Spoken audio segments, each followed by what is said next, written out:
It's a true crime Christmas where everyone's a sleuth. The suspect's in the eggnog, the alibi's the proof. Mom's got her podcast spinning tales of doom, but the cat ate the cookies in the other room. It's getting to look like Griffith's live streams every night. They say be kind, rewind, oh but nah, not tonight. Mom had lost her marbles chasing ghosts online, but who needs sanity when the algorithm shines?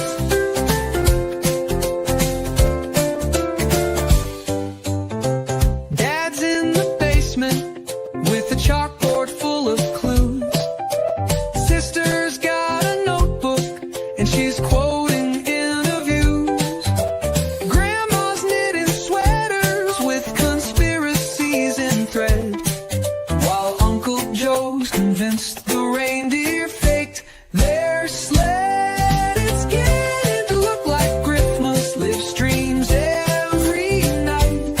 They say be kind, rewind, oh but nah, not tonight. Mom had lost her marbles chasing ghosts online, but who needs sanity when the algorithm shines?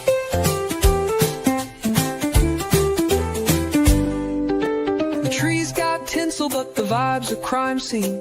Who took the last candy cane forensic routine? The stockings are hung with the suspect's face.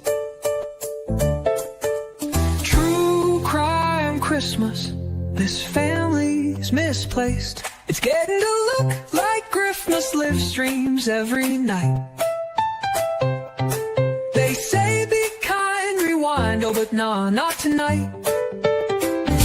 Mom had lost her marbles chasing ghosts online, but who needs sanity when the algorithm shines? It's a true crime Christmas where everyone's a sleuth. The suspect's in the eggnog, the alibi's the proof. Mom's got her podcast spinning tales of doom, but the cat ate the cookies in the other room. It's getting to look like Griffith's live streams every night. They say be kind, rewind, oh but nah, not tonight. Mom had lost her marbles chasing ghosts online, but who needs sanity when the algorithm shines?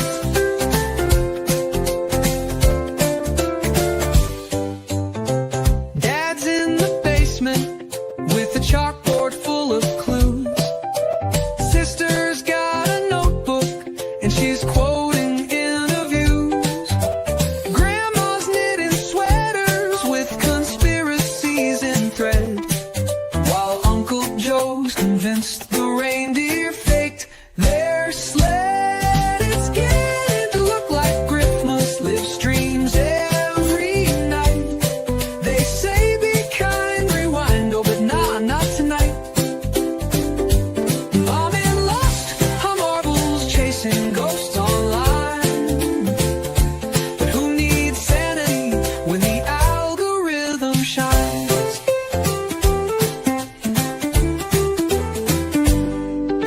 The trees got tinsel, but the vibe's a crime scene. Who took the last candy cane forensic routine? The stockings are hung with the suspect's face. True crime Christmas, this family's misplaced. It's getting to look like Griffith's live streams every night. They say be kind, rewind, oh but nah, not tonight. Mom had lost her marbles chasing ghosts online, but who needs sanity when the algorithm shines? It's a true crime Christmas where everyone's a sleuth.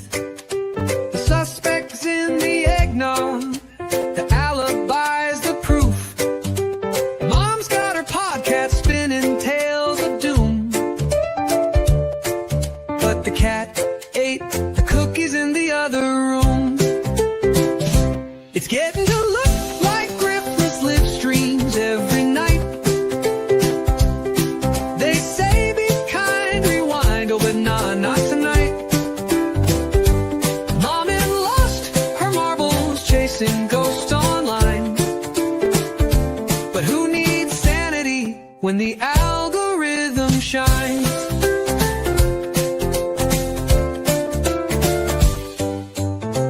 Dad's in the basement with a chalkboard full of clues.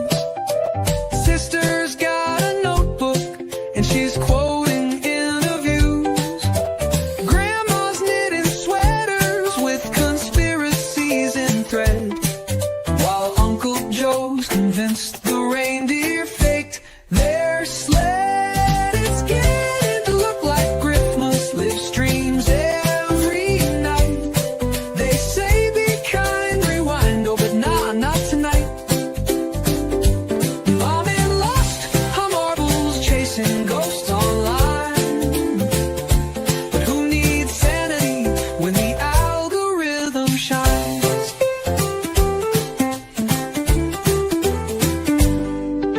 The trees got tinsel, but the vibe's a crime scene. Who took the last candy cane forensic routine? The stockings are hung with the suspect's face. True crime Christmas, this family's misplaced. It's getting to look like Christmas live streams every night. They say be kind, rewind, oh but nah, not tonight. Mommy lost her marbles chasing ghosts online. But who needs sanity when the algorithm shines? It's a true crime Christmas where everyone's a sleuth. The suspect's in the eggnog, the alibi's the proof. Mom's got her podcast spinning tales of doom, but the cat ate the cookies in the other room. It's getting to look like Christmas live streams every night. They say be kind, rewind, oh but nah, not tonight. Mommy lost her marbles chasing ghosts online. But who needs sanity when the algorithm shines?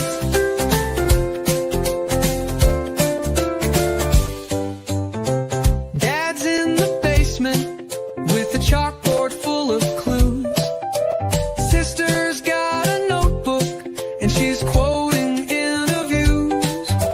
Grandma's knitting sweaters with conspiracies in thread, while Uncle Joe's convinced the reindeer faked their sled. It's getting to look like Christmas live streams every night. They say be kind, rewind, oh but nah, not tonight. Mommy lost her marbles chasing ghosts online. But who needs sanity when the algorithm shines?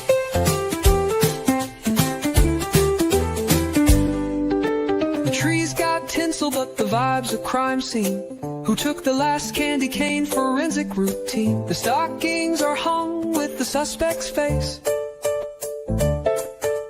True crime Christmas, this family's misplaced. It's getting to look like Christmas live streams every night.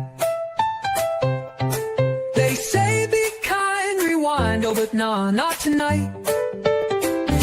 Mommy lost her marbles chasing ghosts online. But who needs sanity when the algorithm shines?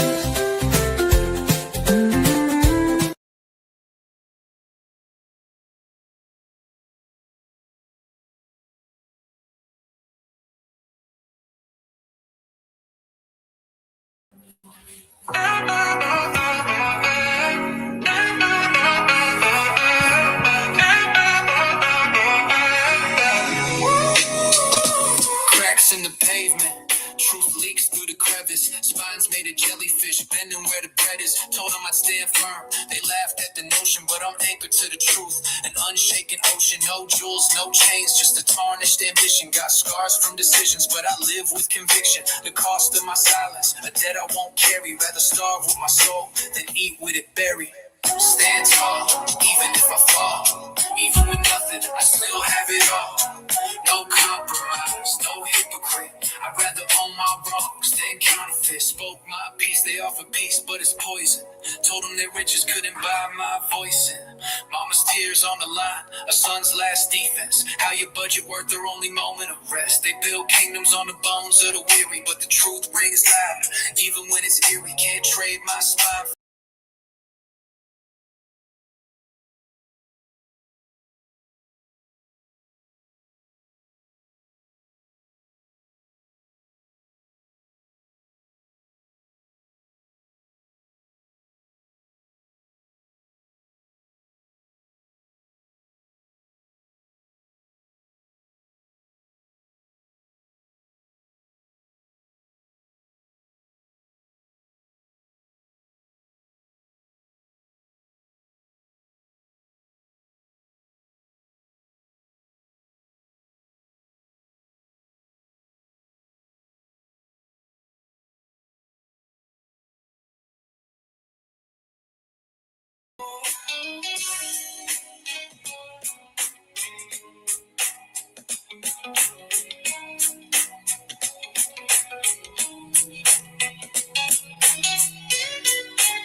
Stand tall, even if I fall. Even with nothing, I still have it all.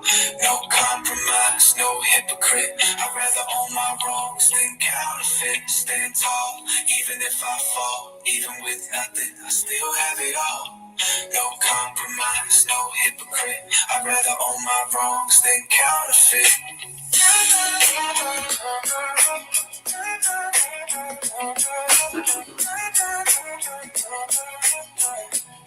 Merry Christmas Eve, everybody. Like always, I have to have the TikTok separate and open. So for anybody that comes on Momming It Up, you have to go to the what one? The horizontal one? Yeah, not the vertical, the horizontal.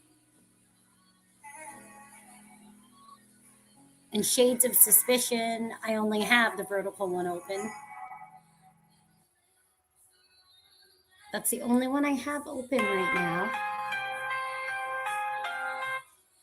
That is all I have open.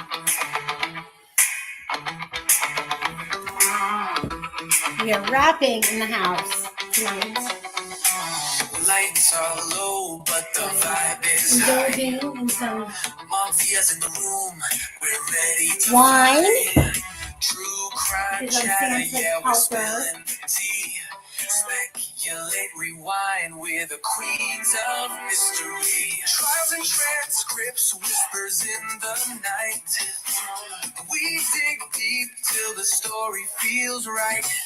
Momming it up, yeah, join the crew. Pour the coffee, we got work to do.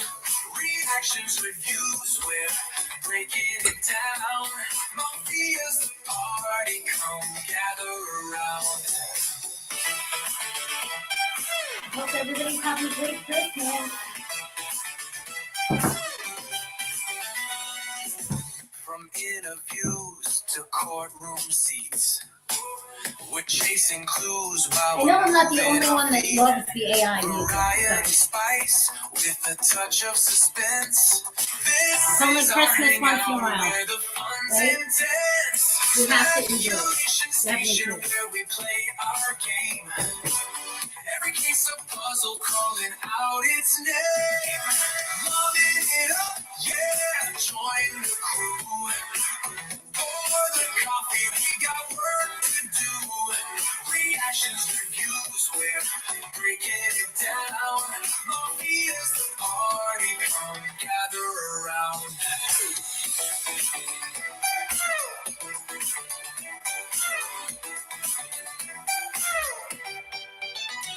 Bring the wrapping paper. No, bring the wrapping paper over. You can. Deck the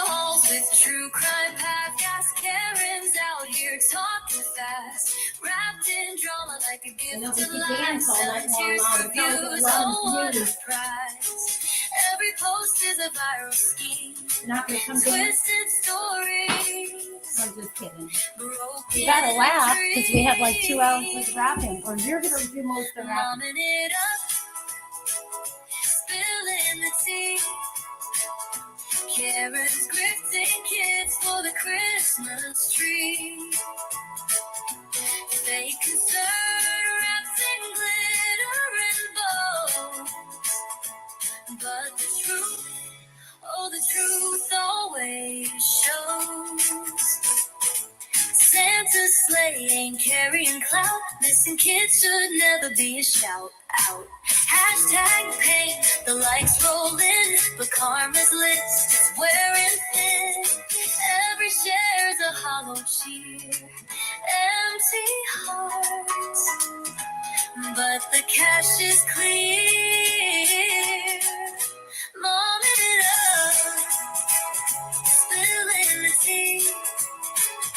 Karen's grifting kids for the Christmas tree. I know, I love that Karen. It's sad that her day ain't so good. Wrapped in glitter and gold. But the truth, oh, the truth always shows. Yeah, I gotta have it running on all three. The PC, the laptop, and then you can. Yeah, because one of them I run off the hotspot.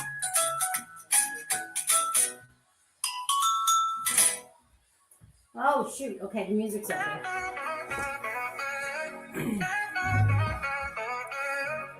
All right, Mom. Cracks in the pavement. Let's see. Truth leaks through the crevice. Spines made of jellyfish, bending where the bread is. Told them I'd stand firm. They laughed at the notion, but I'm anchored to the truth. An unshaken ocean, no jewels, no chains, just a tarnished ambition. Got scars from decisions, but I live with conviction. The cost of my silence, a debt I won't Hey, carry. Rachel, how are you? Then eat with it buried. Happy Christmas Stand Eve. tall, even if I fall. Even with nothing, I still have it all. No compromise, no hypocrite. I'd rather own my wrongs than counterfeit. Spoke my peace, they offer peace, but it's poison. Told them their riches couldn't buy my voice. And mama's tears on the line, a son's last defense. How your budget worth their only moment of rest. They build kingdoms on the bones of the weary, but the truth rings loud, even when it's eerie. Can't trade my spine for a backdoor deal. Integrity's the currency, that's all I feel. Call me broke, call me stubborn, call me lost, but I'm free from the chains of the highest cost. No applause for the path where the soul.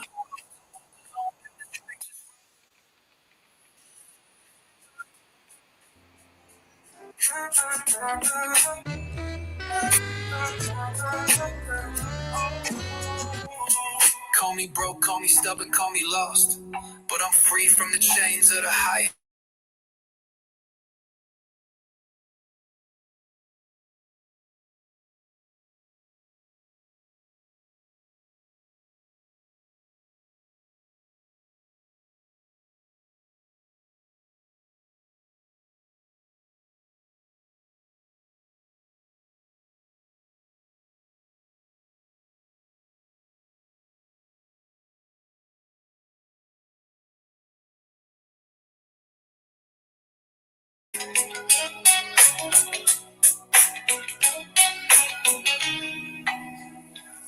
Stand tall, even if I fall. Even with nothing, I still have it all.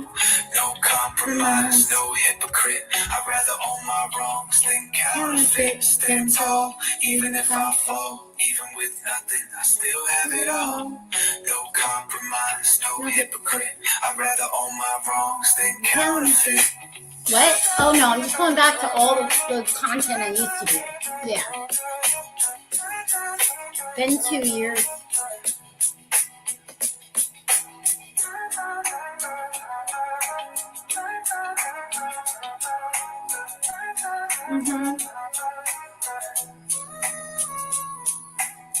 Call me broke, call me stubborn, call me lost, but I'm free from the chains of the highest cost. No applause for the path where the soul erodes. I walk alone down this righteous road. Just open discourse and discussions, you know. just having a little bit of morals and ethics, and that's it. And people don't. They just get blocked and hidden, and you don't address them on live. That's it. Just the way we used to always do it. Yeah. Nothing's really changed, Rachel. Nothing's really changed. I'm still the same old mommin'. Halls echo sharp, a dagger through the chatter. Mocking a kid, a soul you'd rather shatter. Eyes cast low, shadows on the floor. They laugh loud, but the joke's a war. Voice cracking out for comedy's sake. A fragile heart breaks like yeah, and then when the live ends, you just go in and edit the beginning out. A crowd full of stares, but no one cares. When did yeah. become cool? You just go in and edit the beginning out. When did hate crown the fool? A laugh at pain, a twisted tool. Yeah. Who made the heartless the rule? Hands point sharp, jagged like shards. Words cut deep, leaving permanent scars. Needing help's no shame, yet it's weaponized. Tears fall like rain, but they're televised. Claps for the cruel, cheers for the cold. What kind of world celebrates a soul sold? Kindness on mute, empathy erased. It's a game of disgrace. Where's the embrace? Defeated, I'm sad, chest feels tight. Where's the love in the world tonight? When did cool become cool? When did hate crown the fool? I know you don't have any more littles, right? So it must be really different on Christmas Eve and Christmas now, huh? Yeah. The strong ain't the loud, it's the ones who care. The brave ain't the bullies, it's the ones who dare to stand for the silent, to shield the weak, to lift the broken when the world looks bleak.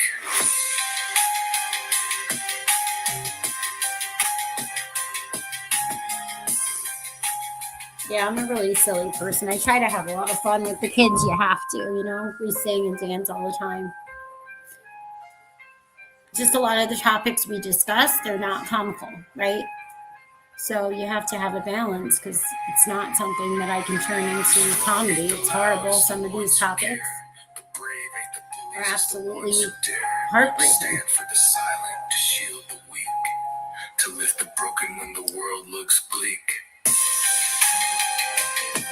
Yeah, Rachel, that's why I'm not doing like a true crime channel. It's still just the way I've always been, just kind of open discussions on different topics, primarily true crime cases, because that's what the Mommin channel is.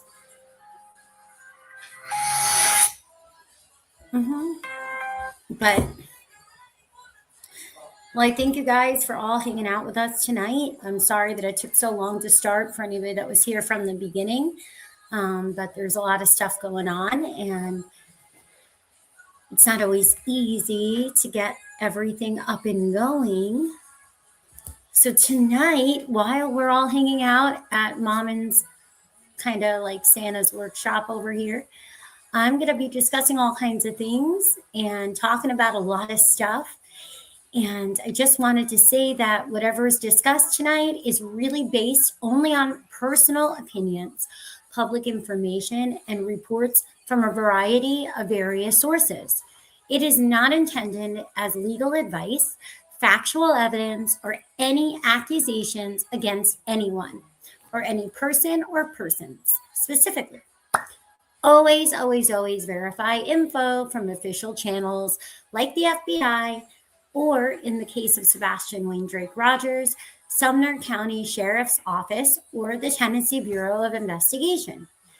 Viewer discretion is not something that you need to say when we're doing these disclaimers, but I do want to put in my own kind of viewer discretion because these are very unsettling conversations for some people, and it's kind of odd in a sense, because if you're talking about true crime and you know the cases that you're talking about, you would think that it's already self-explanatory, but I'm going to add that in. And I'm going to also ask that we have a, comments and chat. I want to hear everybody's opinions on things, but let's be a little considerate. No foul language, no, what would be like bullying, I guess. Just try to be respectful. I mean, we're all adults. I don't know why I have to say that, but I want to say welcome on in. If this is your first time here, I'm streaming on all the different platforms that I use. So I want to thank you all for coming in. Everybody on Mammon, I can see you guys in the chat. Shades, I can see that chat, and the TikTok and the X, I cannot. So I don't know. I'm getting used to all of this stuff. I am a one-lady show here, and we're just hanging out, and I do appreciate each and every one of you for being here. I really want to try to continue to work on the Momming It Up channel, since Momming It Up really did kind of come into fruition about the young man that so many of you have been discussing and looking for information on. And, it's a really sad situation. And I know there's a lot of people that have no idea about anything really, that have followed me in the past, because I never specifically discussed like missing person cases or anything of that nature. So while I kind of just give you my perspective on things before I start playing some things that you guys have asked me to play and stuff like that, I'm going to leave the Santa tracker on while I do that.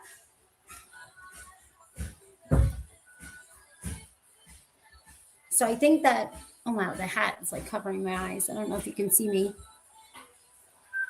I guess you really don't need to, but it's a little easier. It has been nearly 22 months since the 15-year-old Sebastian Rogers has vanished from his home in Hendersonville, Tennessee. And on February 25th of 2024 was the last known verified sighting, supposed to be from the Texas Roadhouse, where he was actually on camera. It does say that his last sighting, was from Hendersonville on the 25th on the FBI website. So I can give you that link if you would like that link, where you can see the updated information and the new flyers. What started as a heartbreaking missing persons case, as all of you know that are joining on the Momming It Up channel, it spiraled into a tangled web of online drama, content creators, and family accusations. But in my opinion, and many of your opinions, if you peel back the layers and really listen into what the parents have said to us on these various live panels, especially the mother, Katie Proudfoot, you'll see this isn't just chaos. It really seems like a calculated maneuver of sorts. Is it a cover-up? Is it turning something that the public doesn't know into a media-making circus? Is it a defense strategy? Is it a hoax? Turning a real tragedy into scripted content for clicks and views and financial gain. Let's break this all down step by step based on what all of us have seen out there in these YouTube streets. We're coming up on 2 years, everybody. It all began back with the stepdad, Chris Proudfoot.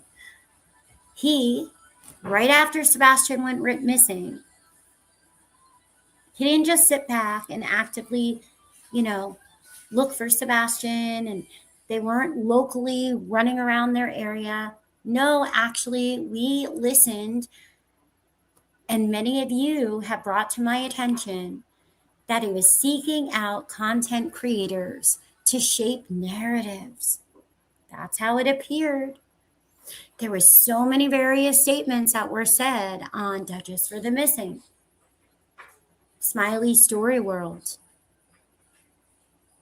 multiple discussions and recorded conversations at the same time with people like Heather Cohen, a private investigator. So many different things were going on. And Sebastian was missing 8 days when they went onto a YouTube channel. There was a statement issued by law enforcement that actually said that the parents didn't want to be bothered by media at this time and they had nothing to really say. So there were so many rumors that were happening from very early on in the case.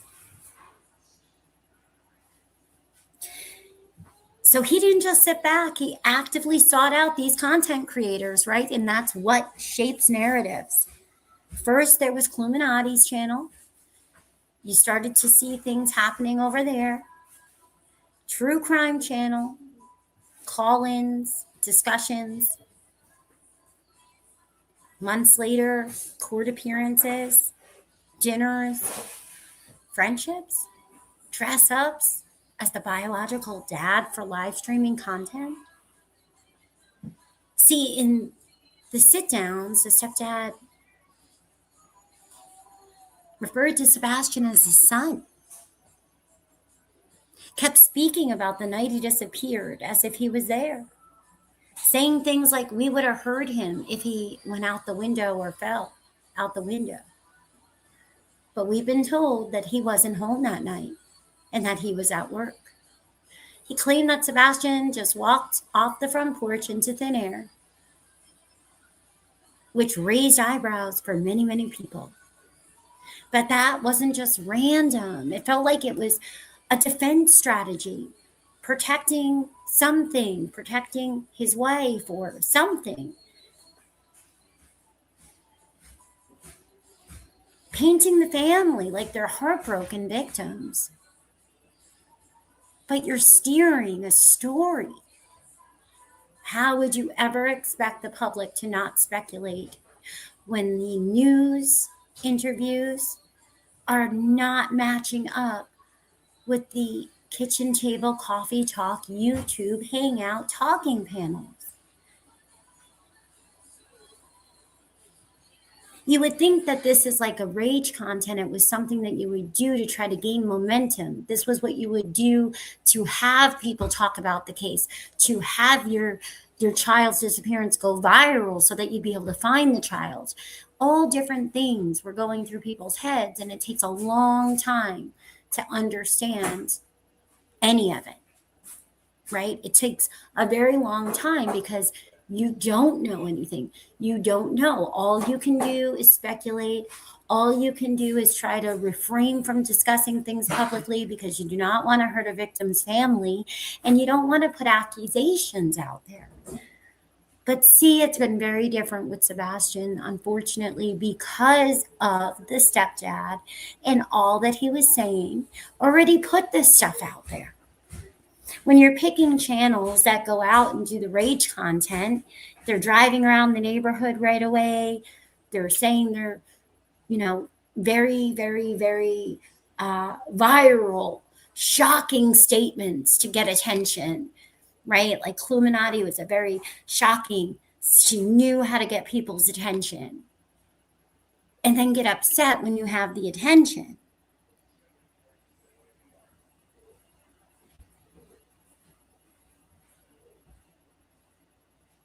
And then you watch the stepdad kind of go over to this other channel, Queen Bee, and all this other stuff in the true crime space. And as you're listening and people, go back and they listen again and again, because it's almost 2 years, there's all of these questions about all of this that keep happening, right? It seemed like there was always these sharing selective bits of information. At first, Sebastian, they had left a blanket outside for him. They had done these things that just didn't make sense. They had, played music and said that he was a lot more dependent on others and not as dependent on himself, that he wouldn't know how to use Google Maps and things, that he didn't really have access to devices. But then as time went on, you found out that that was not actually what was happening. He was high functioning, even though people don't like that term, autistic individual But it didn't go with the beginning. See, in the beginning of the search for Sebastian, and we can listen to these interviews that were given, these pressers almost, these updates from law enforcement, they were so focused on him as an autistic child, like children that have level 3 and severe autism, where they elope, they run to bodies of water. So often they will drown, they will wander, they will, there's all of these cases where autistic people sometimes will just keep walking until their body gives out. They can get miles away. And that is what you do. All hands on deck when you find out. But to find out that, well, Sebastian wasn't that level of need. He didn't have these attributes to his diagnosis, right? They were not discussed, though, in the beginning. And that was the thing. When you look back and reflect, and people keep doing that because you're 2 years in, and the parents are coming on YouTube. They just had a birthday YouTube thing on the Duchess channel again, and the mom was on there. So everybody keeps looking and talking. You just know it. So the speculation just keeps growing and growing and growing because he's not home yet. There's no justice for him. There's no answers, and children just don't just disappear. There's so much animosity. There's so many arguments. And if you notice these patterns, it seems pretty obvious to so many that the platforms that are being chosen are where you can control the message. You don't have to answer questions you don't want to answer. You don't have to discuss things you don't want to discuss. Remember when the mom, Katie, had said she made him a special breakfast that morning? You don't have to ask more questions about that. You don't have to keep saying, why aren't you out searching relentlessly? Because the biological father, if you go back, he was out in front of the public. He was literally out searching when the news was talking to him, asking him what he was doing. And he said he could be anywhere. He figured he might be over here. But then you hear 3 months in that the stepdad and the mom were on this other panel, Queen Bee, and they were saying all this stuff about not searching, pretty much, like that these areas had already been searched, and that United Cajun Navy had, they went on Nancy Grace, and so did United Cajun Navy. And when they were on that, and then there was follow-ups on this panel, there was a search that transpired with the biological dad, different searchers, volunteers, and the United Cajun Navy that went on a federal park that had been shut down after a tornado went through there. And they had a dog hit next to a homeless encampment. And then it was said later on that the dog had only hit because a homeless person had perished. But they had to immediately leave because it was a federal property. And you would think that you would want a lot more searching, because why would somebody call that tip in? But that's not what you heard. You didn't hear the questions by the mom and the stepdad of why, keep searching. How do you know for a fact that's what it is? Did you test DNA? Did you take soil samples? All the things. Instead, you heard, don't you go back there. You're not allowed to do that. It's against the law.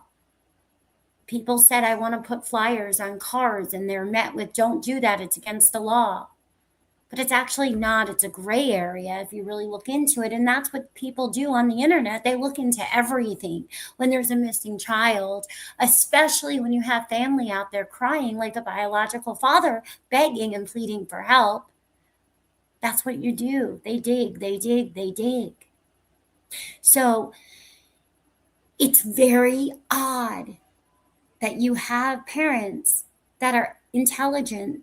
They serve the country.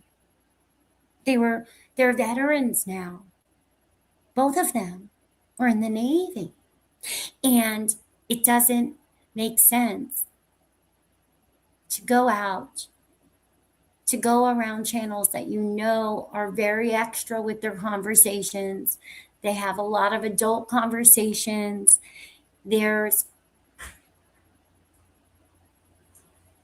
going to be a lot of discussions about that. And then you do all of these opposite things and get mad at people. It's been really interesting to watch. And in the same time,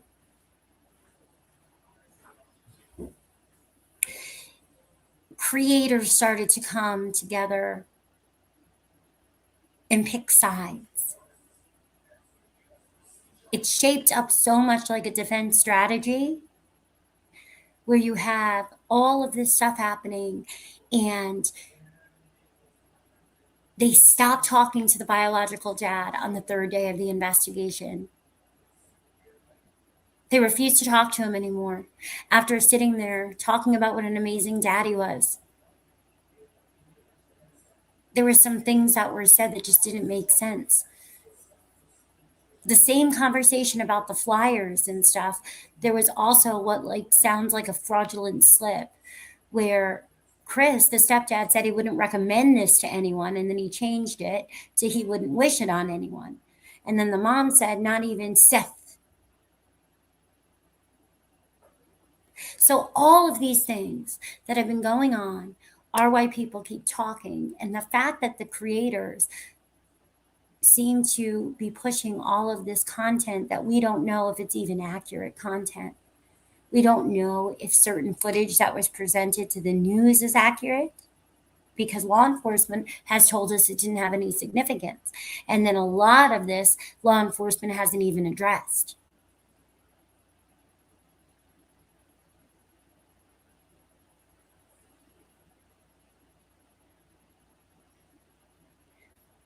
These big players came into this also that many people have heard. At Night Media, Tony Mathis. At Night allegedly was just this put together production outfit. Jumps right on in there. This spokesperson comes right on in. That allegedly works and sells cranes. The stepdad sells cranes, which is why everybody thinks that they already knew each other and maybe they came up with this whole production thing together and then went out and propositioned other YouTubers and they started making content. I don't know how people would sign contracts or copyright anything when it's an active case and the only way to keep it going is while the child is still missing. It's been very weird. So I can understand all the speculation.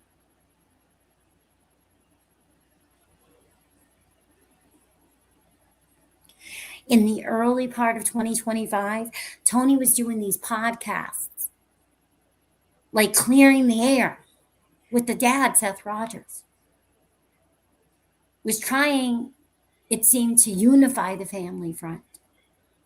And that's when it seemed like the things got really scripted.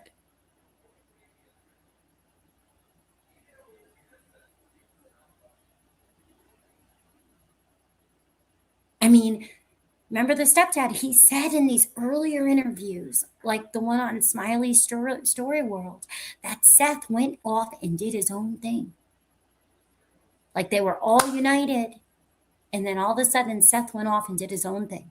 And that's when everything went sideways.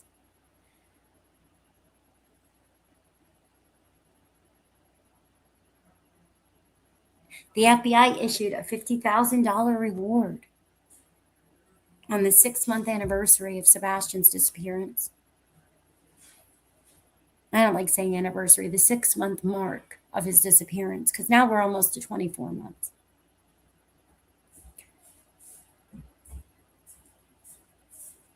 And then when you saw this thing about, the alignment was just wild.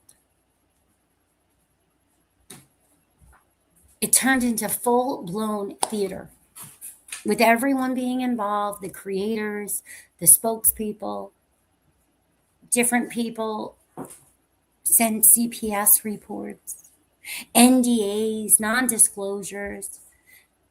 You had body moving. I think that's her like online name, but she's a lady that was involved in, like, she does a lot of like the web sleuthing, and then she did Don't F with Cats on that, went on to Netflix. She was on these panels and she was in the chat rooms as well. So there was just a lot of production, a lot of interesting things from all different angles that so many people started to see. I mean, when you're listening to fake scripted content, and these people all came together primarily over Sebastian Rogers, there's something really off with that. And it's all online, right? Everybody says online's forever. Well, it is. Because you can see when these creators started fighting with each other and how there was these alliances that were immediately made.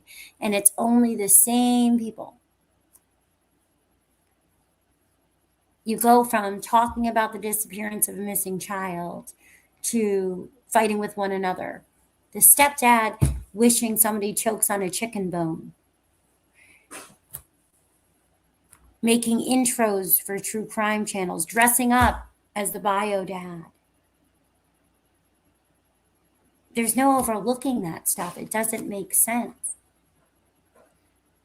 Now, there's been a lot of things that people have discussed that the dad did behind the scenes that are, not helpful for drama and all of this different stuff. But at the end of the day, if he has no idea where his child is, he's not going to have any idea. He didn't live in Tennessee. He wasn't from Tennessee. He didn't know anybody in Tennessee. Apparently, he only lived here for a few years, where the stepdad, this is where he was born and raised. So, I mean, the dad could have been completely taken for a ride, trusting all these people, when in reality, those people are only going to do what makes them money, and they're only going to be doing what they're told. And if they're being told the wrong thing, they're not going to know either if they're misleading. Kind of like some of the neighbors. Some of the neighbors allegedly are saying that they have all these things for a fact, and then you come to find out that a lot of what they might be given isn't even from the night Sebastian disappeared. It could be from a completely different night.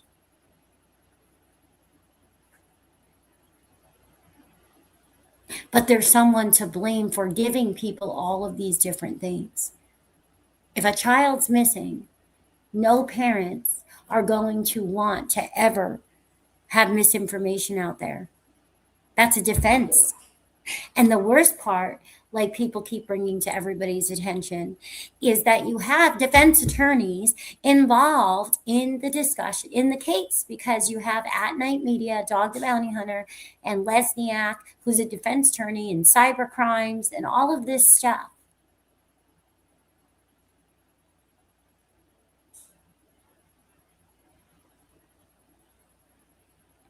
There's been all these lawsuits thrown around, all these restraining orders like confetti. But for all the sleuths, and there's so many now 2 years in that have dug deeper, they believe it's all phony. They believe that most of this is actually because it's making content. Because in reality, it's not going anywhere. It's not helping find Sebastian in any way, shape, or form to go after other people because you're saying you don't like what they're saying about you.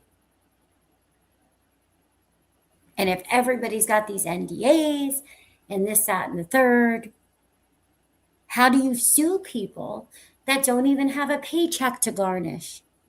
They didn't even have a channel that brought in money, most of them, until the fighting back and forth over the court cases. So you're going to sue somebody for what? You can't get any money out of it. There's no lawsuits for Nancy Grace or Vinnie Politan or Jennifer Coffindaffer or any of these bigger people, or Nick Barris or anybody.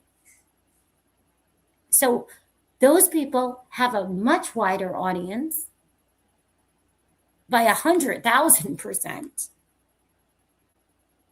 And they actually have assets, salaries to garnish. But instead you see these lawsuits for people that have nothing monetary to even take. And their audience is nilch. So what's the point other than you're making content using the judicial system?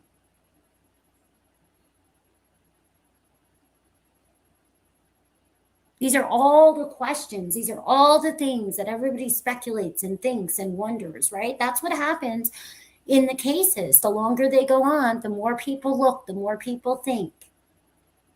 Because everybody wants justice for victims, especially missing children and our most vulnerable populations. So many people are invested in Sebastian's disappearance more so than a lot of other missing persons because they learned about him with the autism, and everybody knows somebody in their family or a close friend or a colleague that has a child with autism that has the ability to elope, wander, goes to water, all the things that so many believed were happening with Sebastian in the beginning. So many people were under the impression, and the photos that were given of him, he looked so young. On Fox and Friends, some of the photos, he looked literally, it's before he went through the hormonal phase, and you can tell in later photos and in the Texas Roadhouse footage that he went through the hormones as a teenager already. He had an Adam's apple. His jaw and his shoulders were wider. So he looked nothing like the little child that everybody had said.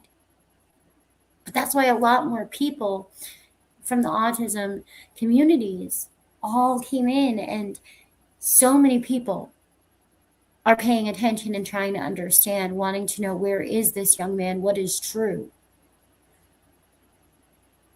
So that they can help find him. But if it is a defense attorney kind of strategy and somebody already knows what happened to him, that's not what they're going to want.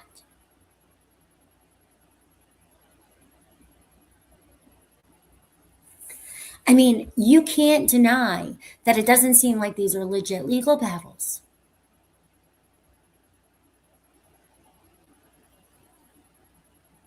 There's always been this pay for play type of thing when it comes to content, right? We have the rage content and all kinds of things that you do online now for the shock value. Drama sells.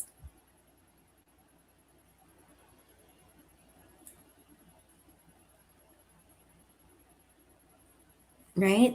It's just awful, Rachel. Awful. It really seems like all these legal battles were props to silence critics. And it does seem like the stepdad is the producer to this. He is the puppeteer, the puppet master that is maybe represented by people like Lesniak or At Night, or who's the one behind all of it? There's got to be someone. That's exactly what Rachel just said, and that's what so many people say for so long.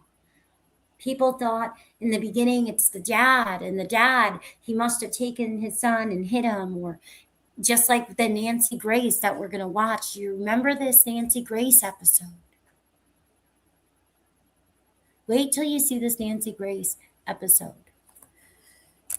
One moment.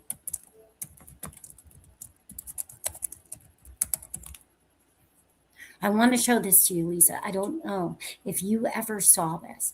This is what people were sending me in the beginning. And before you knew that a lot of this stuff was made up and it was manufactured, right? It was enhanced videos and not sincere. Like the dad hadn't left work. He was in the parking garage for a few hours, but he was on camera, so he never left his job, right? In my opinion, if he never left his job, but people thought that he had left his job for a few hours. So he probably took his son and hid him somewhere because of a custody dispute. But in reality, it was the opposite situation going on. It's the stepdad we have never been told was confirmed at work. Law enforcement never said the stepdad wasn't there that day or in the area that day. Law enforcement hasn't said that. Law enforcement hasn't said that the stepdad passed a lie detector test, right? And law enforcement hasn't given us confirmation on any of that. So a lot of things were leading back where it looked like this might be it, and people were sharing this in the beginning.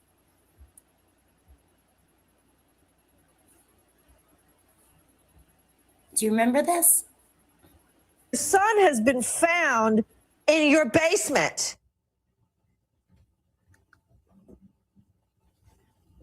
Sir? Mr. Bothell, are you What? Yeah, we are getting reports that your son has been found alive in your basement. What? Yes, that's what, if you could hand me that wire very quickly. Yeah, we're getting that right now from yeah, how could your son be alive in your basement? Oh, shit. I have no idea.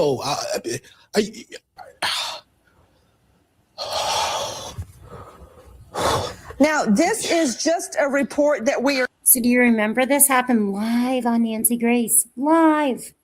hearing out of Detroit that we're trying to confirm. God, Everybody please. in New York, please get on it. Let me know when we get Charlie Langton from WWJ.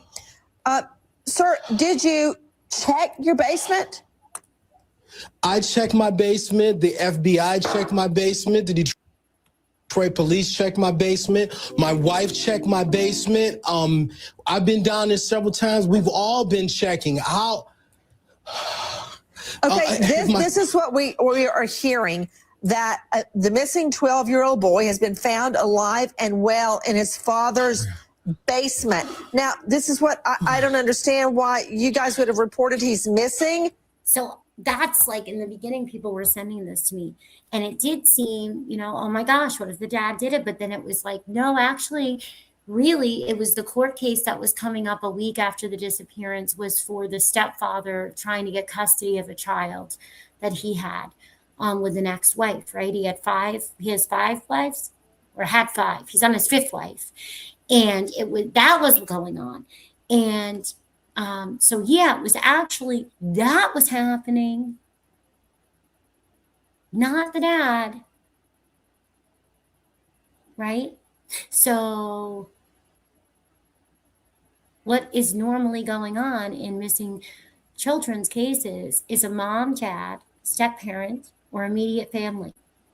That's statistics. And yeah.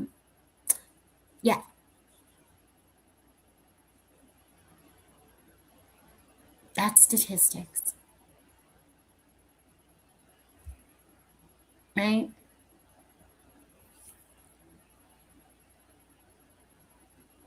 So it really seemed more like the bio dad was just surrounded by greedy vultures that hop on to high profile things to get the money, to get the recognition, to get attention. People that are just, some of them that are just mentally not okay, or handlers to handle the person, right? To handle them, because if they're not involved in the disappearance, they're going to get to the bottom of it. They're going to find answers. They're going to want justice for their child. They're going to want their child home, or they're going to want their child laid to rest properly, and they're going to want justice. So they would send all kinds of distractions to that person.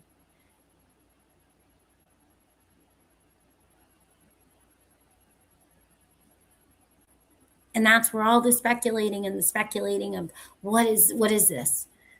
I mean, the restraining orders, it's just absurd because it doesn't make sense. Nobody makes any damn sense. It's been 2 years and none of the creators make sense. None of the main creators make sense. The Krama people, the people the Brittany J channels, the Granny's Watching, the J is for Injustice, the J is for Justice channel, Every Day with J. They made drama channels, right? Everybody made these second channels. The only actual person that hasn't been in these lawsuits, you have the TikTokers, this barbecue lady, and all these people, Bullhorn Betty, Andra Griffin. The only people that haven't sued anybody and don't talk about suing people is like JRL investigates. This guy named CJ was around in the beginning, I believe. I'm reading the notes that you were sending me, Rachel. And Cluminati and Cletus.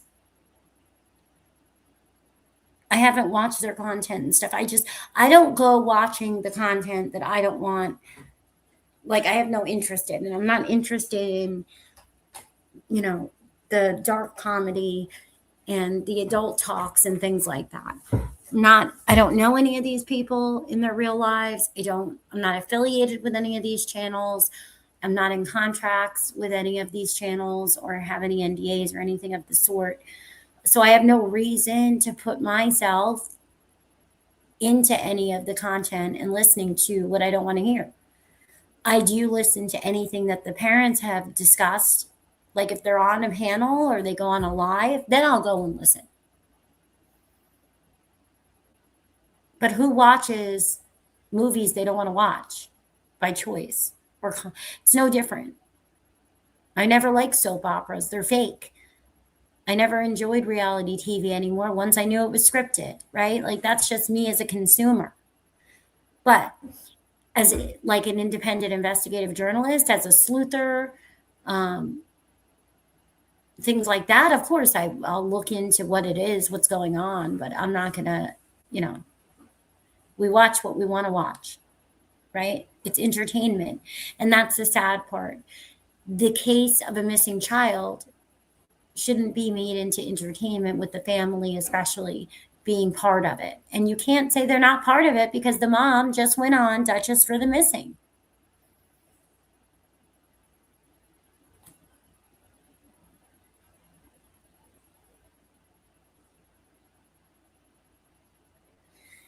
When the whole restraining order came, it was like a bad production with Andra Griffin because what happened? She ended up getting arrested at a vigil for Sebastian while another bunch of YouTubers recorded it. And then they got the body cam footage and they had all of it was content. Just like now, you have this barbecue lady. She's on there asking for $10,000. You have this at night people suing and, and they're doing all this stuff. Oh, anti-slap and this and that. And it's ridiculous. You've lost no money. You know what's lost? Sebastian, Wayne, Drake, Rogers. There's a child that's lost and missing.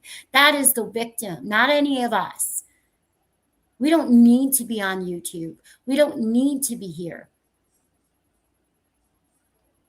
What needs to be done is accountability across the board of people actively have obstructed justice when there is a child missing. And the real life encounters that so many people have faced, I am one of those people. Whoever is behind it, or whoever's, because it could be multiple, who knows? Things like that should never be done to anyone. There's a child that's missing. It shouldn't be content if it's not helping to find the child, if it's not helping to bring justice to the child. And my give a damn broke because of the fact that I don't believe that these people are working in tangent with the FBI. I don't think NDAs are so they can work with law enforcement anymore, in my opinion. I just don't. Because where's Sebastian? Why aren't we talking about any reality? You don't hear people talking about anything or saying anything or asking any questions. Why doesn't anybody want to know how come he's still 14 years old on the tweet that was given out by the FBI? How come nobody wants answers about, Stephanie, who is on Sebastian's page?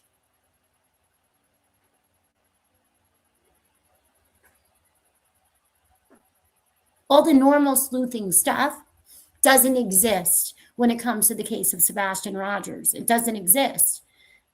what exists is you see all these channels that have the same subscriber counts. You can go and see when the subscribers, they get 500, 1,000, 500, 1,000. You see this production-like thing, right? It's weird because there's a child missing. So these people shouldn't be making money and having these fake lawsuits, in our opinions, right? These frivolous lawsuits are across the board, and nobody says anything about it. Nobody calls it all out. It's all bullshit. Some of these creators go back a couple of years. They all came and they all started together, and they probably all had a production friend or whatever, and then COVID amplified it. And I'm not saying people have bad intentions. Everybody needs to earn a paycheck. Many people were probably told many different things, but at the end of the day, if you have a moral compass and ethics, aren't you to turn that ship around?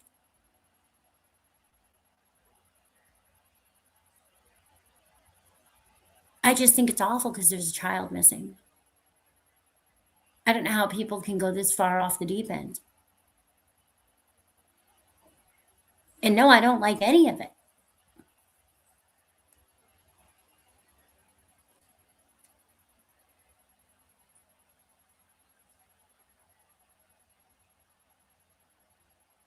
I mean, the whole thing with That Night Media suing the multiple YouTubers for for allegedly spreading misinformation. But are these legit legal battles or just props to silence all the critics? Because that's what it seemed like.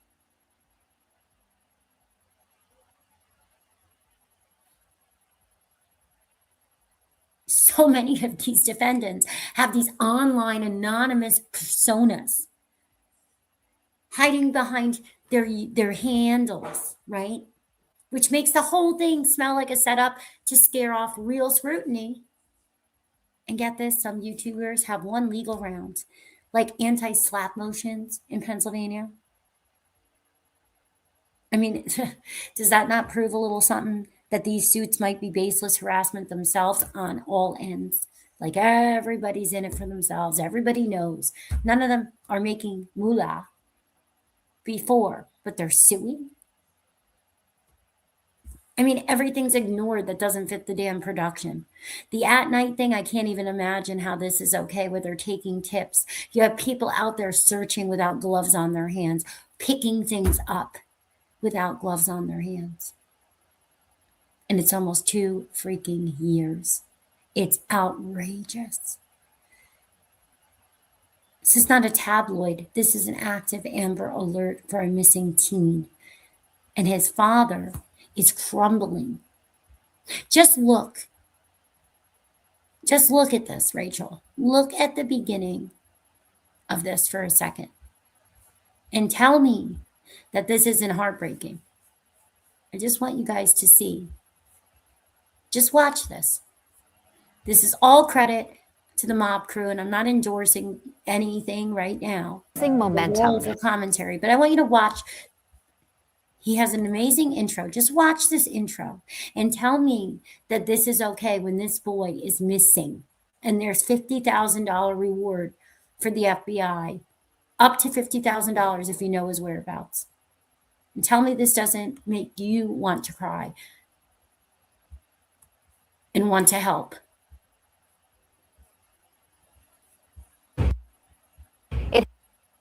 It has been 453 days since now 16-year-old Sebastian Rogers vanished from his home in Hendersonville.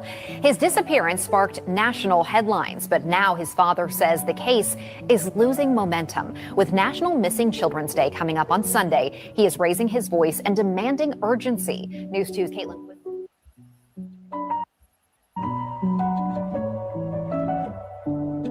I went and talked to neighbors, and every single one of them, every single one welcomed me. And if they had video surveillance, they gave it to me. The only person that would not talk to me as the only person that had something to hide and wouldn't talk to me. You know, she has a son that's hiding and waiting for somebody in the dark, late night on the 25th. And there needs to be some explaining for that. I'll just leave it at that. Forever trusting who we are. That we are going to keep searching. We are going to keep looking. We are going to find him, and we are going to bring him home. Since we first aired the video last month, authorities have said no evidentiary value. It is of no evidentiary value. It is of no evidentiary value. Can you tell me what those lights are? No. Why? Because the investigation remains ongoing. I'm working on behalf of Sebastian. I am not. My client is Sebastian, and they're the guardians that have the ability to sign. To hear this was time, it just started. Hi, Dad. I know that you're going to family, but tomorrow's picture day. So could you send some basic clothes over to me so that I can rent the decent clothes and be handsome for my decent clothes? Mom. Because our heart is missing. He is my world. I need him. I need him back with me.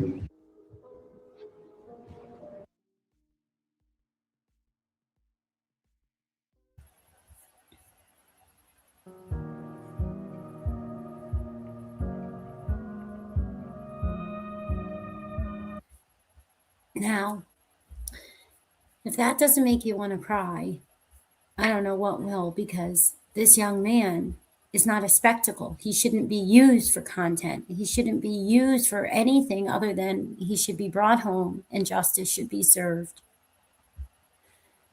I want to show you another thing that I don't know if a lot of people have seen, right? When you're separating the online semantics from what has actually happened and how everybody's so divisive. There was somebody that was out in the area, right? There was some footage that was released. This has not been addressed by law enforcement. We have not had any clarification other than Sebastian has not been seen on video, right? If you read the updates, if you pay attention, it is really interesting that only certain neighbors get very upset and very mad and chase off anybody that comes around the area. But the one investigator says that he's talked to a lot of them. A lot of the other people have talked to a lot of them regularly. But the one person that was right out there in the beginning, she went on JRL Investigates. Everybody had called her Bobby Binoculars. Her older son, right, Dog the Bounty Hunter, I think kept saying Sean, and people were saying that was about the older son. He's in his 20s, and there was an altercation when he was driving down in front of the house with Chris, and Chris was the stepdad, and Bobby and her and Sean, and then Dog the Bounty Hunter was saying Sean, and people thought that it was meant towards that Sean, but then they said it was meant towards because he didn't know the dad's actual first name. And there's all this hoopla that's always surrounding this case. But this is something that was actually happening that night. And I want us to watch it without any bias, because if you're going to speculate on everything, at least take in all of the information.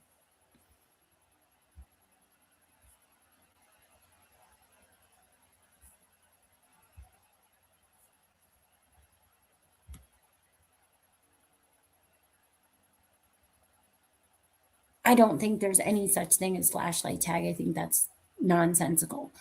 But there is somebody that's out there, right? And if you watch, it's weird.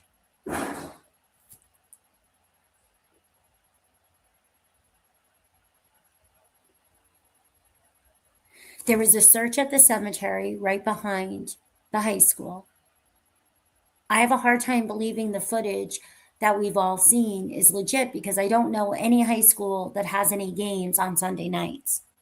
That's why I think it's of another night or it's enhanced. That confuses me. So we'll find out one day, right? Law enforcement, if there's going to be some sort of a case at some point. I don't see how there wouldn't be something in some aspect. Eventually answers come, right? In some way, shape, or form. But if you watch this, you'll notice it's odd. And there's never any real discussion on it that many have found, because so many people don't even watch any of it because they think it's all baloney.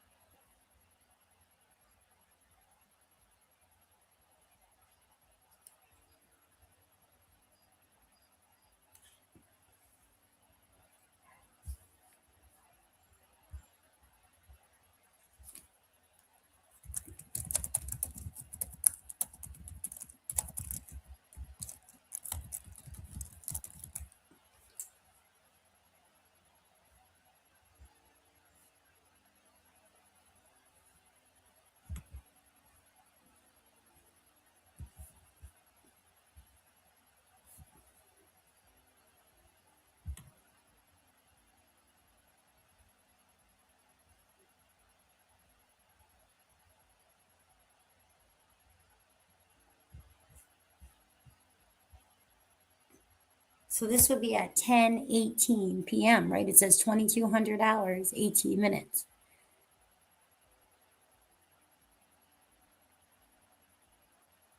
Katie added the whole thud thing around that time, right?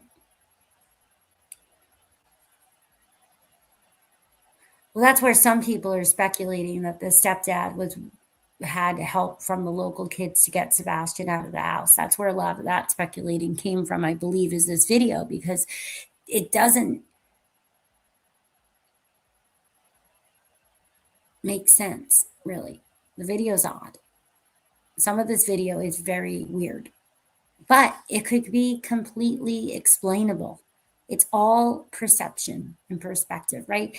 That's why it's so important to remember why in the United States you're innocent until proven guilty, right?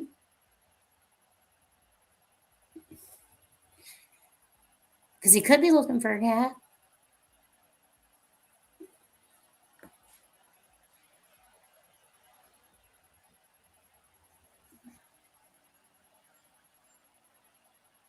I don't know.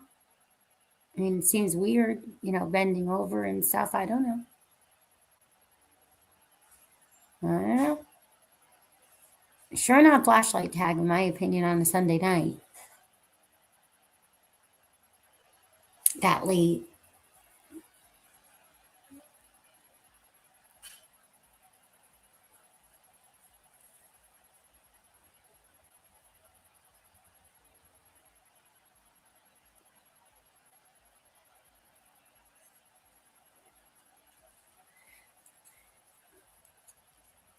But law enforcement, we've been told by all the parents several times, there's certain things that they don't want the public to know about.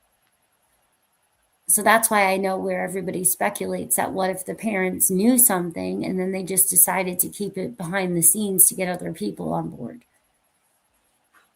And to me, that's just as bad. That wouldn't make any sense, because if you knew something, if you knew your child could have, been with another person in the neighborhood or whatever, they're all adults. I mean, all of these are not kids anymore. We're talking, at the time, I think the youngest was like 17 allegedly, but now, they're 19, 20, 22. So it doesn't make any sense, because there's no Sebastian. He's not back, and there's no arrests, right? So it's just the conversations and the things online, none of it makes sense. So when there's nothing that makes sense, people just constantly speculate. That's just what the public does. And if you don't want the speculating, you don't go on these types of channels, and you don't talk the way that you're talking. But if you think that one day you're going to be able to sue because you already knew what happened, and you knew for a fact that he went with somebody else, like an online predator or something, maybe you'd feel more comfortable. But to think that would happen, that there could ever be a case of that situation, it would be strange, because not holding it back wouldn't make sense. Because in the beginning, everybody was saying that he didn't use the internet, he didn't use a cell phone, and then out of nowhere, it comes out it's the opposite. he did have a cell phone. We knew about the cell phone. Supposedly it was left at the table. But in terms of like, he didn't have access to Snapchats or those types of things, right? That's what everybody was saying. But then later on, you find out that actually he had gotten in trouble several times for doing things he shouldn't have been doing. And he was losing his privileges. So two things can't be true at the same time. In those ways, right? Like you can't know for a fact that nothing, no way, nobody, he couldn't have met anybody or left with anybody. But then say months later, yeah, I know, it's wild. It is.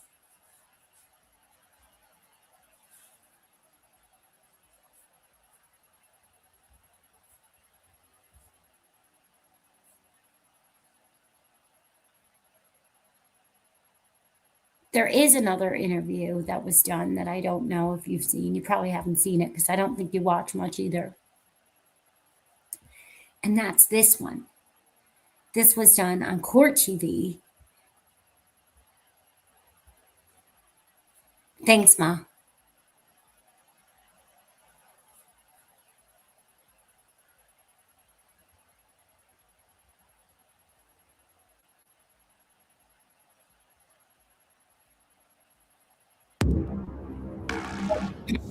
For all of this is in the description, like I said. And if you go to the description, you'll get the links. And this is from not long ago at all. Hang on one moment. This was from 3 weeks ago, November 27th. And there's just a little tiny part of this that discusses Sebastian.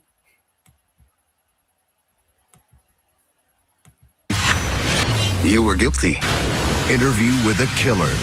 Marathon starting Friday, 5/4 Central. Only on Court TV.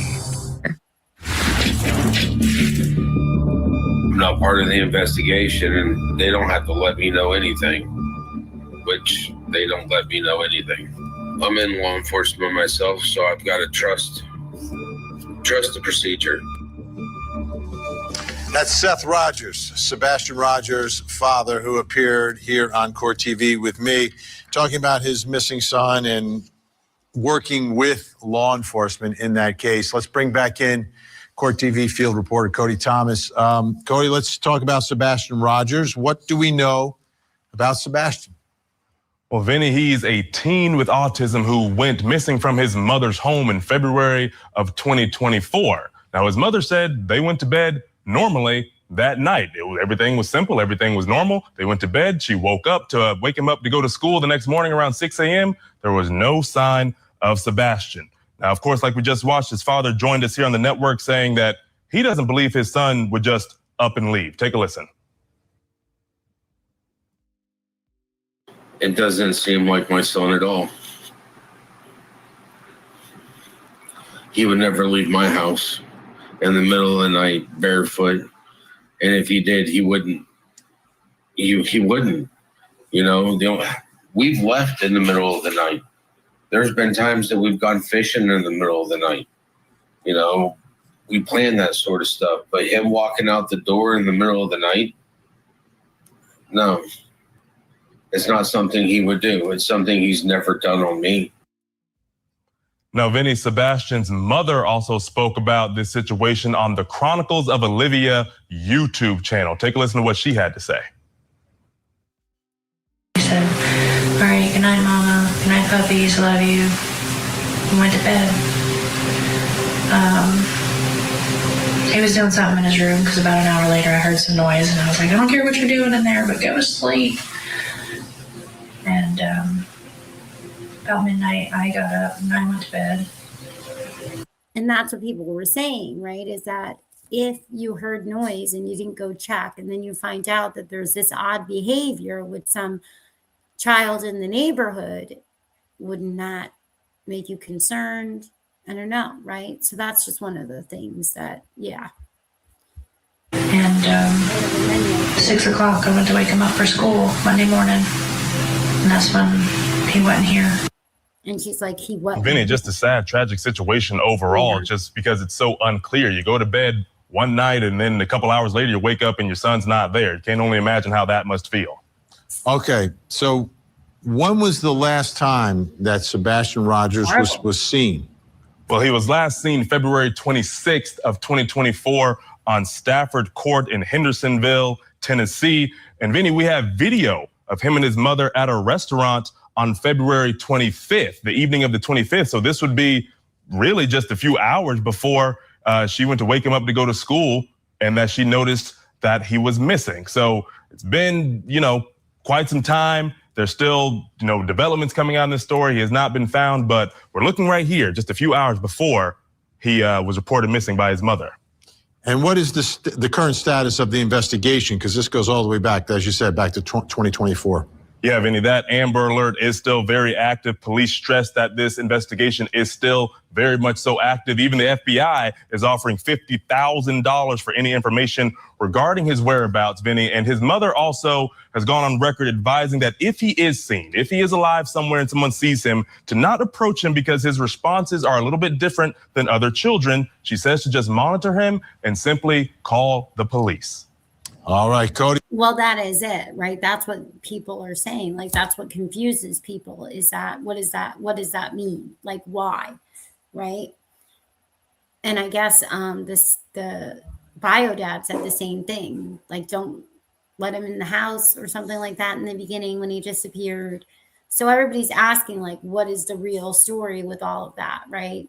And it's hard for people to understand any of it, right? It's hard to understand it. It is, definitely. But I don't think it's cold at all. Not at all.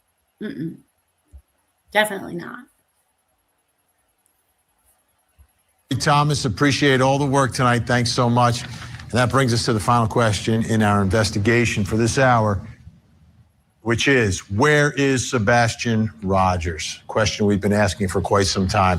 Still here helping us with our investigation, former homicide detective Chris McDonough, host of the Interview Room with Chris McDonough, along with Steve Fisher, who has been the private investigator hired by Sebastian's mother and stepfather. All right, Steve, I'll begin with you. This is like Gone Without a Trace. Yeah, it is. It's a really confusing case, but and it's just, there's a lot of misinformation out there.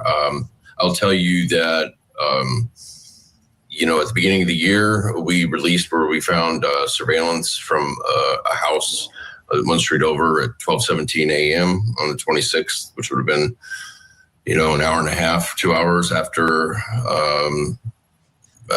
he was heard in the bedroom. That person, as far as we know, is not accounted for. That is right along where the construction area is. And we think that there's a chance that was him. And then going into the construction area, I will tell you that at 8:30 a.m. the next morning, when the canines got on scene, a tracking canine came through another backyard and literally started running, and the handlers started jogging and went right to the exact spot where that surveillance image was taken. And it gives us just a little more information about that. What does the surveillance image show, and what story does it tell you? So it's very hard to see. You have to enhance it, but it's a shadow figure on Callan Lane, which is one street over, which is where it's believed that he went and entered the construction zone. This is not that. This is a different one that the FBI has come out and said that is not of any relevance. It's one thing I also want to say is there's been very little news, obviously long.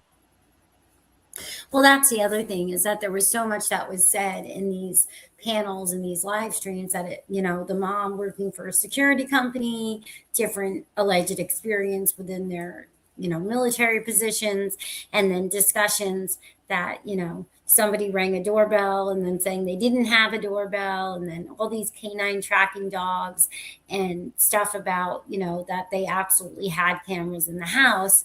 So if they had cameras in the house, when Sebastian disappeared and then they pretended not to and threw him in the garbage or something. That's what a lot of speculation is that, you know, if they did in fact do something like that, you know, why would they do that unless they had some sort of involvement? So there's a lot of things, right? And then it could take a lot of time to try to get the cloud, you know, information from the cloud, to do different types of testing, to get different warrants, all different things.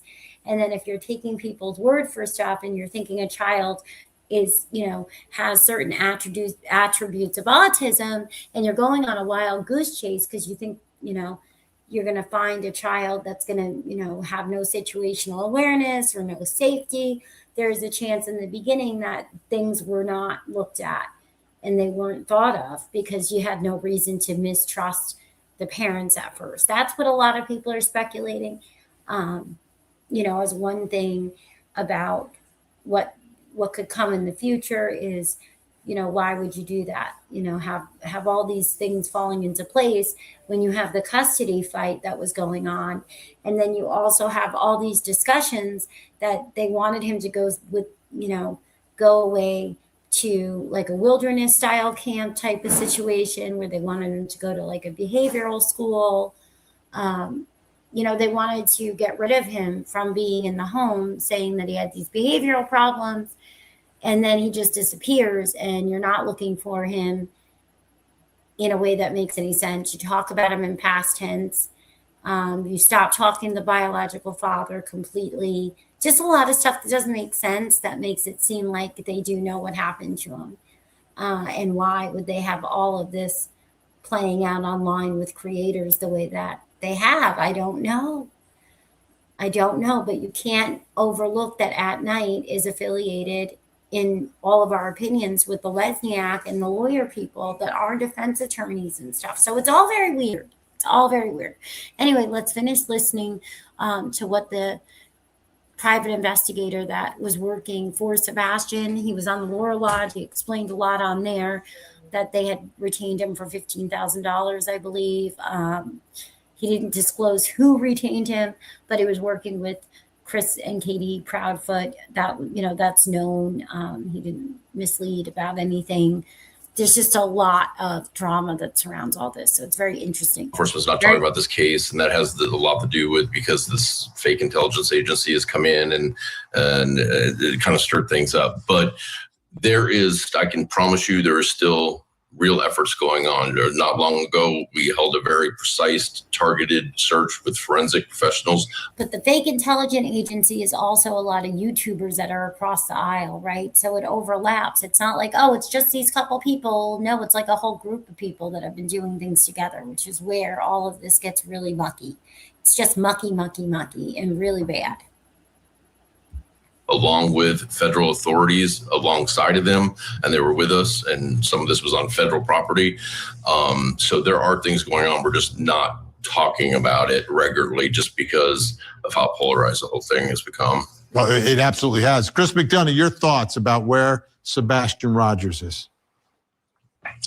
You know, this case was set into motion within the first 2 hours. When the first officer was on the scene. And the first question that was going to be asked, obviously, is this an abduction risk and or a walk away? It's not unusual for autistic children to walk out of the house without their shoes. There have been many cases where kids have done that, and they've been found 8, 10, 15 miles away. But now we're into 640 days approximately. And one of the biggest questions I've had is, in his autism, what's his medication package? And if he's on medication and he's with somebody, then the pharmacies are going to be a very big clue here. Because if those medications have not been re-upped and prescribed correctly, i.e. gotten refills, this child potentially could be deceased somewhere. And well, like, absolutely, right? That makes sense. And that's why there was the speculations, about recreational is there a way, like what a lot of people say when there's the Adderall prescriptions and then different, like methamphetamine type of, street stuff, is that a potential possibility? And that's where all that speculation from the person that was on that girl from Maine that went missing in September of 2024, and she's on the same page, right? I'll show you. Because that neighbor was saying this little 13-year-old girl, her teeth were rotting out of her head from doing the M word, right? And it was just interesting because the cases are very interesting, and it's weird that they're linked up on the FBI website. So a lot of us have been, always keeping up to date with the public information that we're given by law enforcement and just not paying attention to the trauma circuses, other than why are the parents all over the trauma circuses, right? Why is this happening? And I think we're going to find out. I think that, the power of prayer is going to prevail in this case for sure. That is my personal belief. It really is, that Sebastian's going to be brought back home from whatever has happened. I think the truth will be uncovered at some point. I really do. The search and rescue efforts then would become the primary focus in relationship to around the area that they're in. We are out of time for tonight, but big thank you. Steve Fisher, Chris McDonough, really appreciate it. We'll see you again soon. We can debate every day about what information should be made public in the cases of missing children. I understand law enforcement has a dual role. They're tasked with finding the child, but at the same time, they're also building a case if a crime has been committed. And sometimes that second part slows down the first part. I get it. I just don't agree with it. I believe the best way to find a missing child is to let the public help. Well, I'm Vinny Politan. We'll keep digging for answers. The public, I think, has helped to the best of the ability of the public helping. But you have to have the right information in order to help, right? Because if you see somebody that looked like Sebastian in the area or anywhere when he first went missing, how would you know if the photos and the videos that you're being given of the missing child don't match the missing child or their characteristics or their mannerisms? You're not gonna have a clue. And it's weird because in the beginning, I think law enforcement even said, there was a news article that they were asking if you had known him to please contact them. I mean, that's nonsensical. What do you mean? Why would you have to do that?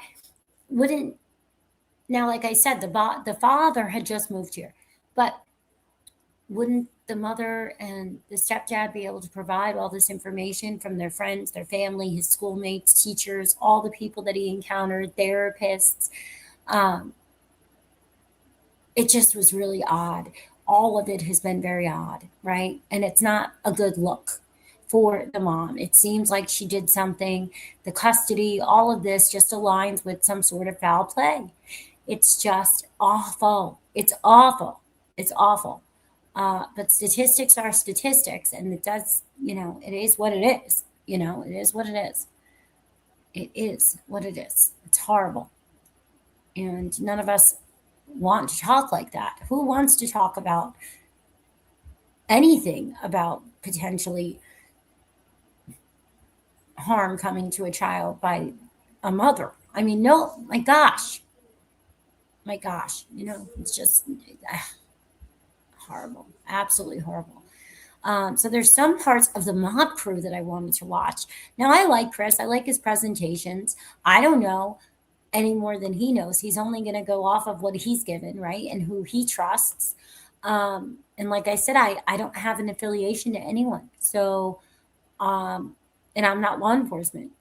So to me, I feel like some of this stuff may not be what everybody else thinks it is. I don't know that these videos are accurate from the night that Sebastian disappeared. I don't know if they're from another night. I don't know if they're enhanced. I don't know if they're manufactured. I don't know. It's just odd. It is odd. And that's why I keep an open mind. Let me see if I could just, where is this? Let's put this on here. There's parts of the mob crew, and this is all the links, everything's in the descriptions that I wanted to go over and talk about.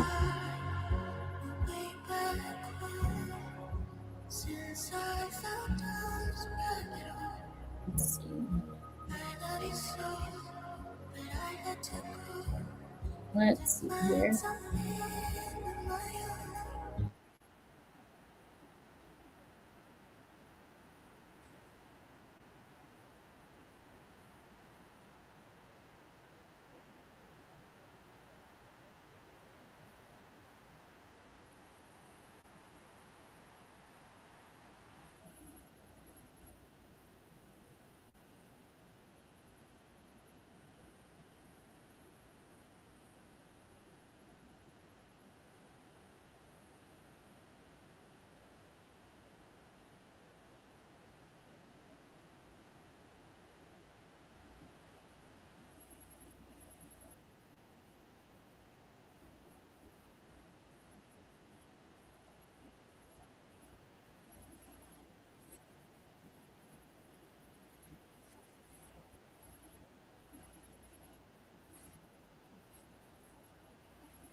Let's see. Hold on one moment.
Oops.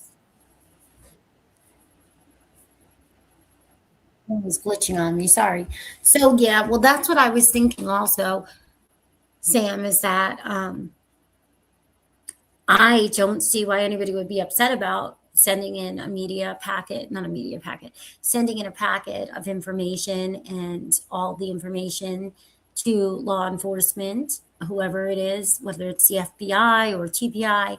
Why wouldn't you do that? Because if this isn't actually true, you want it reported, right? Because if people are fabricating evidence and things, it needs to be investigated. So whoever's doing those things, if these videos are not true, if there's a neighbor that's making things up and inserting themselves in that way and going to this extent, or a parent or anyone, then I don't see why you wouldn't present that to law enforcement to have it investigated. And I don't know why anybody would ever get mad about that unless they have something to hide. I mean, that's nonsensical. That's not calling in and tying up emergency resources. That is presenting something like you were supposed to do. When you see something, say something.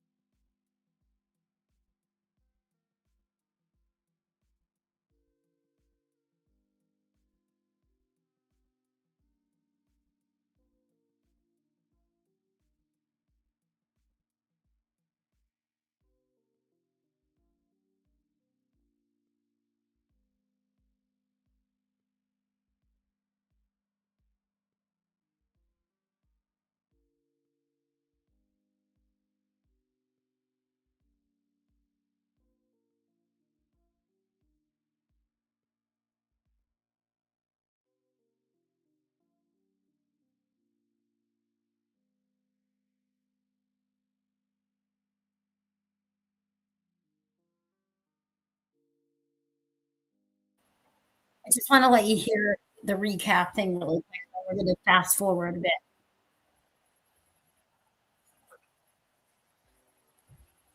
What about those? Do you want to put those together or just leave them, like wrap them?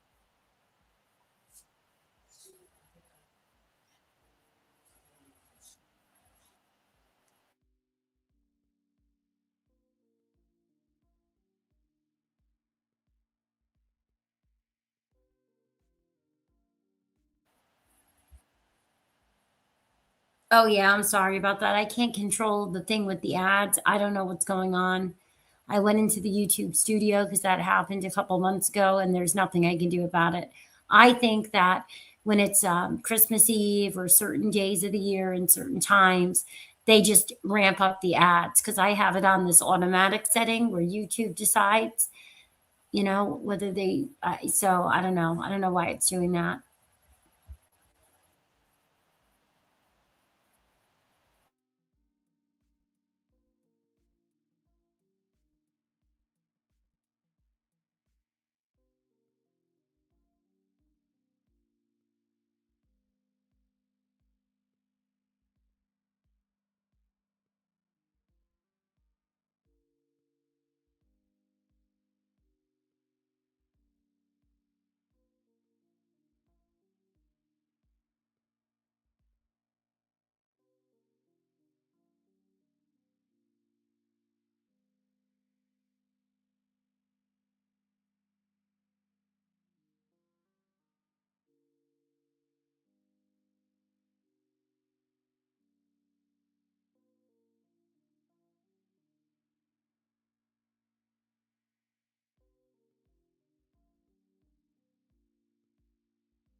All right, let me go over here. So there's just some more that I found really interesting.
Well, absolutely. If it's accurate and everything, then of course it would be strict restraint, right? If this is what he's saying it is, that he believes it is from what is being presented to him as, then of course it would be. It's 3 o'clock in the morning. Who the heck should be in? I mean, come on, let's be realistic. If it really is that night.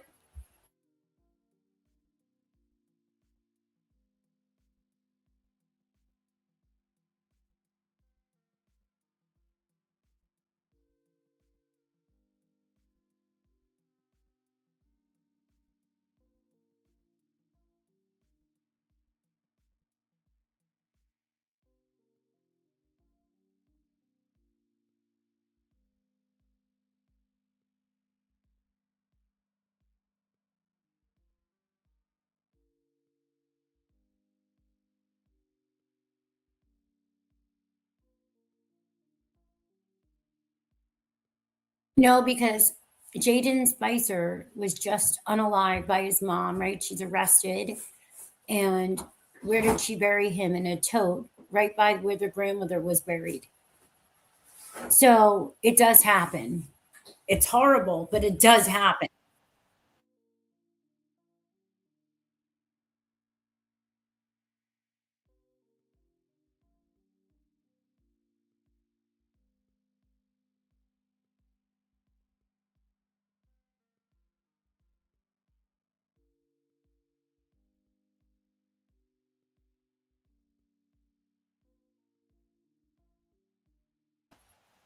Merry Christmas, Justice Jane, Cinderella.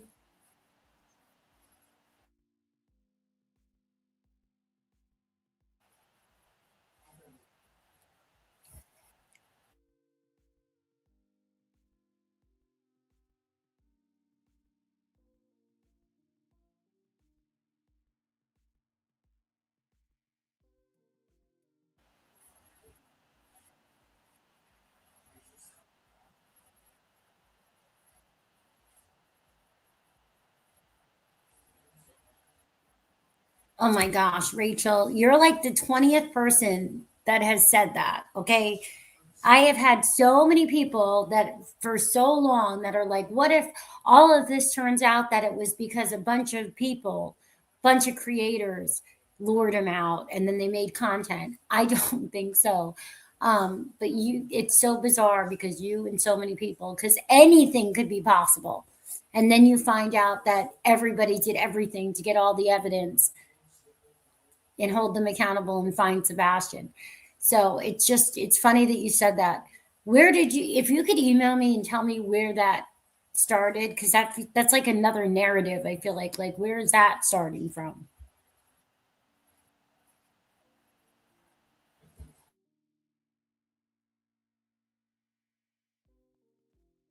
And even with the that better? truck, there's something else, right? I don't want to give it away, but even with the truck, I know someone say, well, if you just had something higher, maybe a truck. That's weird. I don't know what happened. That's not quite the full answer, which will be revealed hopefully maybe by this weekend. So keep that in mind, because we had spotters looking at it from a perspective from where the camera would be, a little bit closer. They were in the new development, and they were trying to see if it lit up like we do see on here. And no matter what Silvers was doing, you could not replicate that same look. way. Apparently, he walked up to it with a flashlight, a headlamp. I think he even took his phone. He tried all sorts of things. He could not light it up. There's something more, right? Something more. Actually, two factors really that will come into play. But anywho, and also if you'd love to go, if you haven't already, please go and subscribe to Silvers on the Scene. It's in the description in my channel. Also, Voices of Truth / Hindsight and BMW's channel. They do great work. If we get a chance, we'll play a clip from them as well. But yeah.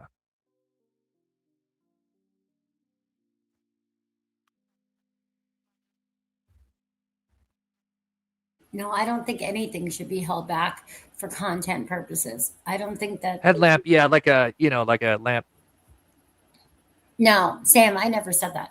I don't think that anybody should do anything like that. The only time that that would ever make sense is if it was found out in the future that it was part of the investigation or something, but absolutely not. When a child's missing, people should not be able to continue a disappearance. That's absurd.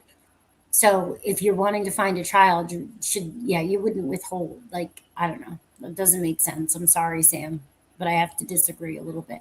Respectfully. Headlight, whatever, but for your head. I think they call them headlamps. And let's check out the drive. Because again, trying to get into the mindset of what were they doing the night before and the night of that he goes missing, right? And they're doing this. Or something to this effect, anyway.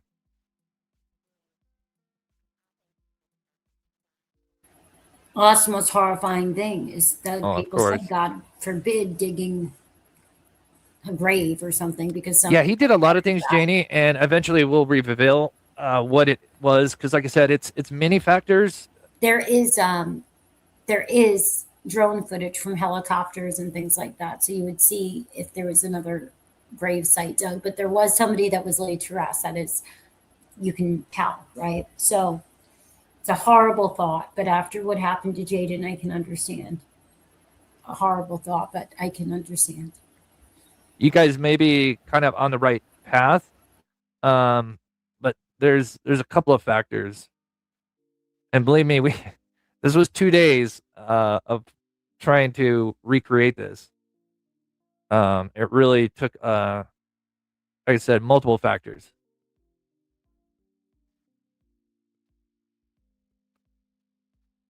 But again, imagine this is look how dark it is. Now, of course, it's a year later, right? And it wasn't paved. So now he's going to start going around the loop. So now we're going to see the Columbrium again. And even there, he had his headlights all the way up, and it still wasn't illuminating the way they wanted. And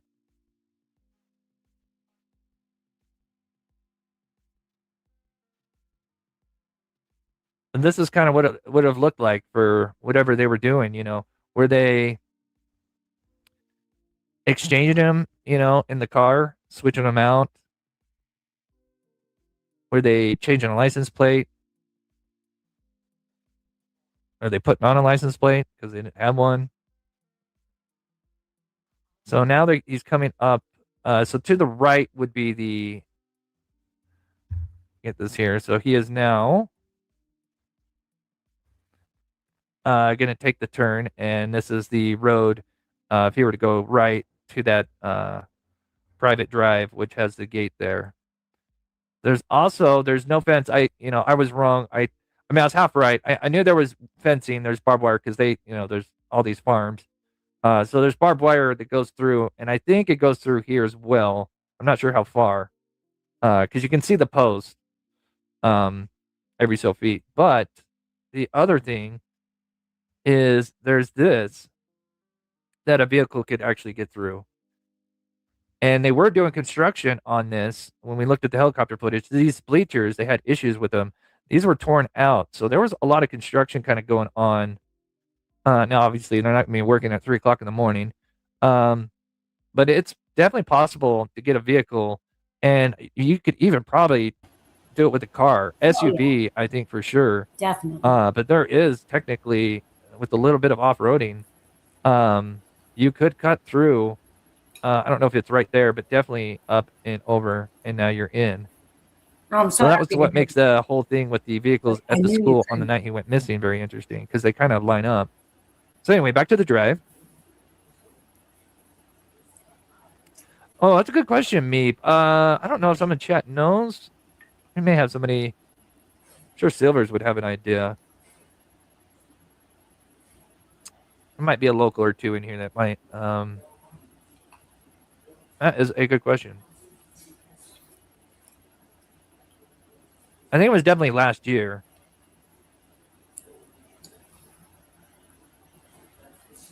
It would have probably made sense if they did it like in the fall, or I mean, summer to fall of last year, maybe. So here he is coming around the corner of the loop. And I just slowed this down because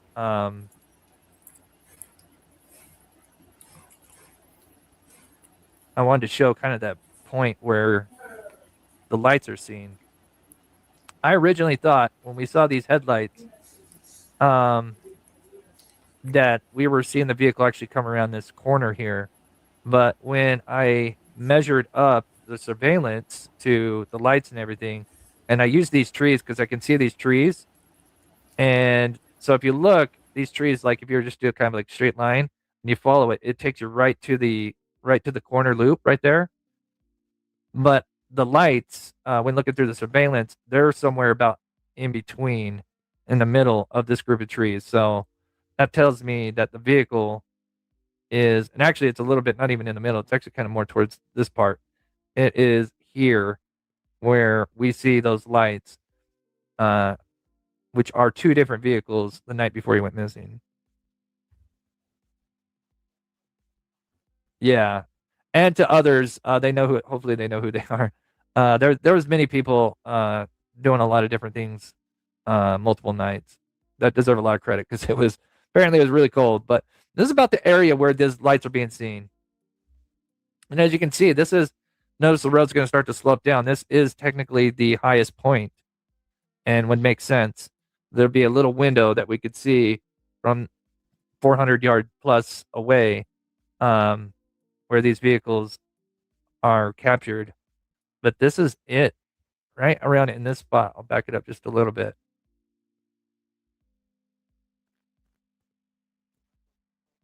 But not here, even though I started the video a little early. But right here.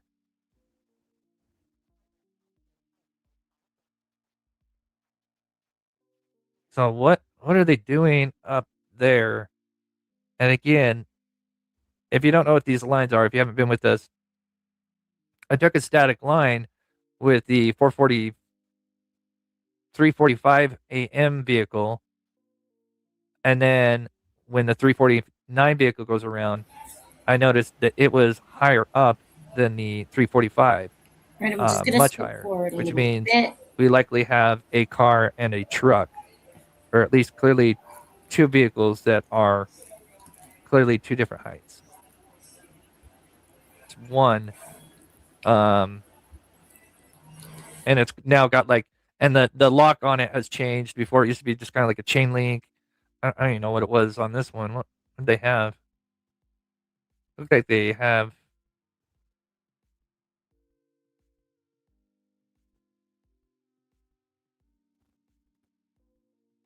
Man, they had something like tied up here. It doesn't even look like it's, or maybe a post that goes down or something, and then you just lift up.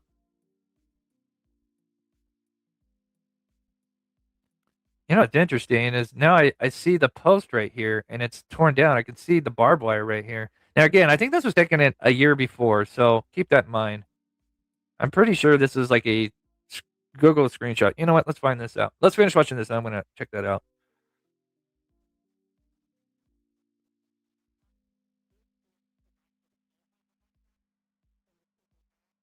Okay. All right. Thank you, Tessa.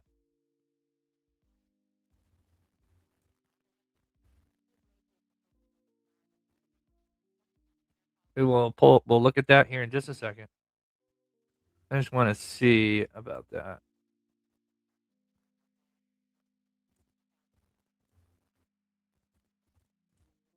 Oh. I'm trying to find the other timestamp here. Okay. I think that's it there. Okay, so that Here. says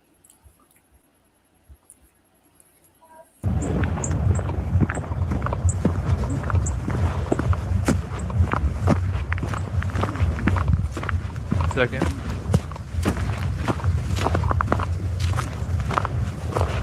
Okay, so he's in the cemetery.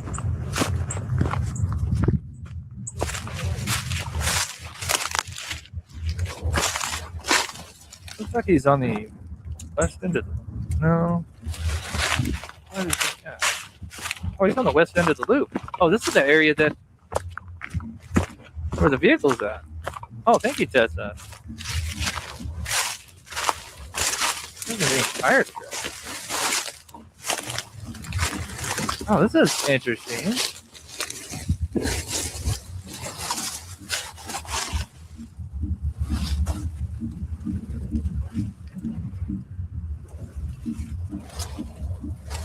Oh, sorry, guys. Shower curtain? Or curtain, maybe? Yeah, I'm gonna go full screen for a second.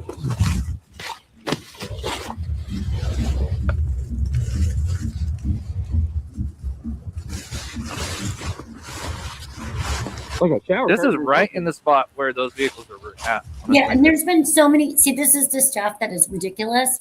There's been so many people in and out. There's no way that why ever that's there is intentional, and that's how I feel. There's all of us that watch it. Whoever put it there, why they put it there, it's absurd. That is clean. It looks new. It's been 2 years. There was tons of searches, and why would somebody have that there? I remember the speculation of the whole thing where Barbecue Lady, Body Moving, and all of them were on Elevated Truth podcast that Chris Proudfoot went on last December of 2024. And they were debating in the beginning of that live before he came on about my truck, was how Katie had said that Sebastian's pants were actually the pants that were recovered. Remember? And they were a smaller size. There was a debate about that in the beginning. And Body Moving seems to have some credibility, right? And she said she was told something, and there was this conversation that transpired. So when you see stuff like this, if the mom or anybody, I mean, whoever would do these things, that's where my mind goes. And there should be justice and accountability. And that's why no matter what happens at the end of this, I am grateful that Mob Crew is putting things together and sending it in, because this shit has to be investigated. Pardon my language. All of it. The guy in the woods that we talked about from the beginning, all of it should be investigated. It's not okay. There's a missing child, regardless of why or how. Sorry, I don't think you guys on Overall Momming can see Sam. Sam and I have healthy discourse, though. It's not arguments. They're just not too informed on all of the stuff with the case at times. I don't know if it belongs to that. There's a cross in the tree. I don't know. It's weird.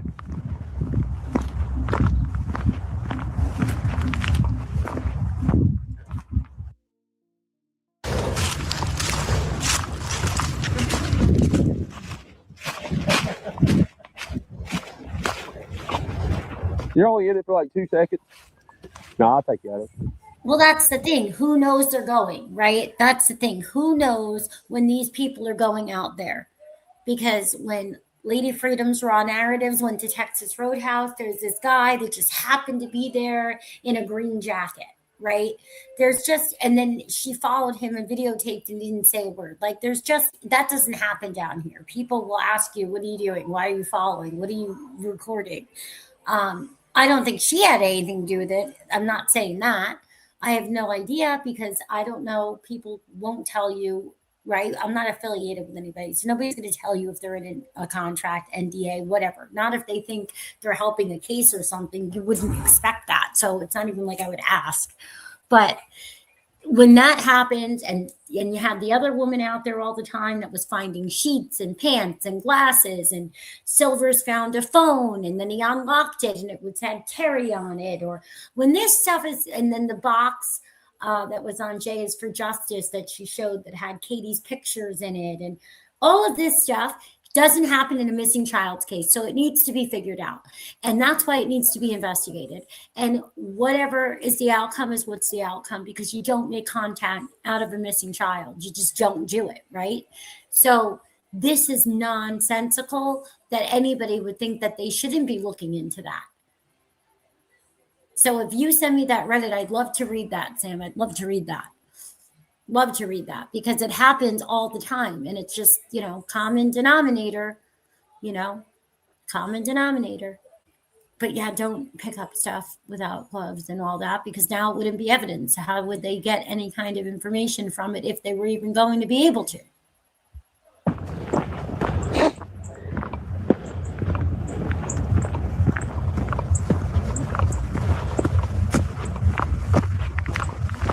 And I know a lot of production like stuff went on. I had a note under my back windshield once. God knows how many were on there. I mean, the nonsense that went on when I first moved down here is absurd. When I was first here, absolutely absurd.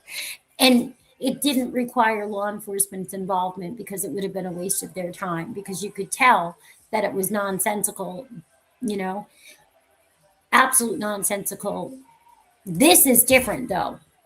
I wasn't out looking for a missing child, finding people and all of this stuff coming up or whatever. But I had these weird, one day it'll be appropriate to discuss.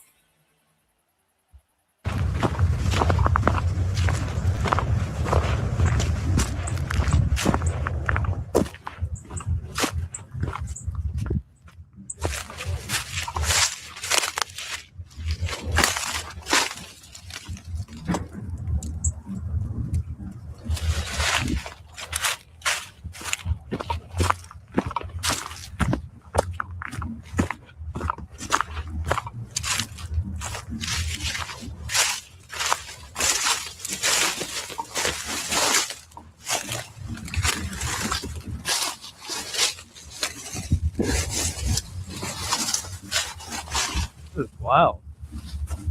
Oh. There we go. That's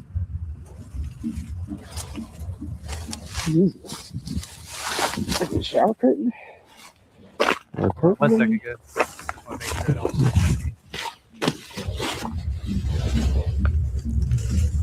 So this was a year ago. So 11 months ago. Let's see. Let's look at the date real quick. It's like a shower curtain or something. December 25th. I don't know Wow. if it belongs to that. There's a This was like cross in the Christmas tree. last I year. don't know. It's weird. Dang, I was hoping this was more like in March or April last year. Oh, so this was a year ago. That's the same time that all the weird stuff. So, did they ever come back out here and rewalk this at all? Locally, that's really bizarre. Why are they in the area that we're interested in? This is after he's been pulled into the dark side. This is very odd. That I've is got to save this very video. awful. I mean, this is I didn't know this was more or a less year the ago. area. Little baby pumpkin. Rachel. 2 little baby pumpkins. Ow.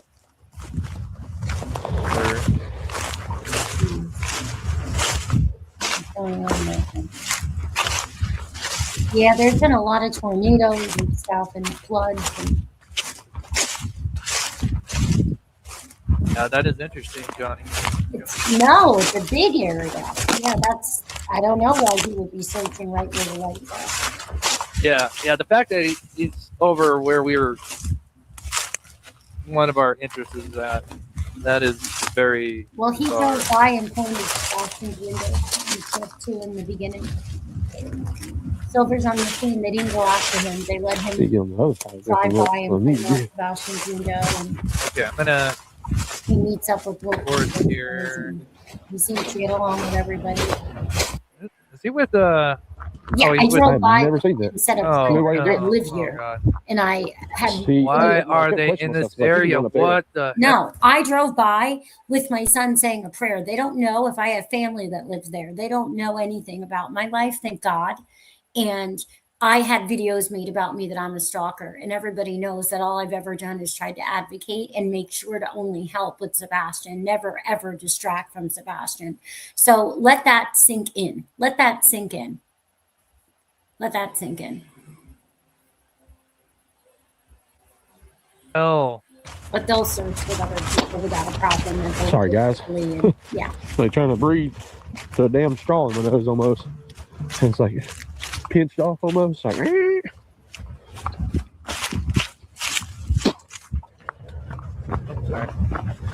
Why are they in this area? not sure, man.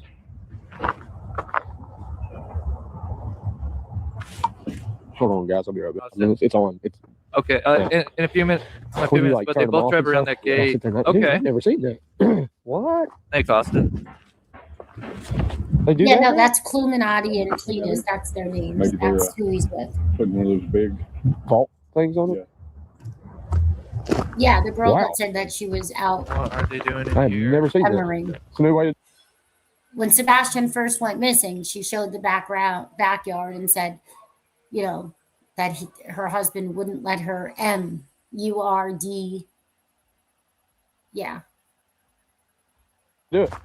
No, she showed. I'll play it in a minute. See, I kept questioning myself. It's like even going up there. So if you travel this fence line, See, you see where this it is the sticks out. window. Oh my Bust God. out when you run. Oh my God, this is perfect. Holy shit. Look at this. Look to your right. Now notice the tree line, right? Because obviously we're looking through so many trees. Hold on, let me get my video. I just want to give you guys, let me find. So, you know, we're zoomed out and we're looking through so many trees. They're walking literally right here, and we have this little window, right, that we can see these vehicles. Don't and forget. watch to your right. There Don't is a forget. nice little gap that you'd be. Don't forget, if you're guilty, right, or you have any involvement in a crime, the last thing you're going to do is want to be in court cases. You're not going to sue people. You're not going to, because you're not going to want the discovery. So let's just, you know, it could go either way. It could go either way, Rach. It could go either way here. Able to see vehicles. I've never seen. Right here, right here. So see where the big tree is, and then there's this kind of open area. This is where the vehicles. Yeah. And picture, a vehicle had to be basically almost pointing this way to be able to see two balls of light. This is blowing my mind. Hold on. This is big. Before I do anything else, I need to download this real quick, guys. I'll play it here in just a second. Let me just get the YouTube downloader going. Yeah, I'm going to show. In just a second. This is massive. Law enforcement did a search, I guess, of the cemetery when the Riley Lively. And happy holidays and Merry was Christmas there. to I those that believe are just tuning in here. in early April, was it? April Wow, 3rd, that's a lot. 2024, April 4th, 2024. When they did that, I think was. Okay, it's downloading. Okay. I'll show you the video It's a new way to do put it. up that I was so disturbed by and shocked by and appalled by and could never understand, because then she had all this content that she had made, and then she said that Seth was recorded and she sent it over to Christopher Proudfoot, the stepfather, and I just couldn't. I mean, why would all these YouTubers be doing all this stuff? And then you take into account, you have the guy that was searching, this odd video the day before that was made, and you have this other YouTube account. I mean, just so weird stuff, guys. So we want all this investigated, and it's great the FBI is doing what they're doing. Thank God.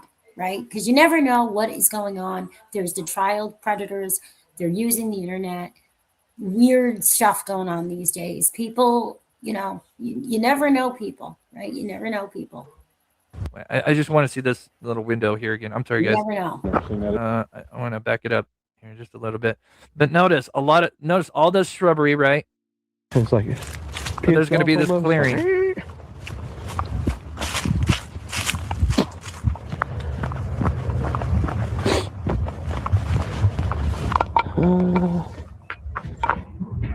Not sure, man. And notice we can't really see the construction area.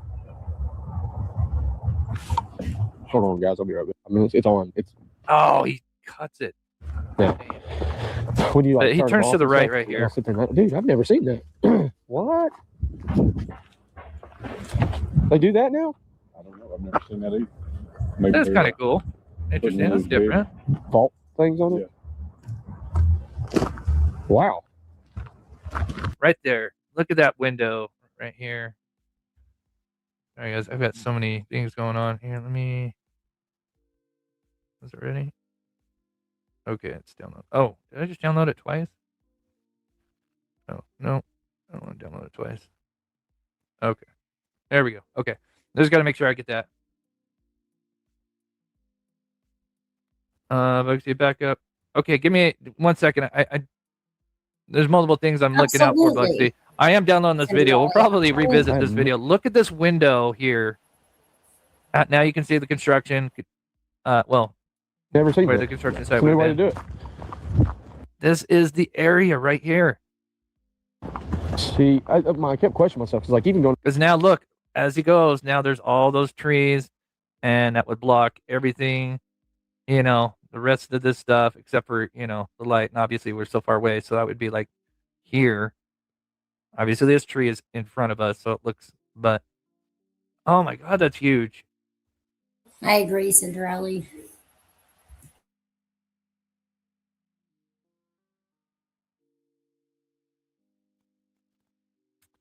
Yeah, there's so many facets. Ugh. On up there. So if you. Yeah, there we go. Oh, he did turn. Look at that window right there. This is the perfect thing right here.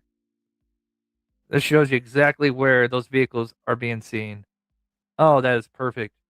Travelers fence line. You see. See, look. So that's where the loop is, and they are. Oh my gosh, we got so many. Okay, I got that video. Well, I don't know why he said that. That's a good point. I don't know.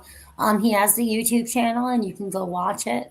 I don't know why he would say they're doing that now, because he doesn't live around there. So you wouldn't think he'd be familiar with burials at a cemetery. That's a very small cemetery. It's not like they get a lot of burials. So I don't know why he would say that. That is a very good point. I don't know. Oh my gosh. Thank you guys, and Tessa, for sending that. So they are like right here. And that is where we see the lights. That is wild. It sticks out. Well, that's right when you run into Bowman and them. Yeah. And we know for a fact they track that. Yeah. But the problem is like, dude, to get in through that thicket, I mean, I'm having to break stuff to get out there. So you would see a path cleared. And Well, I mean, quite honestly, for him to run off, the easiest path of travel would have been right Main down by road. that pond. Yep. If he came this way, assuming it's a dog track, right? It would have been. I mean, right hell. down He didn't walk that way. We've got so many cameras pointing that way. I can literally see squirrels and rabbits running through the construction site. Rabbits and squirrels running in the middle of the construction zone. They have nothing on. They're completely furry little friends, and I can see them running around because that night it was basically a full moon. And that construction area, even though there's not many lights or really any, you can still see them. If I can see a squirrel wandering around, multiple squirrels and rabbits wandering around the construction site, you think I'm going to miss Sebastian Rogers? by that pond and right through that drain. Looks like it. I mean, you had. Yeah, two worlds collide. This is well. My mind's blown right now. I mean, you ain't got to. It's not gonna hurt. What the hell are they doing? Compacted down. Yeah. Yeah, I'm. We do know. This makes me nervous. Yeah. So. Oh, content. That's what it is. This boy was picked up. Sam, it could all be production content. And that's disturbing in itself, because why would any parents ever be okay with content in a cryptic manner when their son's missing? So no matter what angle you look at, it's just something's wrong all across the board. I'm truly, that's the only other. Wait, what? Please, we spent so much time in the woods, man. You ain't got to, it's not going to hurt your feet. Right. It's compacted down. Yeah. Yeah, we do know they dived that. Yeah. So, They didn't drink. This boy was picked up. At least he has some common sense. Some. Truly, that's the only other. Please, we spent so much time in the woods, man. That's the only other theory. Are they actually speaking a little bit of truth here? I've not signed. I don't know why they showed his license plate. Please don't go show any hate to anybody or do anything weird. The only sign that I ever saw of anything was Mansker, and that's a false. Okay, I'll go to that. Was it real? Well, I mean, look, anything's still possible because there ain't no evidence showing nothing. But this is weird. If you try to take a direction and run with it, until you run into the bottom of the rabbit. Now, some of this dirt is from like graves. I think if they have extra dirt, they'll just throw it up here. So if you see stuff around here, I don't think that's too suspicious, right? Not to say that couldn't be something, but yeah. I agree, Marsha, 100%. Yeah, that's why I'm like, I'm going to download this before, I go to look for it tomorrow and it's taken down. So, yeah, I downloaded it. And that's the thing with searching, man. There's a point to the woods. My mind's blown. Has to be put in place. And it's like, man, I get it, but trekking 21 miles into the woods, logic says, I believe this was taken literally Christmas of last year. Off, 200 yards into the woods. He's going to stay close where he can hear traffic, stuff like that. And that's the other thing that's got me though when thinking about this. As much as I want to listen to what they're saying, I want to. Okay, now they're looking at a dirt pile over here. Raymond. Hi, Raymond. Goes out and searches and does all this. Oh, God. Is my spirit guide Mike with me? Oh, got the spirit box. It's that over there. Where's he at? I don't know why that. Can Mike help me find answers on the disappearance of Sebastian Rogers? Please. Here's a book. I'm sorry. Cool. I'm not into that stuff. We got what we need. So my big thing is okay. Was that path at any time? Was that path? Has it always been the same path up there? What do you mean? On the so like the roads, they've never changed, right? Like they've never cut. So when we came over here and met Seth sitting right yonder, back a week or so in, there was the dirt was sort of compacted a little bit, heading up where the road, the road lies off, right? Yeah. And it heads up to the left. The godparents are walking up that way that day. But yeah, I know there's probably a lot in here. I just want to get to, because obviously this is over an hour long. I think it was. It's worth a second. Okay, so they are. He's still missing. Now they go here. That's Old Pond Runoff. That's where all that mud. I think the video's going to cut here to where they're. Yeah, I'd love to be able to put something in it, but. Live fully, my love. So, if I were to try to get over there, it's gonna be muddy. I know that, but let's see. Oh, there's a trash bag. Let's cross. Oh, it's cut right. Hey, y'all know the fence is cut right here? Basement. Right here. It is no shit cut. Oh, ain't that something?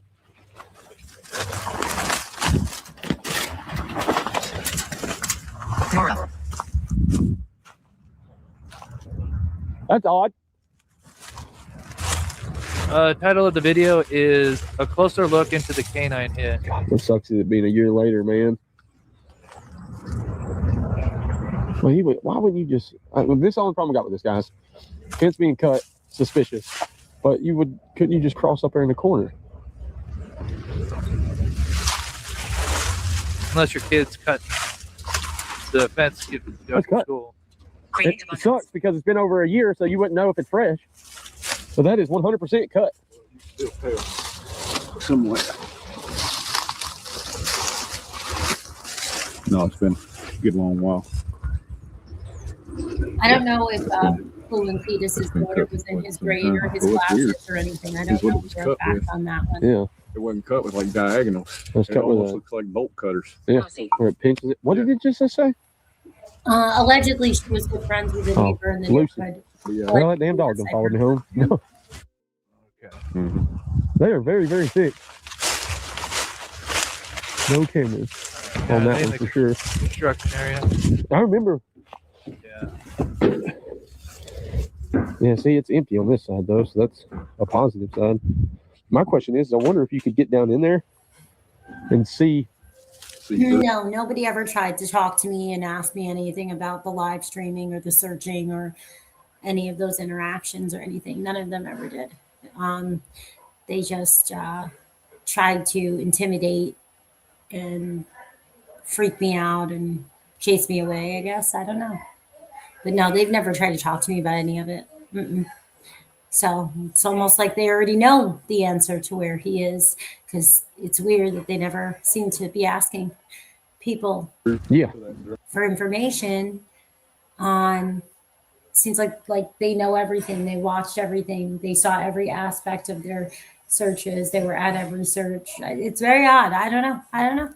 Is that opening right down? I can't answer that. Having a break. Interesting though. Yeah, if you guys want to check that out, if you see anything else, email me. But yeah, that is interesting. Smiling. Yeah. My biggest concern is the fact that they're, right here where we're all those vehicles, but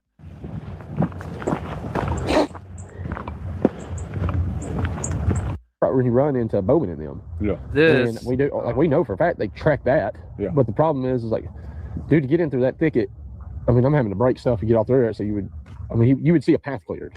And well, quite honestly, for him to run off the Rogers. Oh, if so, anyway, I was going to try to find that window just one last time, because that's easiest path of travel would have been right down by that pond. Yep. If he came this way, assuming that the dog tracks right. See, I kept questioning myself. It's like even going up there. So yeah, right there. That is that window we see the vehicles. That is interesting. Thanks, guys, for sharing that. Tessa, thank you so much. Yeah, the shower curtain. Yeah, I'll play that one last time, and then we'll get back. Where was that? I was at the beginning, right?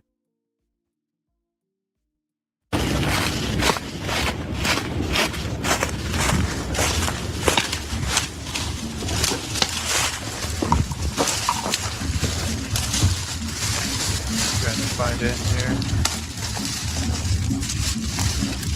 11-minute mark, right? Oh, here it is. Okay. One more time. Back it up. Again, it's, would have been 10 months after he went missing, so.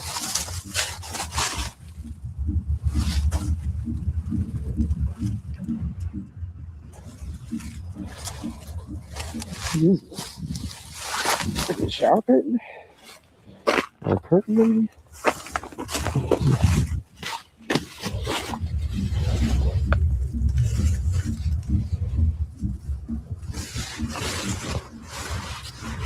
Like a shower curtain or something.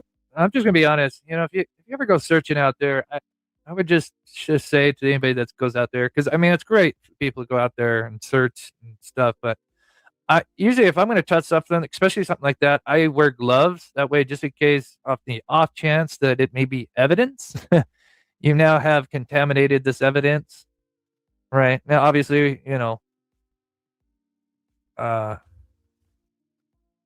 volunteers and everything. It's not like we're supposed to have or know all this stuff, right?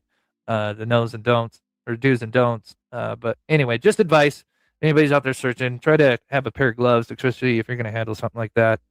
So you don't, just in case it is evidence, you don't contaminate it like you just did right there.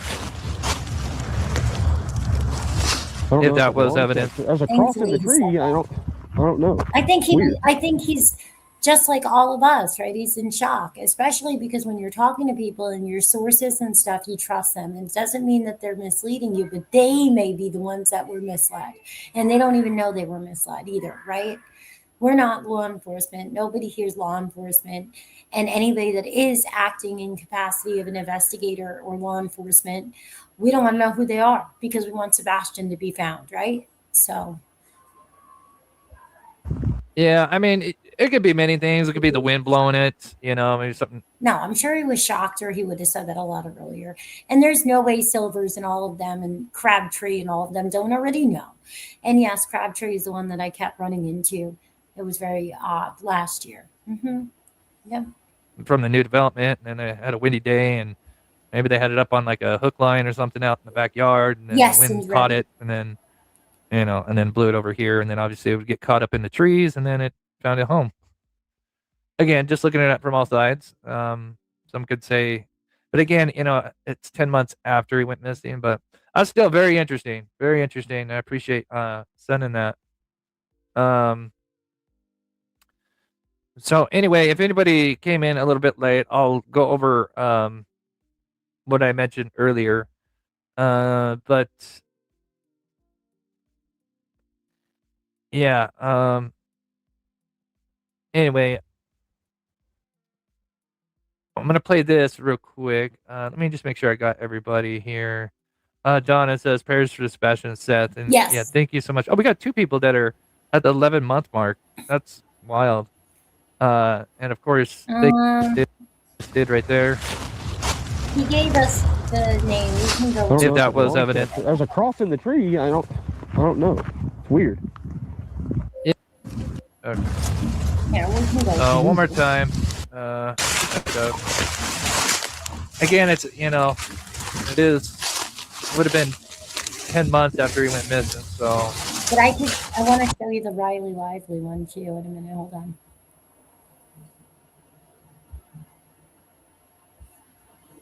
Yeah, he did. He drove by and showed us where Sebastian's window was and stuff. I'll show you. Well, just like with production, you take a long break. But yeah, I don't know. We can go back and we could watch his first ever video really quickly. Absolutely. They're not that long. So, yeah, he started not long ago, right? Right when Sebastian disappeared, this guy came on the case. Okay, here's what we're going to show you this time. Here's what we're going to show you. We're on the street. There's Anthony home right there. Case Anthony, Georgia. Kaylee Anthony. He's showing us what happened with Kaylee Anthony. And it's really kind of heartbreaking, right? Because it's kind of what we just saw with Melody Buzzard and all of that, heartbreaking. So, no, because you don't want to know if somebody's an actual investigator and they're investigating. That would ruin a case. So I do not, sorry. You come out of that driveway. Well, it wouldn't ruin a case, but it would interfere, wouldn't it, with what you want overall, if you're looking for justice and everything like that. So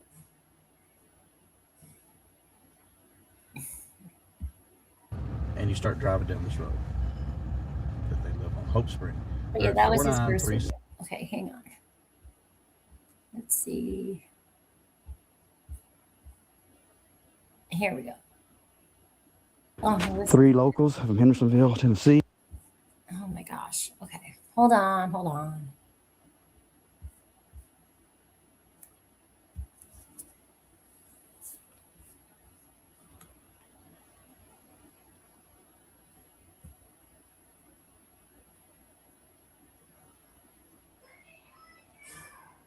His theory?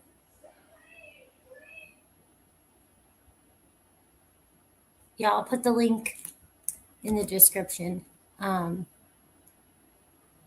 there's this one and there's this one. So I'll let you listen to both, but I'm looking for one specific and then we can finish that one. Absolutely. Hi, Silver's on the scene, and this is my theory of what happened to Sebastian Rogers on the night of February 25th and the early morning hours of February 26th. Before I go any further, this is alleged, as I'm only taking what I've seen, my thoughts and my opinions, and creating a theory from it. Also, I'd like to say I hope my theory is wrong, because I do hope Sebastian is alive and well, safe and sound somewhere, and he's still with us, and he will have a much long and happy life. With that said, my theory does not go in that direction. Here it is.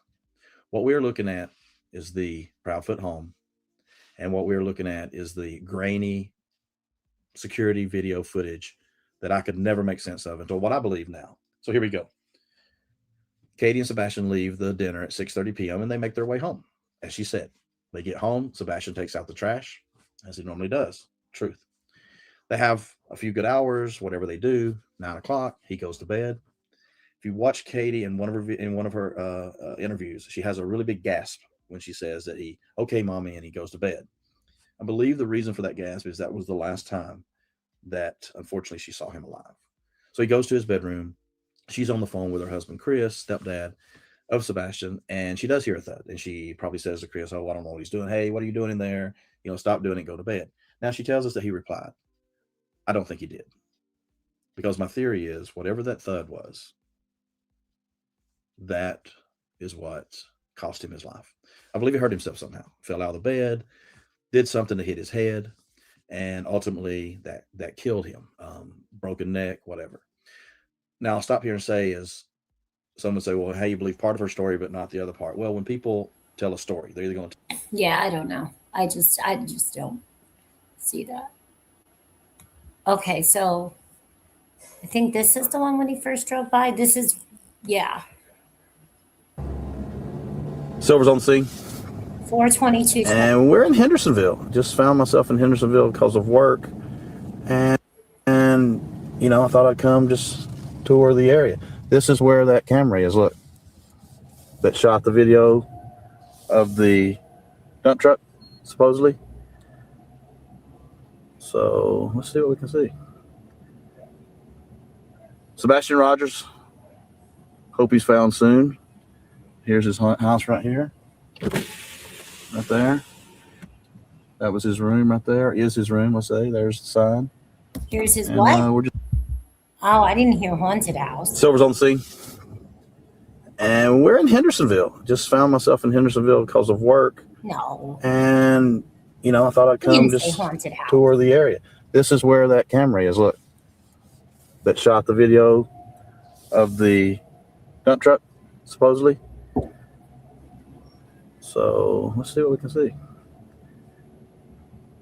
Sebastian Rogers. Hope he's found soon. Here's his house right here.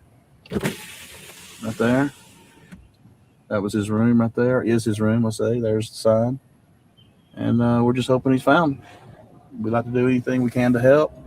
And, I don't know what we can do, really. There's just a lot of area around this neighborhood. A lot of open land and woods. You see the woods back in there. So if he went out on his own, not really sure where he would go. There's just I don't know anything about why he started searching for Sebastian or what he did before. I don't know. I heard all kinds of rumors. I have no idea.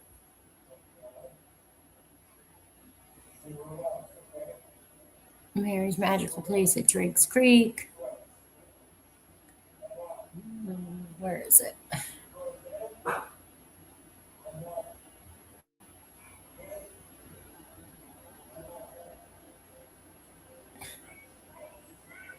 Yes. Mm-hmm.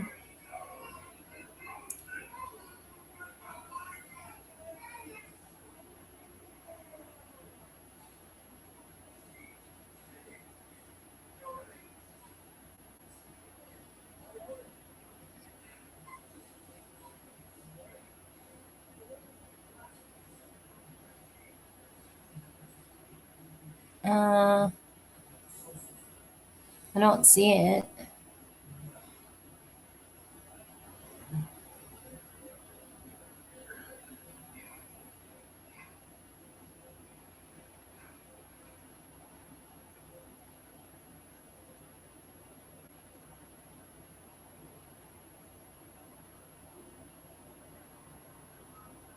I'm looking.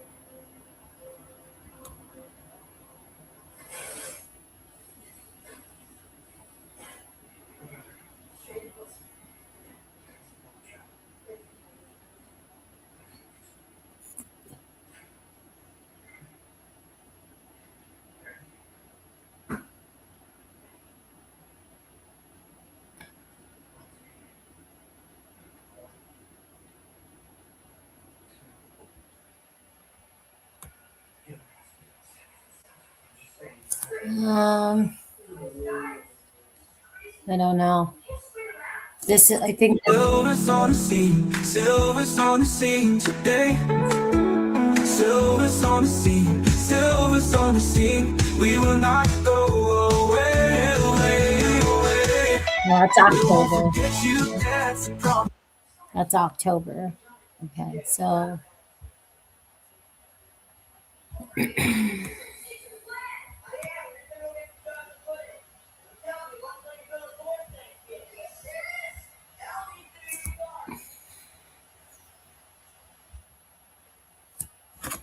I don't know.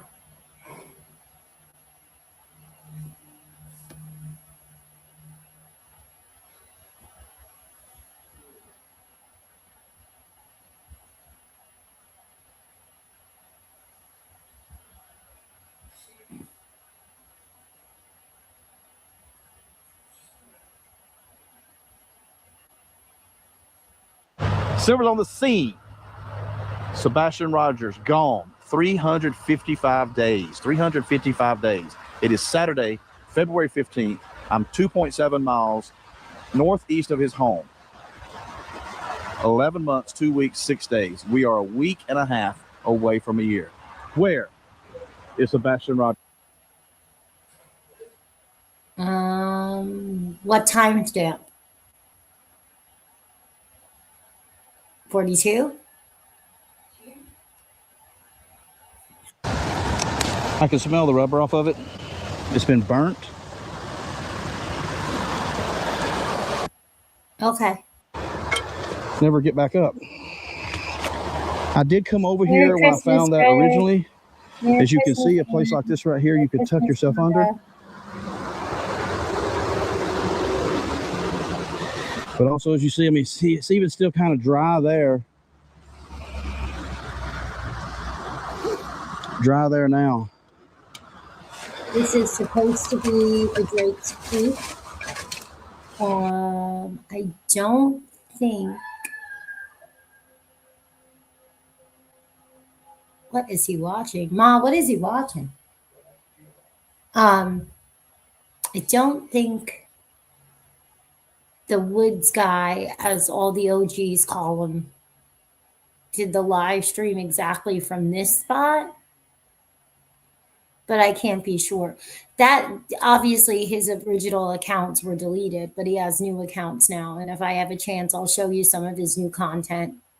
We can go back and visit because so many people keep asking about Billy Letters to Esme. I could show you. But no, he's never been in any of these people's videos. I don't know. I don't know that he tags them though. I didn't think I was going to be able to make it out here because the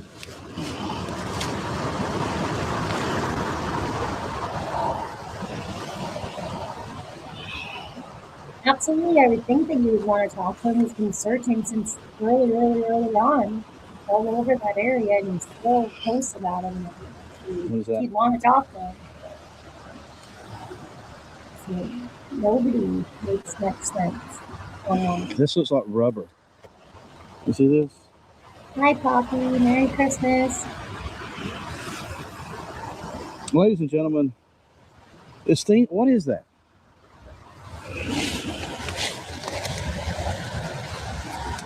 I can smell the rubber off of it. It's been burnt. I'm going to email Detective Carter. I may even call him.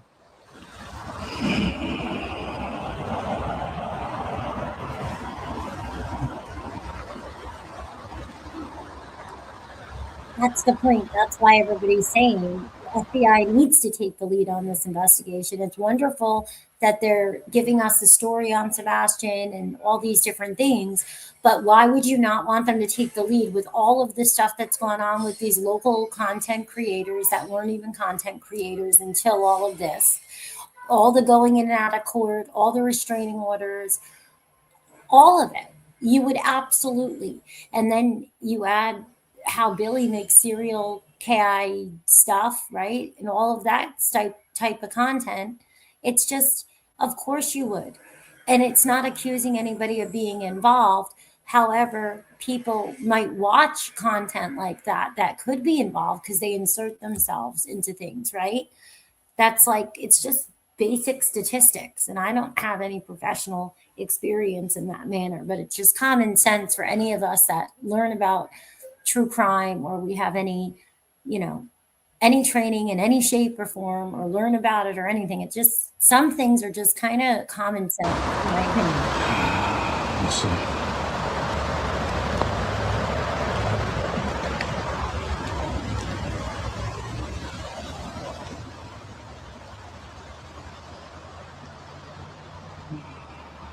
Right? People that do something bad to somebody else, how many times did they go back to the crime scene? They go to vigils, they go to funerals. Well, the internet is the new vigil in a way, right? The internet is the new crime scene in a way, where people can do things and then they could just insert themselves into it and watch it and pay attention, even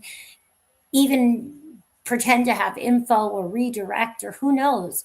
We've seen it in all these other cases, right? There's a lot of other stuff to go off of.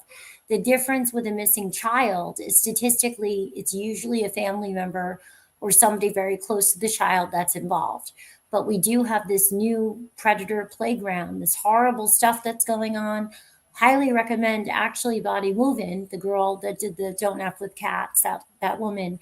She has a lot of good information on her YouTube channel about the severity of that and the FBI warnings on what's happening right now, and protecting your children, talking to your children, your nieces, your nephews. If you don't have children or grandchildren or friends of yours, let them know what's happening. There's a lot of bad stuff happening, and Snapchat is still a big issue. What they do with, not cooperating in a lot of ways very easily. They don't cooperate as well as Discord or Facebook. The whole stuff going on with the Roblox. So, I mean, to me, there's something wrong when you don't want the FBI to take the lead. It's 2 years. Where is Sebastian? And if something bad happened to him by the hands of somebody else, and you would not want them to harm anybody else.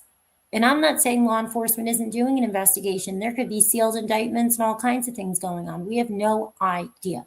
We're just going off of what we see. And the fact that people, myself and so many of us, have had all of this crap go on in our own lives, we're never going to stop paying attention, because it's very unsettling and you want justice for everybody. But in this situation, you can't help but feel that why is this all going on? And why are the parents acting the way they're acting? And the dad, I showed you the video of that poor father. The guy's broken. I don't believe he's involved, but let law enforcement figure that out. But in the meantime, yes, the FBI should take the lead. Why wouldn't you want the FBI to take the lead? You don't want people, no matter who they are. And I enjoy some of these creators, but I'm just saying, you don't want anybody to think that they can make a bunch of money off of making content on missing people. And then bad people go out and fake missing persons cases, or they do it to sensationalize and capitalize. I mean, you don't want it at all, right? I mean, it's just across the board. Like who? Sam, you're driving me nuts. Anyway, I'm so sorry, everybody else. I'm sorry. I know you can't see Sam over there because I have the other TikTok and the Shades of Suspicion going. I have the multi-streams going. I'm really hoping to get Momming It Up out of the pits of the Krama algorithm.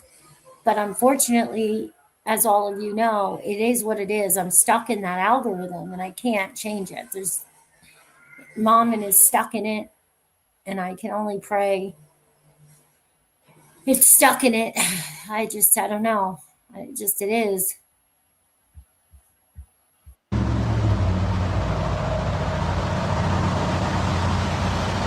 There we go.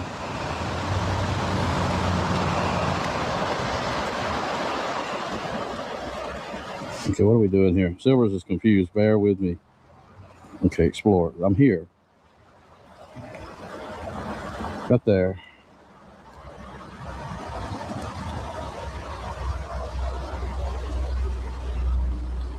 we're just going over every side, every angle, everything that could be, everything and anything. That's what we do. That's how I always am. I try to think of everything and anything because I don't think anybody's opinions and stuff shouldn't be, allowed because we don't have a lot of information. But there is a lot of stuff that I don't understand by the creators. I don't understand why they don't discuss a lot of this stuff, like the FBI things, and I don't get that. That's just me personally. But I do understand it if they're not true crime, right? And I was informed several times that it's trauma. It's not true crime.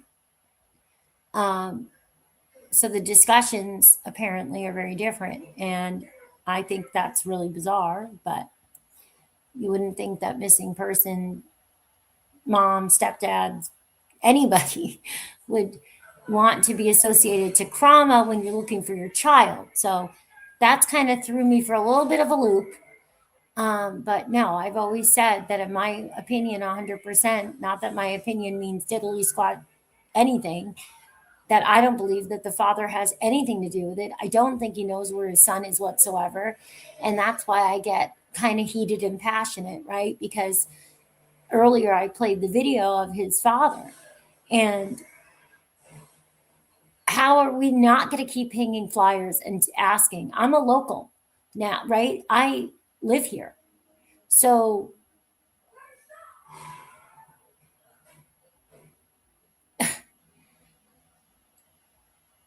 there has to be answers for Seth, for everybody. This could be any of our child, right? This could be, I pray there's no corruption, right? But I don't know. I don't know. I could look at every angle, I could speculate, but I don't think Sebastian had anything happen to him at the hands of his dad. I don't. I do not. I just don't. Could I be wrong? Of course I could be wrong. But it's just kind of like common sense. I feel like he was out. I don't know. You guys already know, all of you over on Mom. And Chris Proudfoot said several times that Seth had nothing to do with it when he was asked that question. Right? So, the thing for me is that the stepdad cannot get mad at me or anybody else for talking about him or speculating about him. They're not unintelligent people. They know, just like people that make rage content, just like Illuminati, just like everybody, that when you say things and you do things, you're doing it so that you do get attention or reaction. So there's no way that they can get mad when it's been 2 years. And sorry guys, I get so frustrated, so frustrated with it because it doesn't make any sense.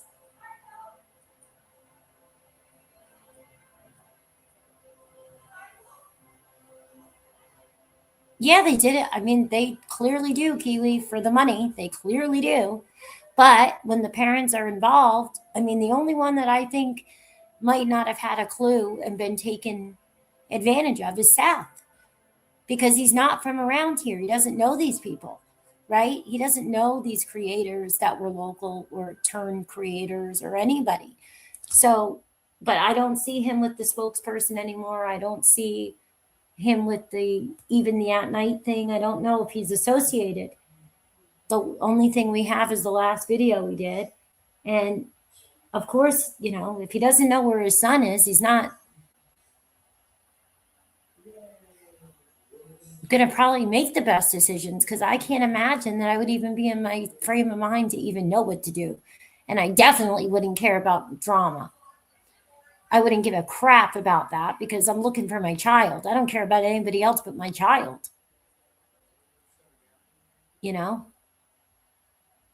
But everybody acts different, obviously. But the stepdad did. He said it. He said it on several channels that he went around talking to people, right? And would work with them as long as they didn't give in to the sauce or whatever. He talked about Trevor Lee, and that if you man up, or if you have a spine, and he compared it to jellyfish, you know, and have a conversation. He's the one that said all these things, and he's not an unintelligent person. They were in the military, right? They're former Navy. And maybe you might make, you know, once or twice, but this is a consistent thing. Dressing up as Seth, as a sheriff. I mean, you know what you're doing it for is for the content.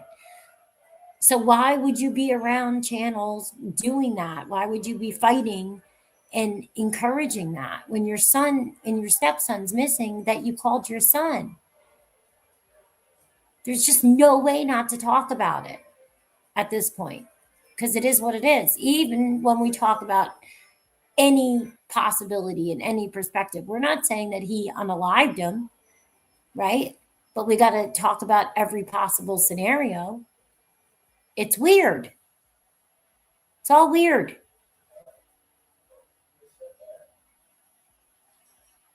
I would have believed if he ran away because of what was happening with everybody. I would have bought that one too, right? But if he ran away, you'd be searching for him. That's the way that we would think you'd want. It's just too odd. I don't know. I hope we're all shell-shocked and the parents had nothing to do with it, and he's all right, and we get an amazing, that it goes against all odds and defies statistics and everything. Believe me, I don't think anybody wants anything to come back that any of his parents or anybody in any way harmed him. Who would ever want to think that?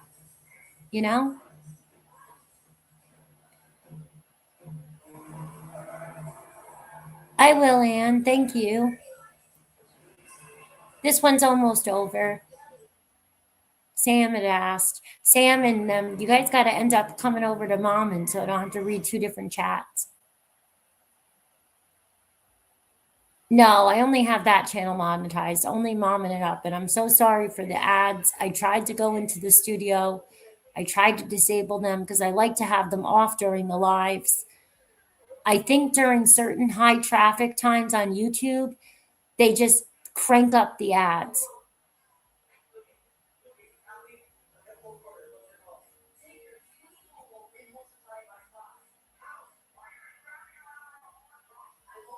Yes, Kiwi.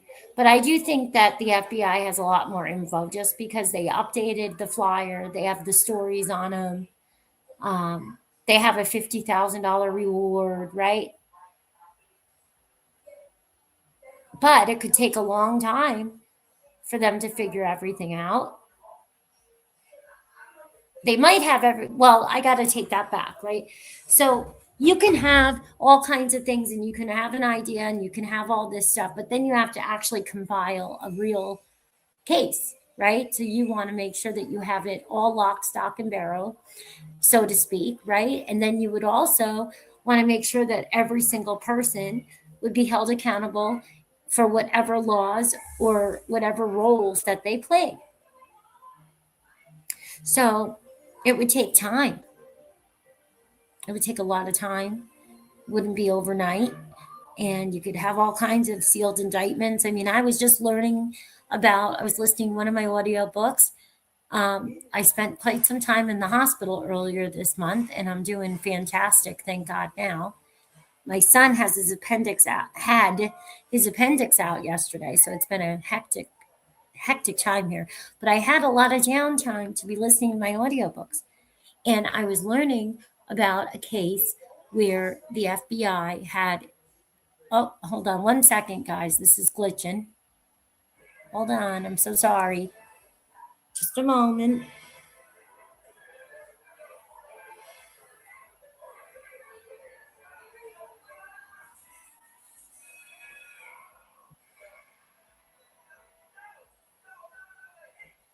Oh, geez. Okay, I see what I did.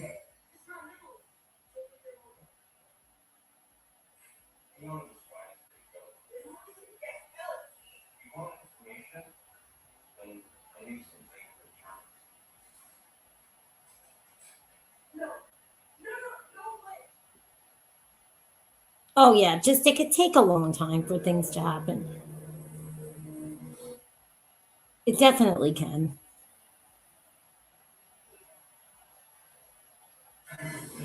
But look at the case that we just found out of Florida, where that mom had had her daughter for 40 years, 42 years. And they had all the information, but then there was a bunch of,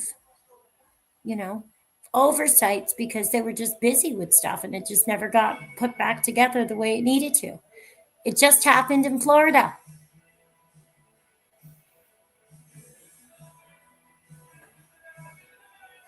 Yeah, I wouldn't doubt if it's more like 800,000 at this point, to be honest. As terrible as that sounds. I really wouldn't doubt that.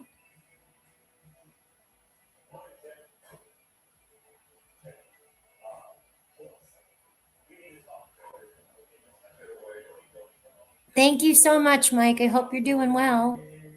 I hope you have a happy holiday.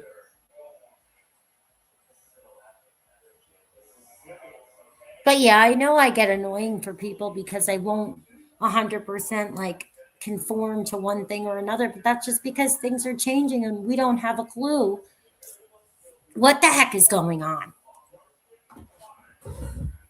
Right?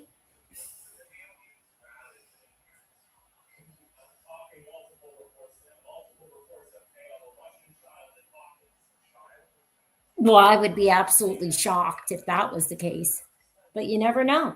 Listen, there's other cases where, it's shocking and you find out that the parent actually was the one that was involved, and it's the parent that you would never ever expect, that they were involved in having, this child, take off. Look at the Nancy Grace that I played earlier. Nancy Grace, when she had, I forgot the name. I'm so sorry, but I could look it up. She had this guy on that was missing his son. And right live on the air, she breaks it to him that they found his son in the basement of his home. Right? So you never, ever, ever, ever, ever know. You never know. So, of course, I know that there's still a chance that, the dad could be involved. And he could have hit his, had somebody, go meet him or could have had another phone or whatever. But do I think that? Would that make sense with the overwhelming amount of everything else that we know? No. But obviously, I know it's possible. Anything is possible until there's a time that there's an answer where he either comes back or there's a trial and all the evidence is presented, right? Because everybody is always innocent until proven guilty. We're in America. So you have the freedom of speech, but you also, you don't convict people. You can have your opinions. But anything is possible. But you got to wait and see. And I know that's not anybody's cup of tea when it comes to this case, in a lot of cases, because people usually go 100% one way or another. Well, I can't do that because personally, I know there's been all kinds of stuff that's happened in this case that you would never know what the parents could be going through. What if, something did happen and they were all, told like a hostage negotiation. When we saw the video and they were showing only their hands and all of that, that was my thought. Was a ransom demand, and they're doing what they're told by investigators. I mean, because there's all kinds of possibilities. You have no idea. And I get it. Totally get I'm not everybody's cup of tea.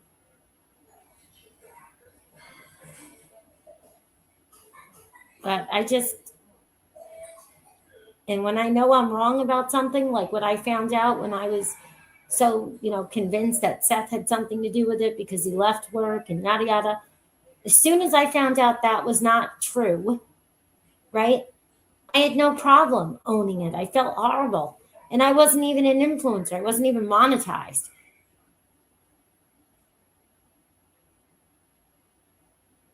But that's just because I'm a person and this is real life stuff we're talking about. And I think we should have some sort of ethics, even if what we say doesn't matter necessarily, even if we don't have the influence, I still think it does matter. And our opinions should be fluid. It should change based on whatever we consider evidence, right? And that's why I just have a hard time, I guess, watching a lot of true crime stuff. I like to learn about the facts of everything. I much rather, learn about things that have already happened because I just try to understand it. I think a lot of us, we are just drawn to the psychology of it all, I mean, look at how many people are people watchers, Remember back in the day before the internet, you just go to the mall or go to Walmart in the middle of the night when it used to be 24 hours. Just trying to understand. And I think with a lot of the crimes and things like that, a lot of us have gone through something, and so we can relate and we'd like to see justice. Sometimes it's just because, how do you prevent something, or, just trying to kind of grasp, what separates us, A lot of the crimes I always understood, like the snapping, heat of passions, things like that. But then you have these other ones where it's like, my gosh, like, isn't there something inside you that you would never want to do that? Like there's no way. But not everybody's built like that. Some people don't have guilt. They don't, their adrenaline, their joy and stuff in life, unfortunately, is in a different manner. I mean, one day we can get into all the psychology of it, Sam, but you derailed everything over here now. I know we're just chatting tonight, but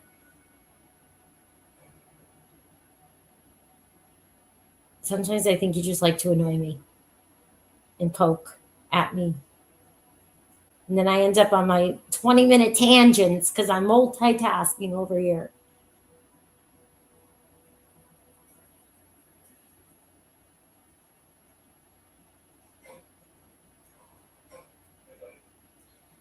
Yeah. What I'm going to do, hopefully, because my son's on he's gotten a pass. Most of the guys in the Army were able to get off, for the holidays. And I'm going to see if he could do the OBS for me. And that way, what I could do is I can have the chat come on the screen so that you guys can see what's being said while I'm multi-streaming. I think that would be helpful.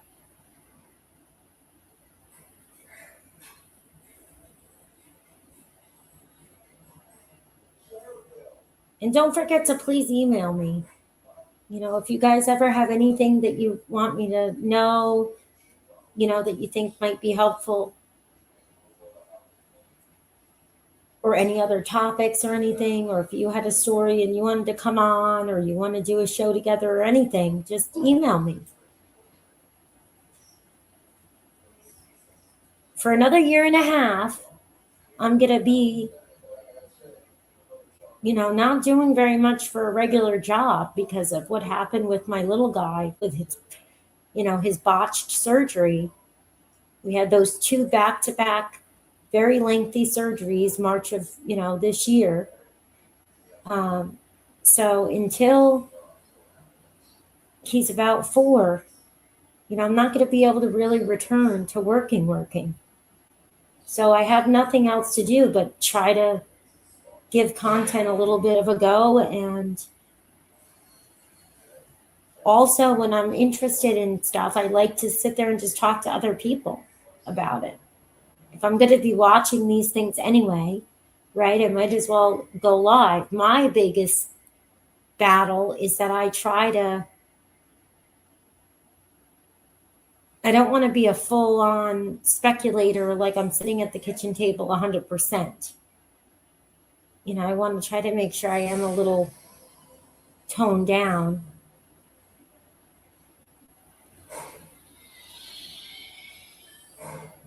With certain things, but at the same time,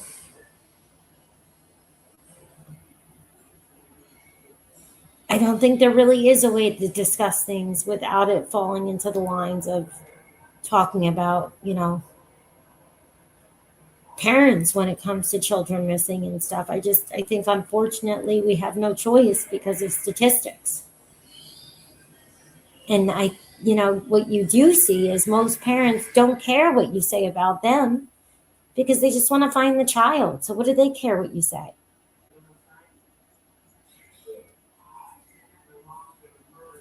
This is just an anomaly, I guess. I don't know.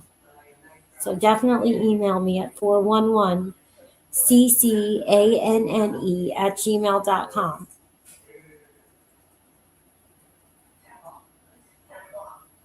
I just want to see the end of this, guys. It's only a couple more minutes. And then I'll go pull up the one that you suggested.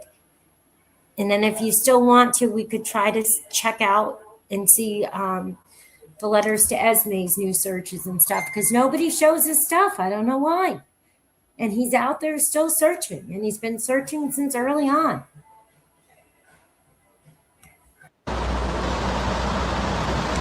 Why is this not letting me? Yes, sure. There it is. Okay, I got it.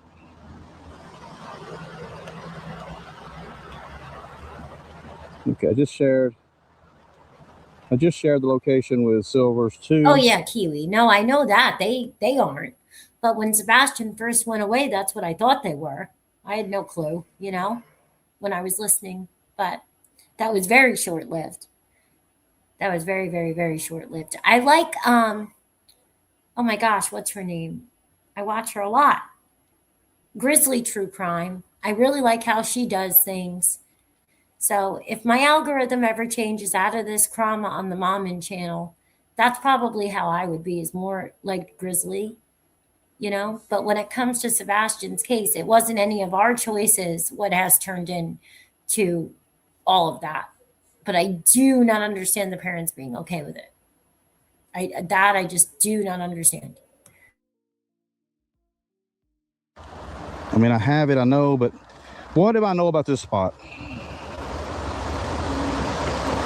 I don't know what type of, we call them official searches have been done here. I don't know if the cops, law enforcement came out and got the blanket and the pants, but I do know this. This area needs to be searched.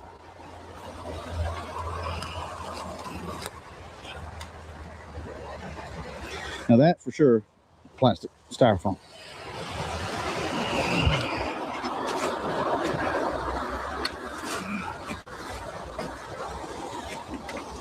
Okay, hold on. I'm gonna take a break. Not really a break, I need to change my battery. I'll be back. So as I'm seeing them back, again, Drake's River is unbelievable. You know, it's crazy because people I've been working with and who have sent me stuff who aren't from here, who have never been here like me before Sebastian went missing, who don't know the area, right? Sometimes they mistakenly say Drake's River. Well, it's a creek. We all know this, right? It's Drake's Creek. I'm telling you today, and any day it floods, it is like a river. So that's just odd that they see it as a river. And it kind of starts making me think that we may be dealing with a situation that ever how Sebastian got here to the area I'm standing right now, 2.7 miles from his home, And when these floods happen, they wash them down.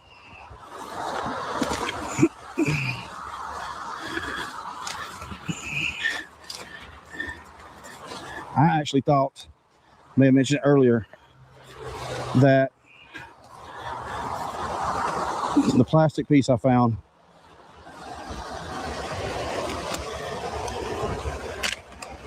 could have been bone.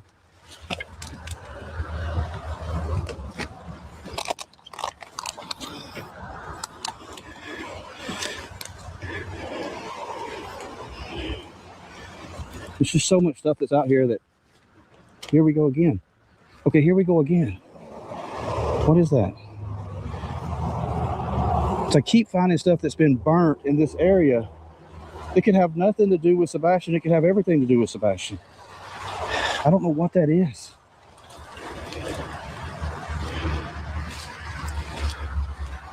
No, I have no clue.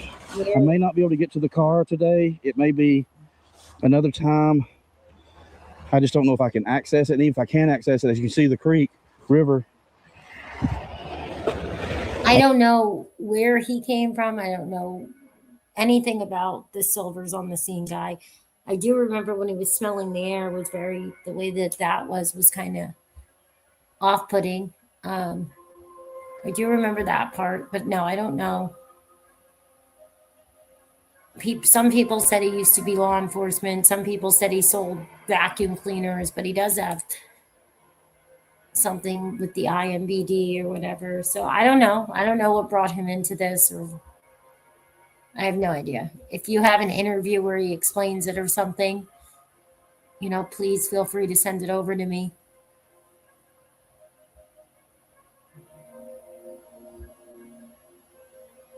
I have not a clue. I don't know what's going on here.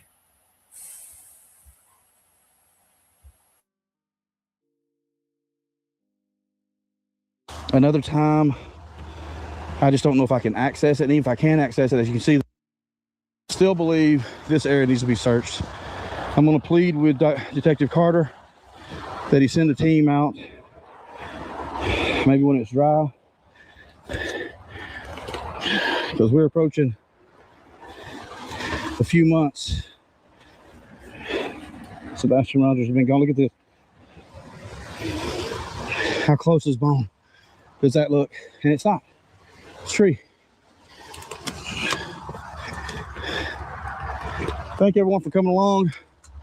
I would apologize that I've been gone, but I can't. It's unavoided. There's no way to avoid it. I have to work. Thankfully, I've got a really good new job. I've been on the job now, going on my 4th week, and it's brought me hope. It's helped bring me back here to Sebastian's area. Okay, so I'm gonna cut camera. I'll be right back.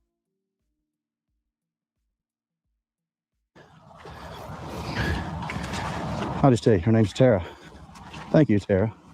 She said it was okay to mention her name. Everyone knows who Tara is. A new job, and I brought him back over there. I've been praying to find a remote job. It's been a horrible year. I said that I am refusing any more unexpected medical things and everything. But it's hard to find remote work it really is when you, there's a lot of remote positions, but I mean that are flexible, right? It's really not as easy as I thought it would be, because I always had these opportunities, and there was always, New York is very different, than Tennessee and, Alabama and all of our surrounding states, Kentucky. It's a very different world.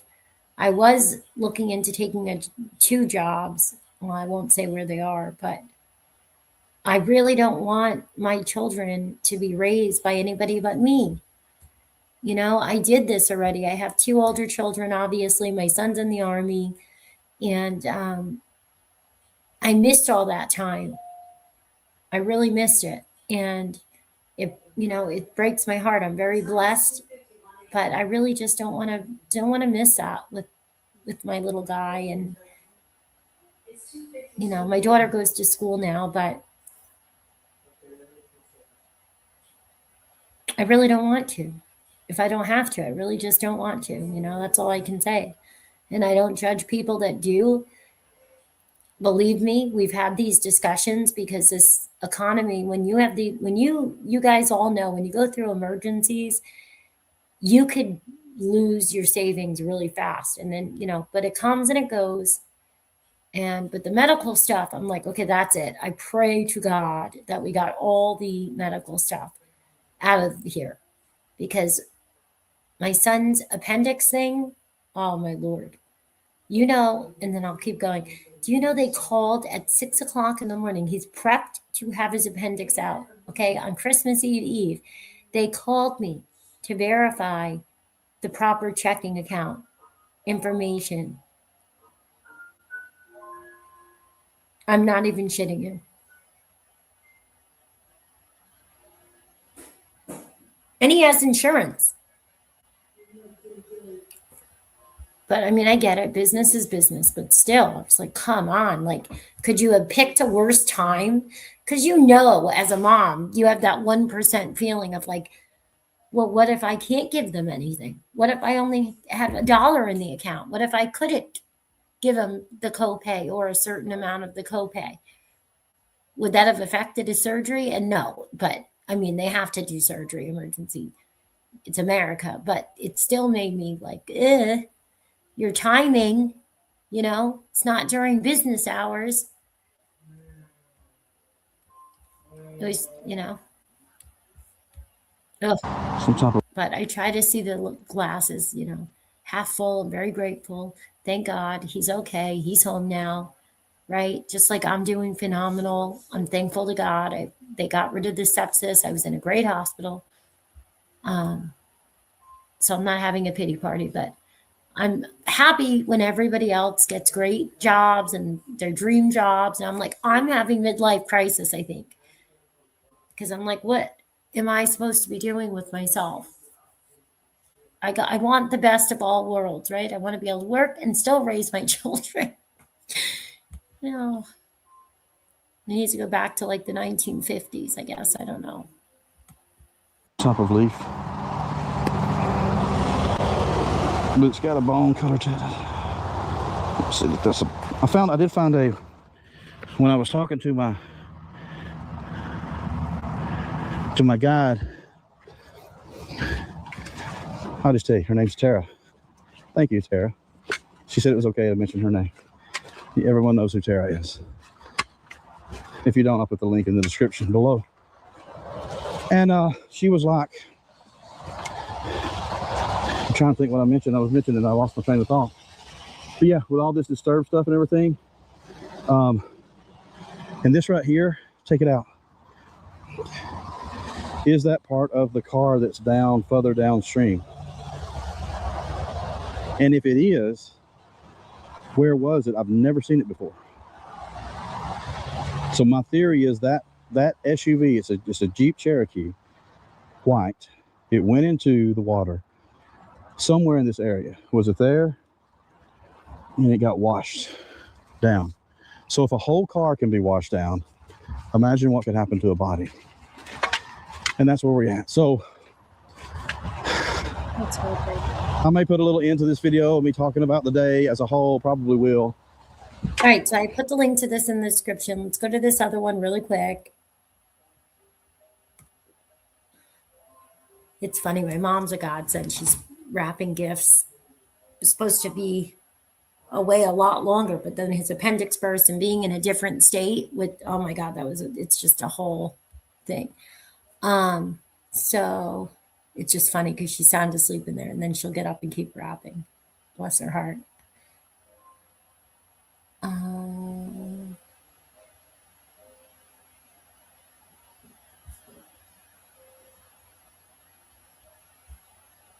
Let's see. What was the other one that you sent? Rachel, are you still out? If you're still listening, can you just tell me what date? I don't know. I'll probably be on for about another hour.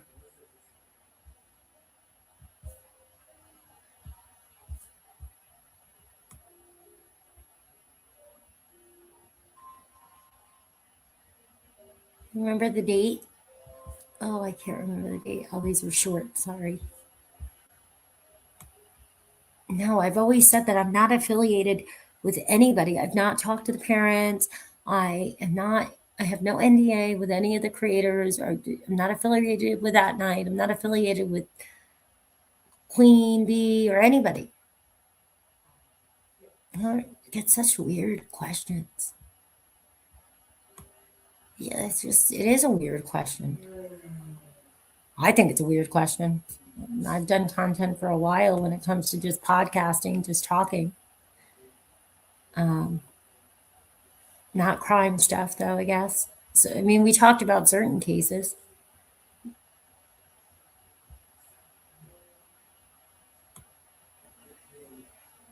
I think it might be, was it that one from, wait a minute.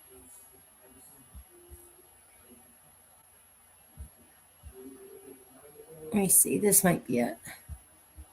For you to go say, here's Nope, that's not it. point I'm trying to make is if this boy walked out.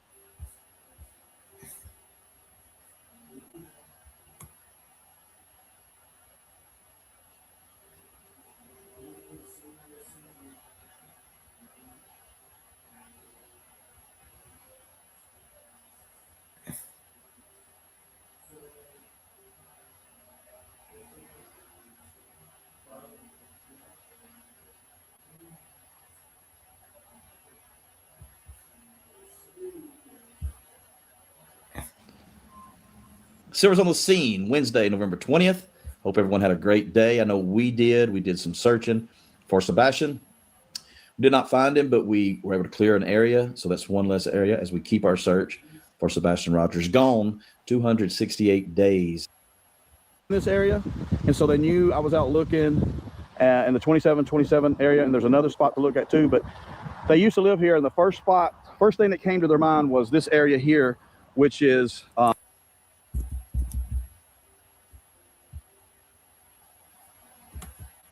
area. It's where you'll find me. This is the one you want to anyway, watch. hope you enjoy this video, and thanks for everything, and keep your eyes open as you watch. As I've said before, when you watch these videos, you come search with us no matter where you are. So thank you for that, and thank you for your support. And to everyone I met today, it was a pleasure. It was my pleasure. It was Silver's too pleasure. We were really happy to meet all of you, and just good to not only meet good people, but to know that these good people have great intentions for Sebastian, and everyone there, we're looking for him, and our goal is simple: find him and bring him home. So enjoy the video, and here we go. Thank you.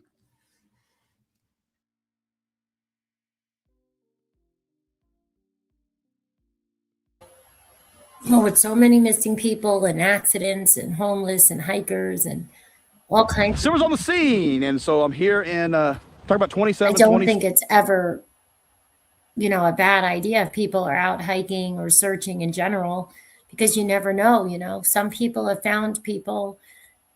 You never know, right? You just saw that car, so you never know. 7 Westmoreland area. It's where you'll find me now, and of course looking for Sebastian Rogers. So let's take a look at where we are. Okay, just come off.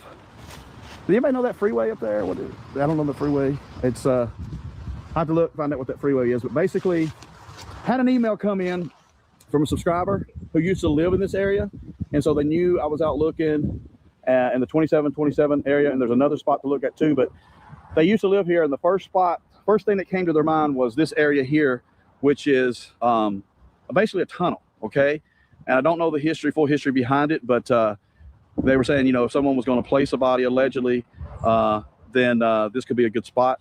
So what we found is you cross over the thing. It's really, really tall. We'll see it in just a moment. But we had to go park the cars further away and walk down to this area. So looking for Sebastian, Westmoreland, Tennessee. And I have car guy 1 and 2 with us today. So they are the ones who came by and actually took a look at it to start, about a week or so ago. And so you'll see as we go through, it has a lot of opportunity to, in my opinion, place a body, hide something, evidence of some sort. We'll see exactly how far off the road it is. It's right up here. But it's an interesting tunnel. You'll see right here, it's almost like a train could go through there. Now, there's a lot of leaves on the ground, like you were saying, right? Yep. A lot of leaves on the ground, so finding bone or clothes or some type of evidence could prove difficult if, but look at this. This is just like a gorge. You got a lot of rock on either side. It's a beautiful day. It is Wednesday, November 20th. And yes, before anybody wants to contact my work, I did take a vacation day today.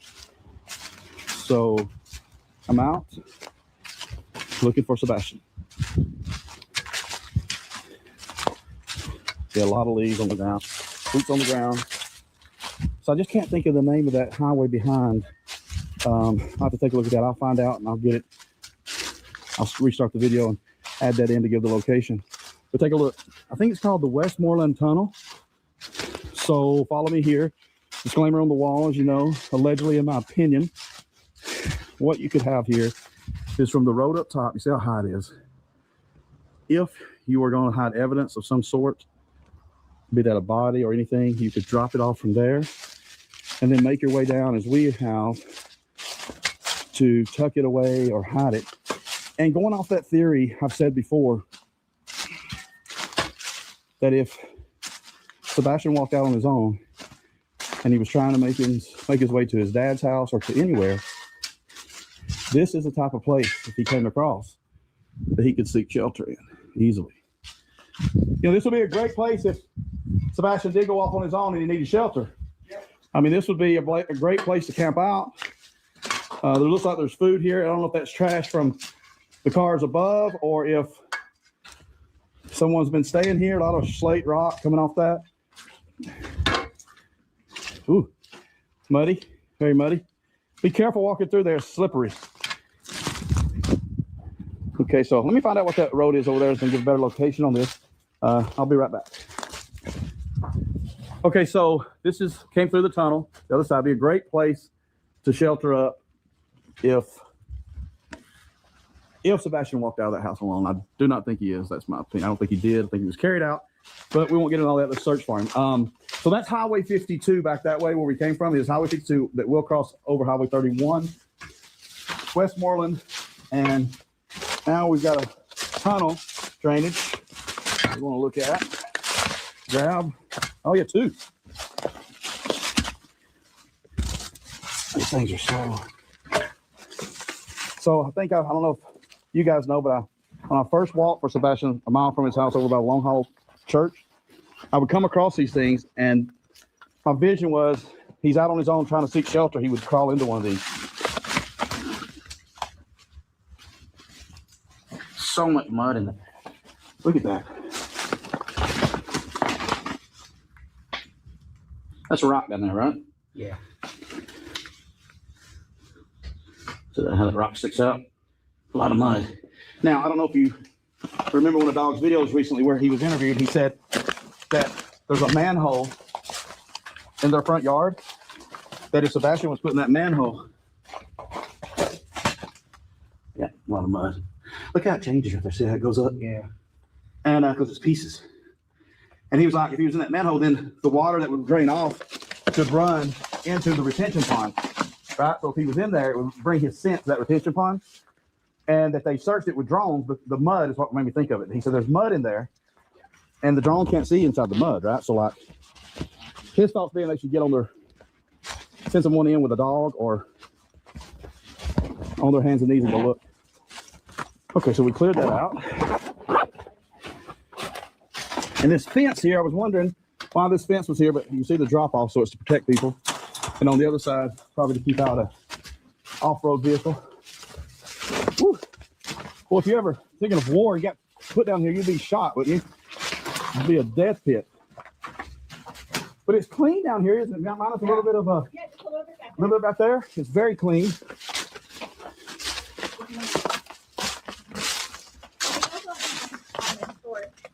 I think it is on the map, historic, and it's just Westmoreland Tunnel, right? I think it's all they call it. The rocks are beautiful, though. It's just an odd-looking place. All right, yeah, well, there's always. I don't see it, but I don't want to waste too much time on.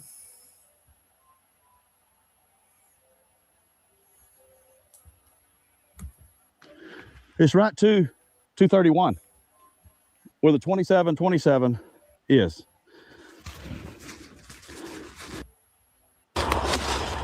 A water bottle.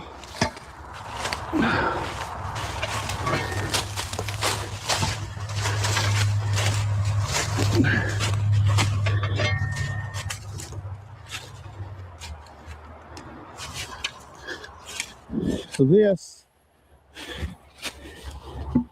for it's an underground cover enclosure. Oh, so it's going to go here. Okay, I'm going up and looking at this. Now, this is probably nothing related, but whew, it's a big hole. And this is going to go over top of it.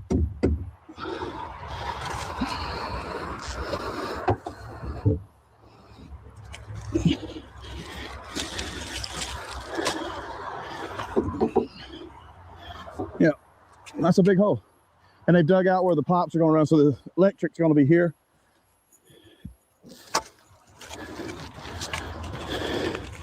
Did you see the guy come out to the road? I don't think that was the road. When we were leaving earlier?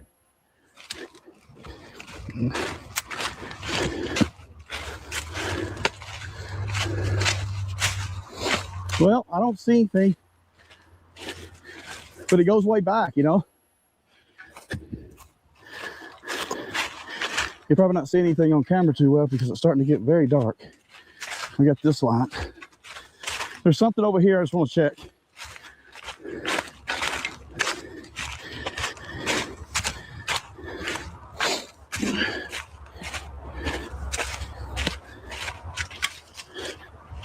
So the creek running through here.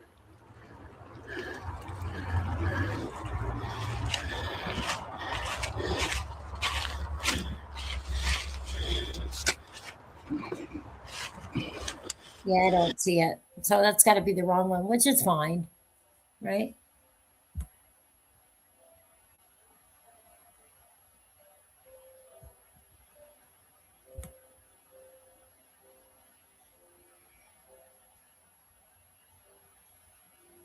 I don't know.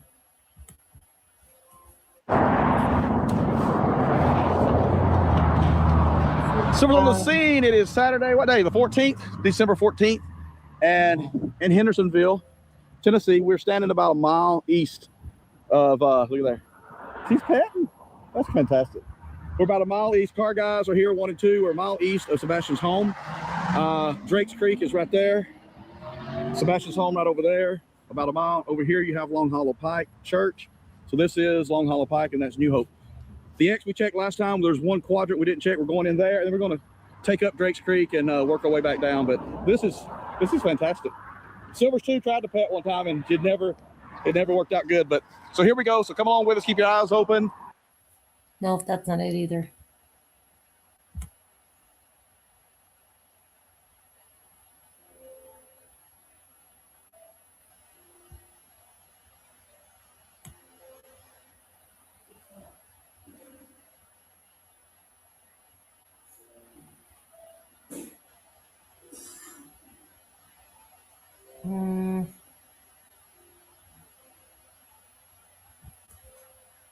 That was the one we just clicked on. And that is...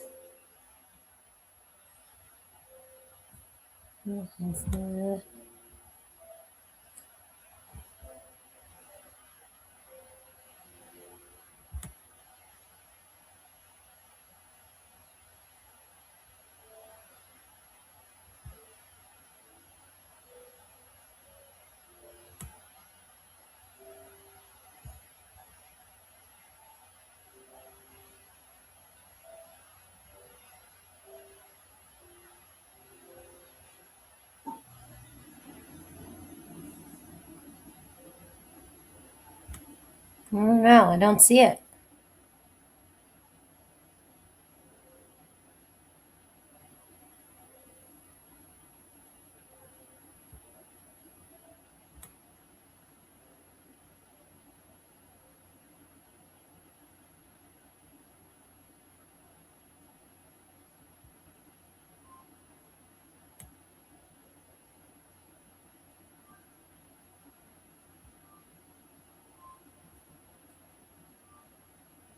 That one? Signs of anyone being here. Deer tracks. Oh, he's down. Okay. Yeah. Slow muddy. Well, that was the reverse fall of the last fall. That's November. Slip. I think I need a chiropractor. Okay. November 2024. That's right. Silver on the sea, in the water. Drake's Creek. Where's Sebastian? Okay, so. Hey, cave. It's a culvert. It is a drainage pipe. It is huge. Oh my, and if you, oh, that wasn't a spider. I don't care if it's a spider, just don't bite me, please. Boy, if you were trying to hide from somebody and you were getting away, wanting to get away.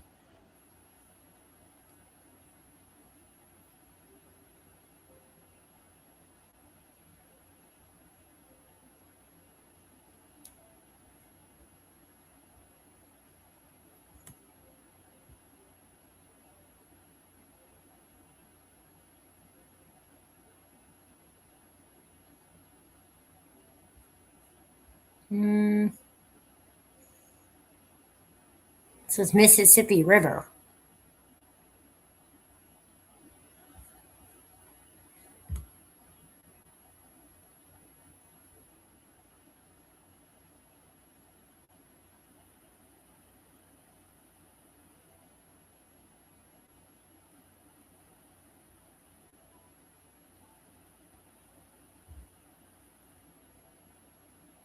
I don't know.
I don't know. It's really bizarre.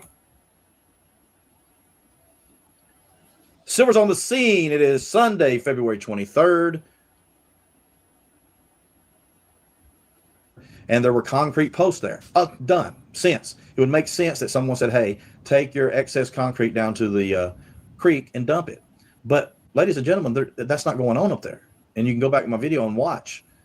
So, tell me why this concrete is sitting in the woods, okay, right here, sitting in the woods, random. And when I shared it with Tara, or rather I think she noticed it herself, she was saying, look around it. It looks like it's been cleaned out. So it's a very suspicious thing. What I wanted to show you is right here when I said I have a photo to show you. Take a look at this. Okay, so here's Drake's Creek, and this is me just looking around. See how it was just, I mean, this is still a photo from the video, and it's just, you can tell it's moving. This is New Hope Road. So I'm facing from Sebastian's home north this way. This is north, northeast, northwest. His home is back this way behind me. And look, there it is. And look how, now that I'm noticing this, all these, it's almost like this was exposed. I did not move all this brush. It was just there. Silvers too, we went back and looked at the last video when I searched there back in December. And when I was there at night, I was all over it, but it was so dark, my flashlight wouldn't pick up. But she said something. We never got anything on video like this, so the leaves could have been covering it up. Had the leaves been covering it, I wouldn't have noticed it either. But here's my point I mentioned earlier. Had I been reviewing my video and not actually touched it as you saw in the video I just showed you, I would have gone, what? I didn't even see that. But there it is. I think we're and it gonna just have got picked up. I try to position the GoPro to where you're seeing kind of my eye level, but also not missing the ground. You know, I have to look down at the ground. When I do that, the GoPro remains stationary. So I try to get it to where it sees, you know, right down here, the ground. as well as this view, because we don't really need to see as much up. We want to see straight ahead in the ground more than anything. That's what we're looking for. Something suspicious, a piece of evidence, a bone or something on the ground that could bring us to Sebastian. So Sebastian Rogers, let's take a moment to talk about this. I'd urge all creators, when you're doing any type of video about Sebastian, after a few minutes, just take time and say his name, Sebastian Wayne Drake Rogers. That's what we're here for. He's been gone way too long. We're at a year almost in a few days, and we need to find him. So there it is. That, I think, might have been even a better thumbnail than what I did share, which is right here. That's one you're going to click on, but maybe this was a better one. Why is there concrete? Why? Right here. Now, I'll give you theories. This is speculation, not to be taken as fact. Disclaimer on the wall. There's a lot of different theories here, okay? But there's holes as you go through here. There are holes in the ground, okay, that are natural holes. Is there a possibility of Sebastian possibly finding himself in one of these or being placed in one of these? And I think as someone commented, simply take a bag of concrete, pour it over, and you can just let the water, you can just let the rains do its job. Or you take a bucket and pour it and you go from there. I don't know. I don't want to sound morbid. I don't want to sound uncaring. I think we know by now, Silvers 2 and I care greatly about Sebastian. All we want is him to be found. Everything else can be done once we find him. But the guides had led me here to a log right on the river.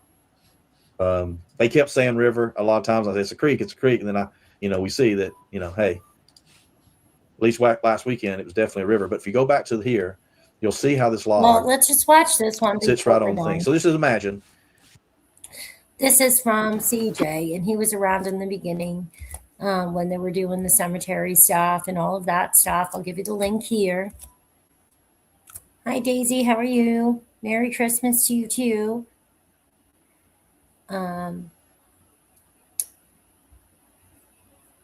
Let's see.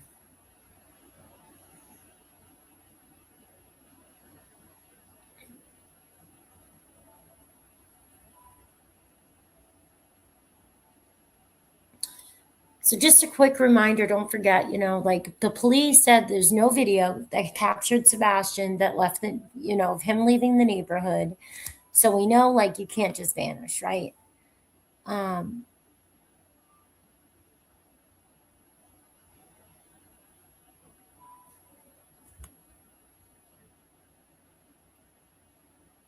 on one second. I'm trying to get this to load. I was trying to wrap this while we were watching that.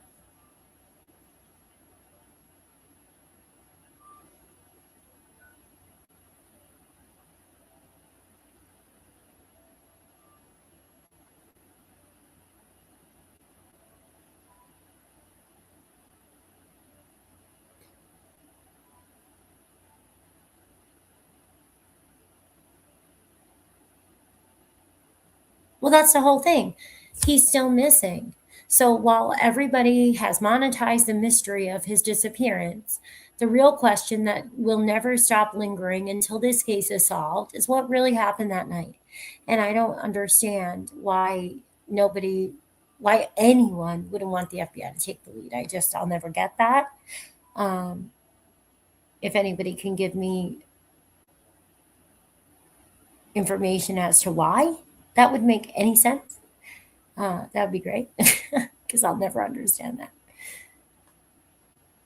And I know, a lot of people have talked about, letters to Esme when it comes to all of this different stuff, because if you think about all the overlooked efforts, like Billy was searching, according to so many of the early live streams, and that he's done himself too, right, for Sebastian Rogers, pretty much since he went missing. And for some reason, no one seems to cover his search efforts or discuss his involvement in trying to find Sebastian. And it's extremely frustrating how certain voices are amplified, right? And so many others are turned into drama and just totally ignored. Totally ignored. And a lot of people were saying that was done by At Night going around and working and partnering with only certain creators. So I have no idea, because who knows exactly who's controlling that. If there's a bunch of defense attorneys, are they Are they retained by anyone? Are they, I mean, I don't know. It's very interesting speculations that I know a lot of you have had with me in the emails and in the comments. So yeah, I don't know. I don't know. I'll just do a little quick bit of housekeeping though. You can find support links in the description below.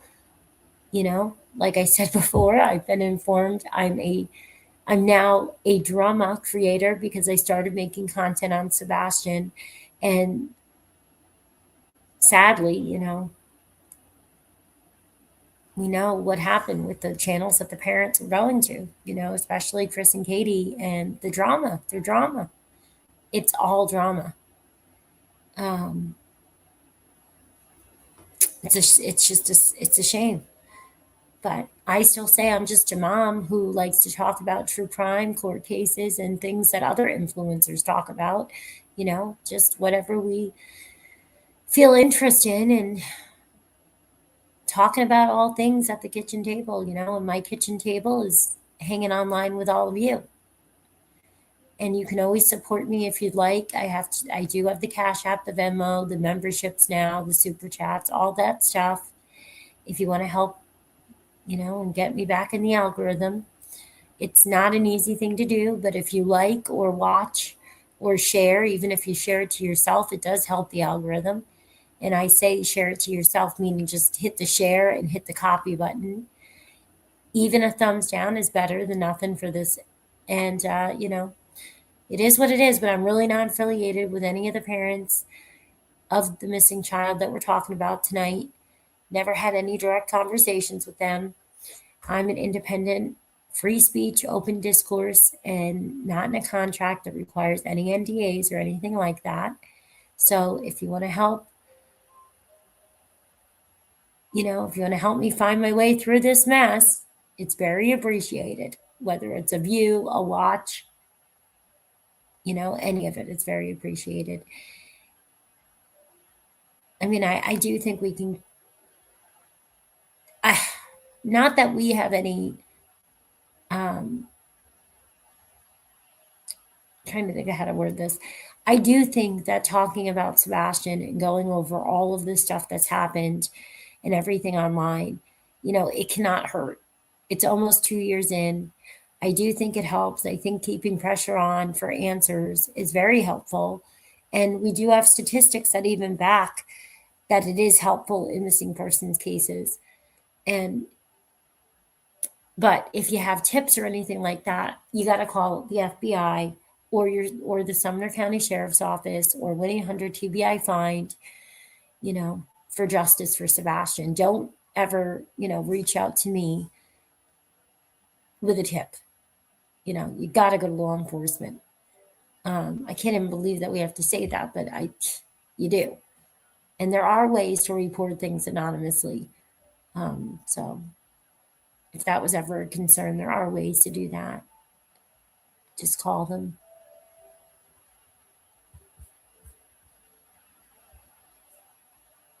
Hello, Sebastian's Army. It's been a while. Today is December 15th, 2025, almost 2 years from the day Sebastian disappeared. With the recent talk about the cemetery close to Sebastian's neighborhood, I felt compelled to make this video. On September 22nd, 2024, CJ from Evil CJ's Media and Investigations and Trey from Narked Divers spent the day searching the bushy areas between the cemetery and Beach High School. Keep in mind, this was during a time searchers were being threatened and harassed on almost a daily basis. For examples of some other of these threats, see my video called The Threats of Sebastian Rogers Case. I'll add the link in the description. Also in the description is a link to CJ's video, or his live, rather, which I am going to summarize in this video. The purpose of this video is to bring you a Cliff Notes version, or a shortened version of CJ's live, which was over an hour and a half long. To make a long story short, a suspicious man began watching them as they trekked through the woodsy area between the cemetery and Beach High School. Twice they saw the man driving by very slowly around the cemetery, watching them. The third sighting of the man happened when they reached a clearing where they saw him sitting next to some tombstones in the cemetery. I've created this Google map to help you understand the location of everyone involved that day. After the first half of their search, they went back to CJ's car in the cemetery parking lot to find the serpentine belt was completely missing. CJ and Trey cannot say for sure this stranger was responsible. I'll let you make your own decision on that. Keep in mind that responsible parties normally go back to the crime scene to ensure no one has disturbed the scene, allegedly, and in my opinion. This is all alleged and in my opinion. If in fact of their live on September 22nd, 2024. All right, so. Huge shout out to everyone who makes these videos in search of Sebastian. I forgot how time consuming and difficult they are to make. Oh, they Thank are. you for It takes a watching. while. Credit to Evil, CJ, and Narked Divers. Here's your Cliff Notes version of their live on September 22nd, 2024.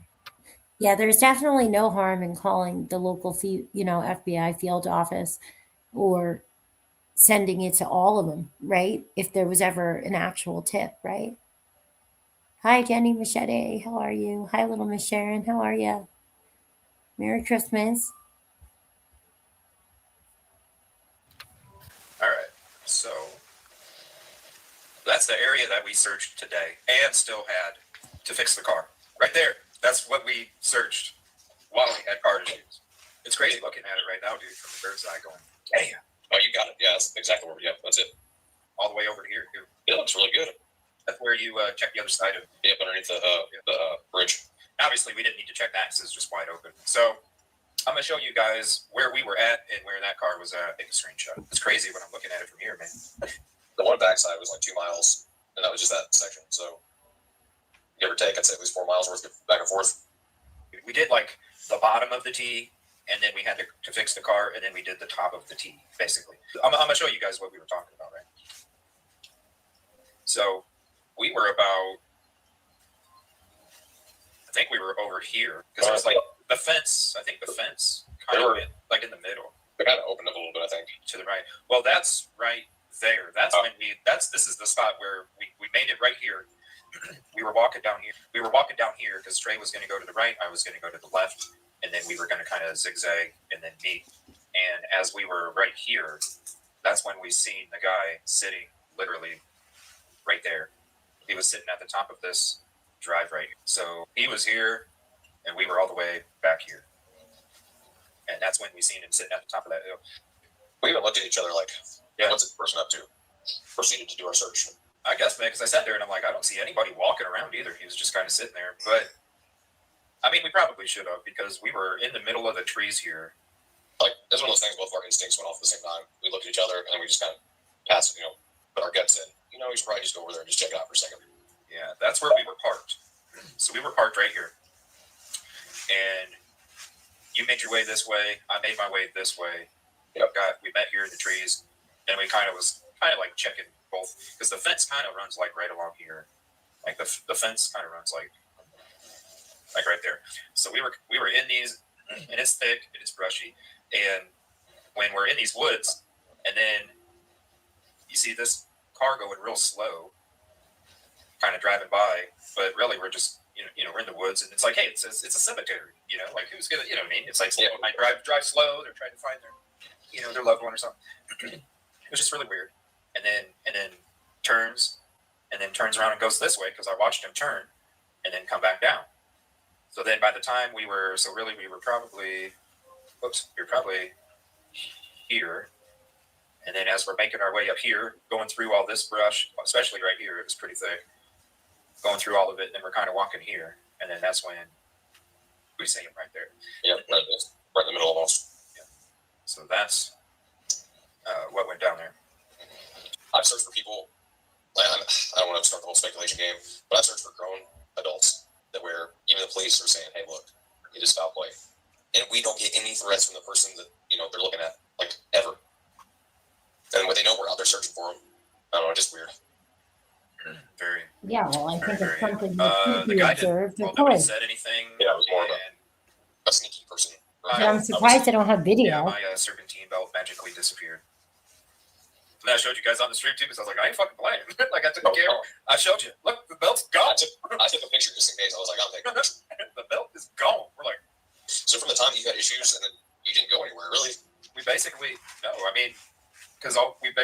pulled in here.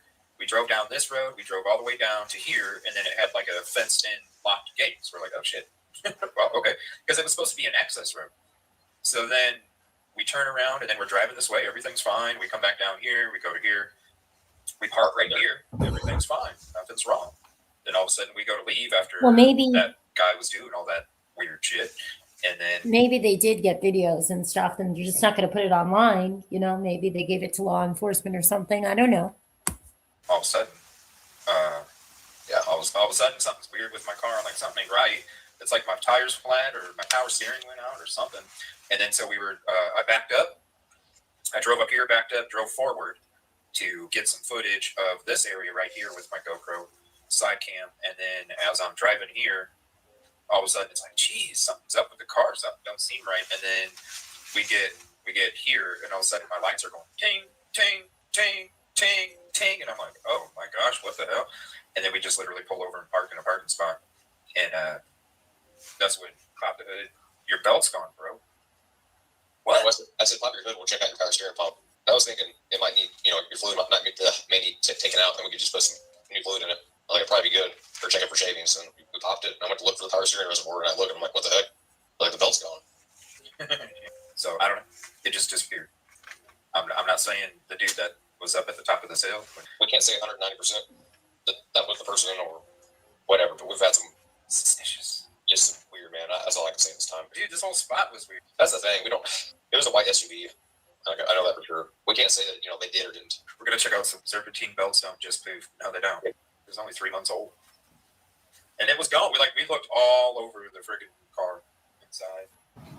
I thought this next part of CJ's live was interesting because it shows video footage of the cemetery, which is important to those of us who live outside the state of Tennessee and don't have the luxury of visiting the cemetery on our own. CJ shows his GoPro footage as he's entering the cemetery. I've highlighted in yellow on the 2 maps shown here what I believe is his route during this part of his GoPro footage. Yeah, it was like a wagon, like a hatch wagon. Yeah, 4 doors. It was a Subaru, but I can't tell you. All right, so I'm going to show you. Let me check out the GoPro. Let's see what this is real quick. So this is my side cam. What's up, Peach? There we go. 2017 Prius hatchback. I'm going to look that up. Wow. And it could have been, man, because it had the weird back end. Yeah, it did. Like, I have to look up that. That's the only reason I thought it was a Subaru, because it had that, the back engine, which is funky. Subarus are funky. Prius hatchback.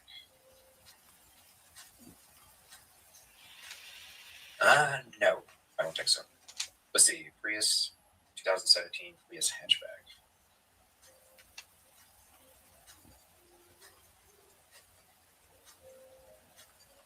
So this is the pond. So I like to get side footage too as I'm driving. That's why I hit mute. When you go to these, side views and things like that, just hit mute because I'm not talking during them. But you'll hear the wind, and if you have a wind protector on the GoPro, it just burns the hell up and shuts off after a minute and a half, so it's a waste. So anytime you see these side ones, just hit mute. So these are all the woods that we were searching through. Notice the upcoming dirt mound. Yeah, from this angle, it looks like a basic tree line, but I assure you there's thicker bushes. It's thick. Oh, yeah.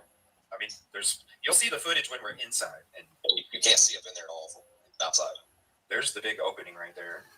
It looks huge. It does, don't it? Yeah. And you'll see it get a little thicker. Oh, that's cool. Oh, that's so sad.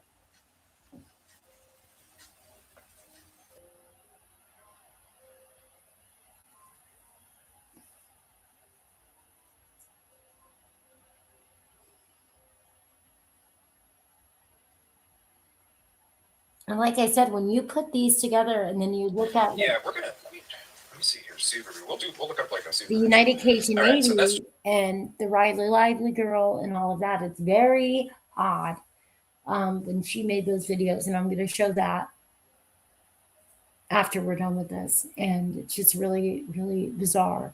And supposedly that's the same time on April 3rd or 4th, I believe, of 2024, that they did the search over there, that law enforcement had done a little search over there.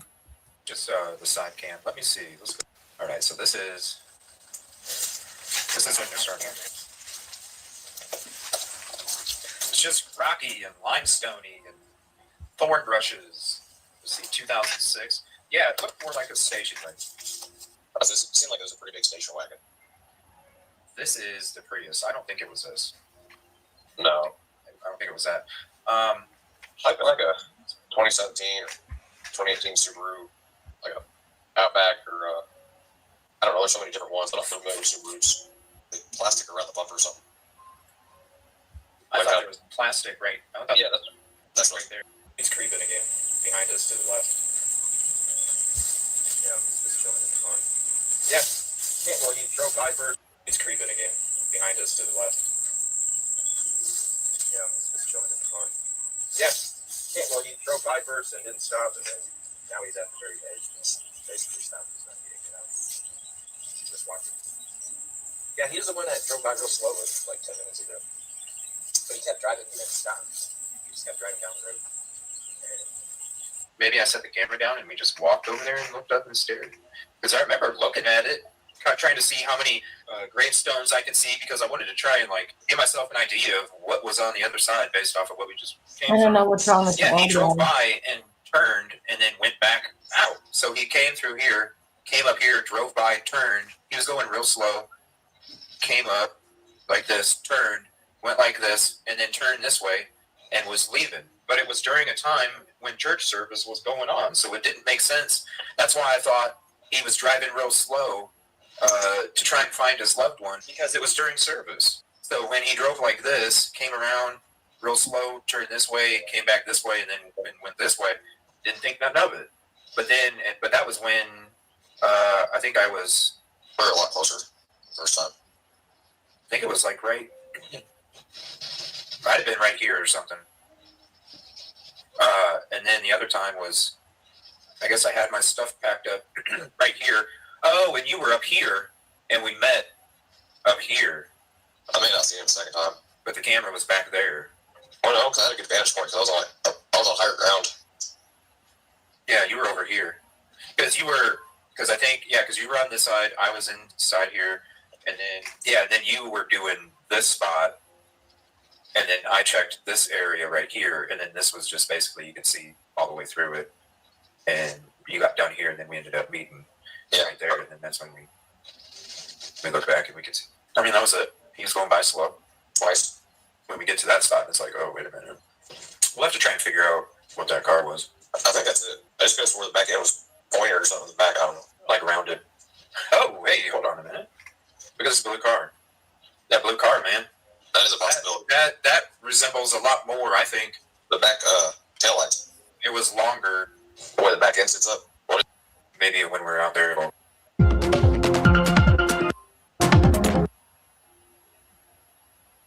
So they're just talking about the car the whole time? I thought this would be more informative. Sorry.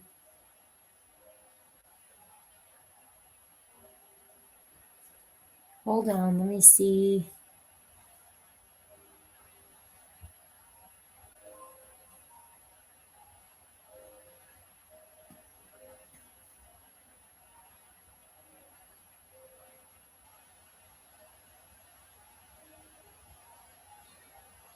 Let me see if there's anything else.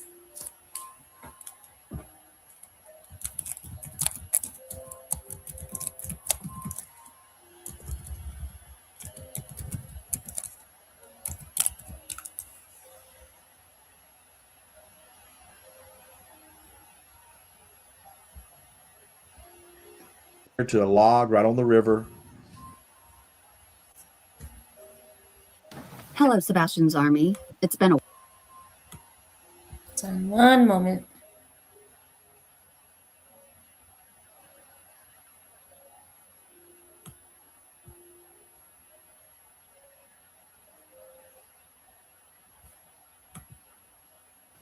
Hello, and welcome to my channel. This video will be highlighting some of the main threats that occurred between March 2024 and April 2025 in the Sebastian Rogers case. March 2024, the United Cajun Navy receives death threats. Credit to WKRN News and Vinny Politan with Court TV. Security concerns temporarily calling off their search for Sebastian Rogers. Good evening and welcome to News 2 Now at 10. I'm Bob Mueller. And I'm Haley Focus. The nonprofit organization joined the search for the teen missing out of Hendersonville last weekend. But as News 2's Sarah Smith reports, the group says the search has now become too dangerous. The volunteer group United Cajun Navy reportedly getting death threats for their efforts in finding Sebastian Rogers. Sumner County Commissioner Don Schmidt shares his concerns. I did receive a phone call from Skip Butler a couple of days ago, and he had reached out to me. And as soon as he told me that, that he was getting death threats and they were, fearing for their safety, I said, you need to call law enforcement right away. It's unclear who the threats are coming from. I mean, the obvious conclusion, again, if you're trying to stop people from searching for a missing teenager, you're afraid, maybe they may find him. So was there a particular... Well, don't forget, when I was over there, they started to make, and by they, I don't know who they are, but videos that I was stalking, and it's like, actually I live here, and that's absurd. So they definitely pick and choose who is allowed to be near the cemetery in certain areas, and it's weird, whoever is doing that, or for whatever reason that they're doing that. All this started to happen, and if so, is that a place that you were unable to search? Our searches were hampered, is the probably polite way to put it. We didn't get to do nearly as much as we wanted to, but it really didn't matter where we were. It seemed that this trouble followed us. Joining us from the Gulf Shore of Alabama, a press and communications officer for the United Cajun Navy, Kevin LaFond, is with us. And the reason we asked you to be honest is you guys were involved at some point in the search here. Give us a little bit of the backstory, Kevin, on how the United Cajun Navy in Alabama ends up in Tennessee searching for Sebastian. Well, it all started with Riley Strain. I appreciate having me on today. Riley Strain's search, as you know, ended it the way it did with us discovering where he was as a group, all of the searchers together. We don't claim anything to that, but we were part of it. There's an outcry in social media and to us directly from the parents to get involved with the search here. And that's what we did with the search for Sebastian. We got ourselves organized, and we were together. We had everything there anyway. So we said, we're here, so let's do this. So you said the parents. Is that both the father and the mother and the stepfather, like all three contacted you? It's primarily Seth. Seth asked us to come. Okay, so the biological father. Okay. Now, I also understand that you had to call off your search efforts because of some threats. Can you tell us some of the details there? What's the nature of these threats? Is this people who don't want you on their property because it's private property? Is this people who don't want you to find something? What exactly is that all about? Well, there was a private property and also state federal land issue at the beginning that we had to get permission for to be on those lands. But we did get permission. We got the okay to do that. So that was never an issue. We had some bad actors that were showing up in person and also harassing online and through phone calls. We were getting all kinds of messages saying that we're going to be doxxed, we're going to be run out of town, we're going to be bullied. And then the death threats came. And that's when we got real serious about having to reformat how we're going about this and think about the safety of the volunteers. It really was to that point. So now we have to shift gears and move into more of a private phase where we're not forward facing. Let me ask you this: the people who are threatening you, stopping a search for a missing child, did you provide that information to law enforcement? Because I would think if someone's trying to stop you from finding this child, maybe that's someone law enforcement should be looking at. And I would say that you're drawing a reasonable conclusion there for sure. And yes, the authorities were notified. We have incident reports with the MNPD. They're the ones that came out to the original call when our folks were basically barricaded inside of a hotel room. Wow. Barricaded inside of a hotel room because you're in town searching for a missing teenager? Yeah, and that's very strange. It's never happened to us before. And certainly with what you were reporting earlier about there being so much cooperation, this being so difficult really didn't add up. June 2024. Chris Proudfoot threatens a neighbor and her son's girlfriend. Credit to JLR Investigates. Never made that upset anybody. Turn around, Stafford. I'm coming back down, and Chris is now, mind you, I've never met this man, never seen him before. I wouldn't even know who he is. Matter of fact, I thought he was law enforcement. Stands in the middle of the street, puts his hand out, and stops, just like this. So right on the window, and he comes around, and he stands there just like this. Just, what are you doing out here? And I'm like, holy crap. I said, I'm so sorry. So I'm like, I'm so sorry. I kept apologizing to him, and he got really upset and, kind of said some things, and I was trying to calm him down, and I apologized, and my son's girlfriend was in the back, and she thought that if she rolled the window down and said, I am such and such, and I go to your son's school, that he would calm down. He stops mid-sentence to me and said, oh, and got like stopped, looked at her and said, your name? And she said, yes, sir. Like, how do you know? She only gave him her first name. And he said the whole thing. And she was like, how do you know my name? But he told her that, so you're the girl that runs this Facebook group and this, that, and other. I'm going to demand you take that off. You get your phone. And he said, where are your parents? And she said, at my house. And he said, well, I'm going to find out where you live, and I'm going to come knock on their door, and we're going to have a conversation. And she said, okay, good luck with that. And I was like, you know what? Look, we don't want to, cause any issues and whatever. June 2024.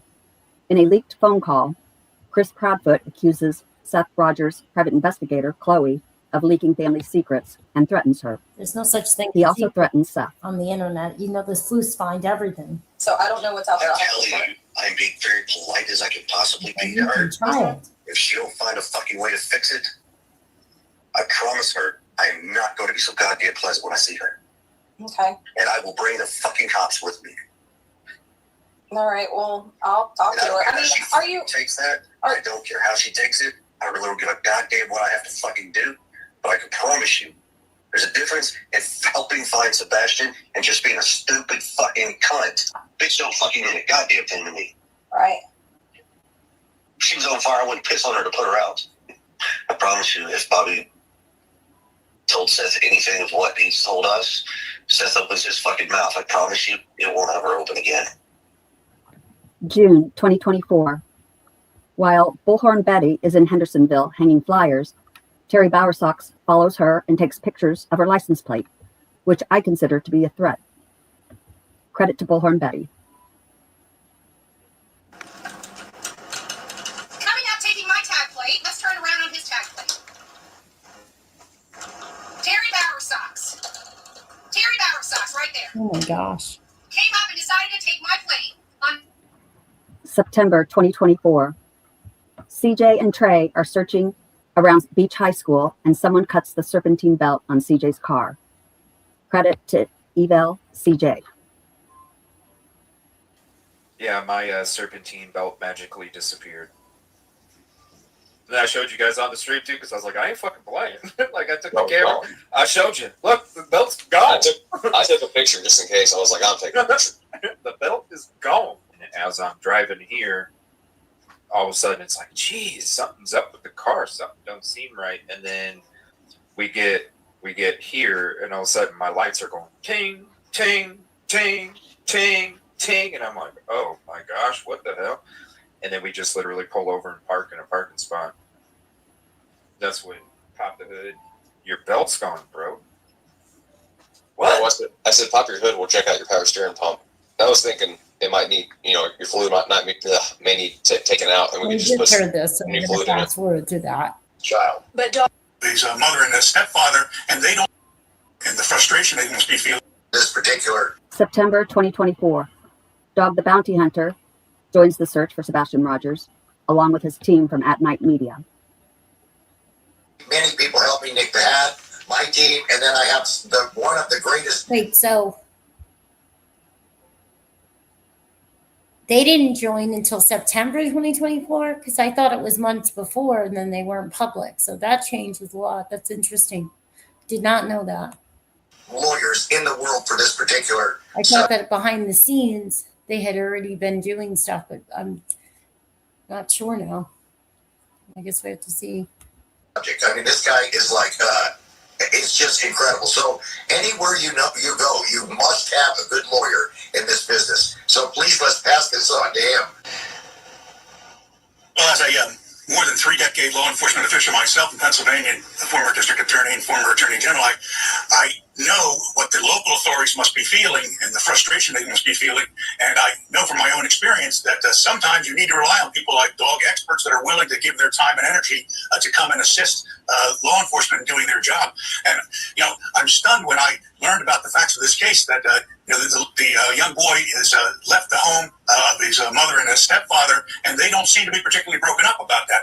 I'm sure that is sticking in the minds of a lot of people and want to know what the answer to that is. Yeah. I also was struck by the fact that the people doing the search, Dog, Nick the Hat, and some of the other people are facing death threats. And why was the stepfather threatening people that were out looking for the boy? Volunteers were out there and he was threatening them. Dog is also offering a $100,000 reward to anyone with information. This is not the first rodeo for me finding a missing child. But Dog and Seth say they have faced online threats that go beyond opinions. It's really bad. I mean, they have threatened, Seth's family.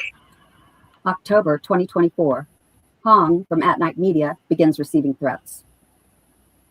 And it's been 7 months, and everybody's trying to help is getting death threats, as you can see on the news. I'm not going to go based on the tiki-taki people and like the YouTube people or whatever. Like, I based on the news, okay?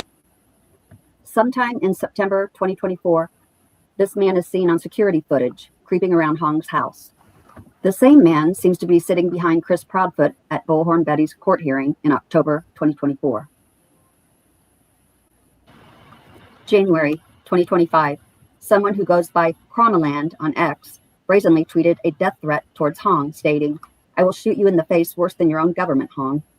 At Night addressed the tweet, stating, "The incident is part of a disturbing trend marking the 10th direct death threat received by At Night's partners, affiliates, associates, and volunteers across 4 states. We at Night Private Intelligence remain steadfast.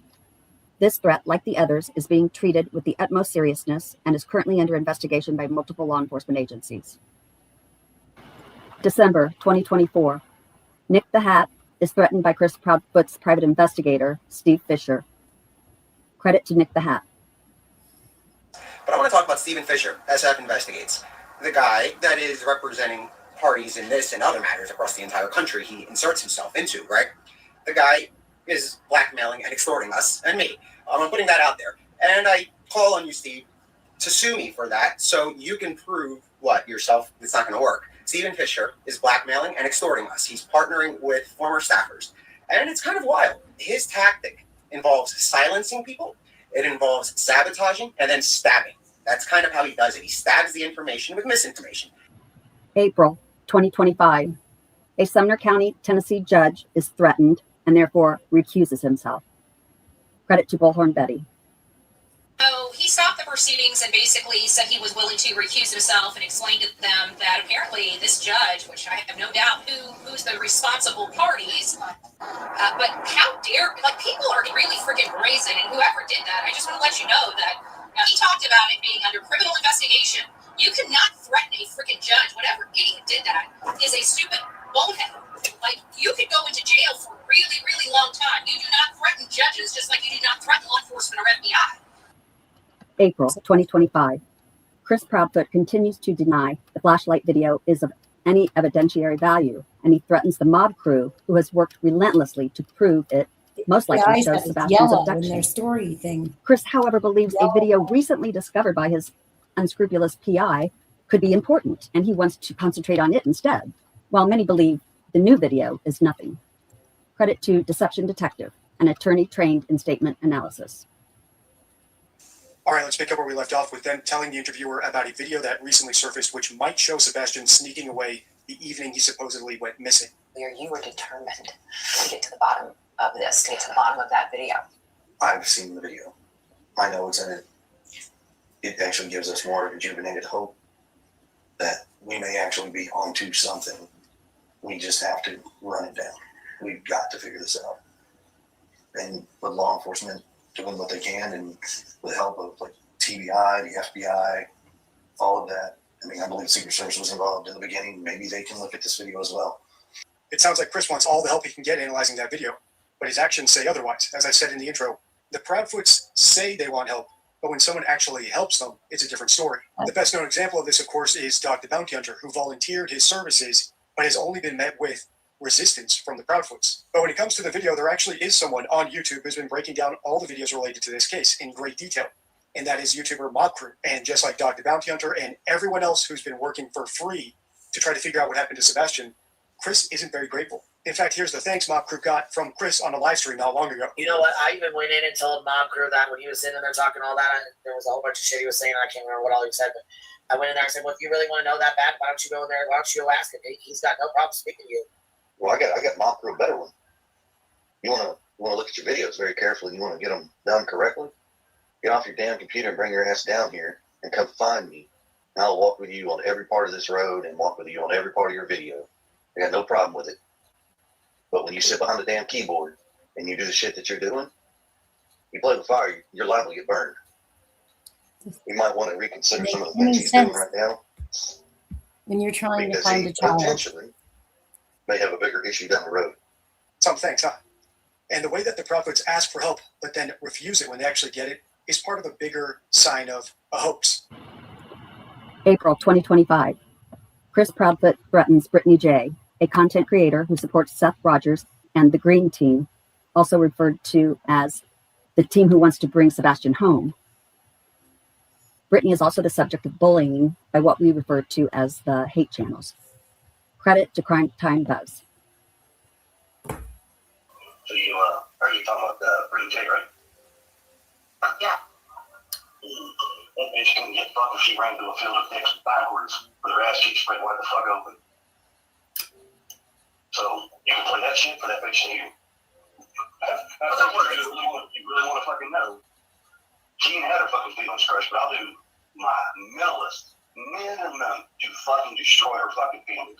Because quite honestly, that bitch needs to close her fucking mouth before she stuff a whole goddamn turkey and choke on the fucking chick leg on the way down. And hell, by doing it, she might actually do something good for her kids and her husband. So fuck that bitch. I'm sitting tired of listening to this fucking bitch run her mouth about me, my wife, my family, anybody else out there. When that bitch she ain't fucking around to, she ain't a goddamn perfect person. Fuck her. No perfect person. Prove it. Prove it.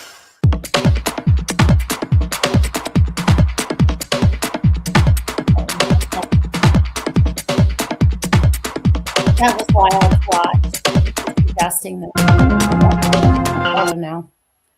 So heartbreaking. Hello, Sebastian's Army. It's been a while.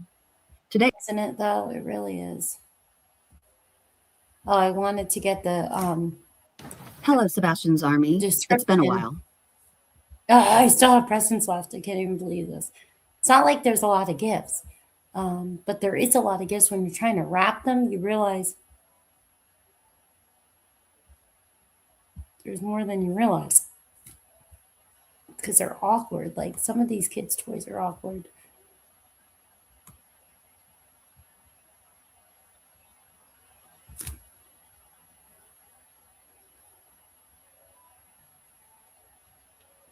Gotta light the candle and say the prayer for all the families missing their children and all the children missing their families, and so heartbreaking.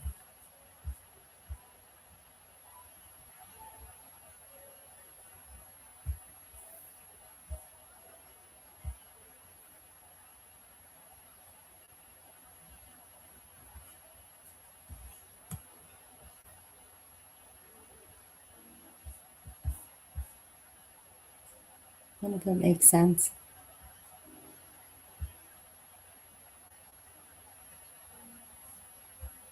So many things that just don't make sense. Hopefully one day we all have the answers and Sebastian's returned home, and or there's justice if there's foul play or whoever's involved.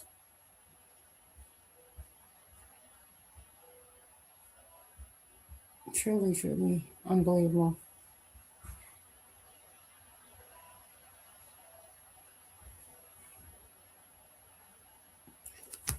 Well, I guess I'll wrap this up for now. And I'm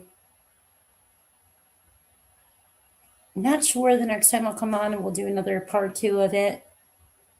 But I got a couple things I want to get done.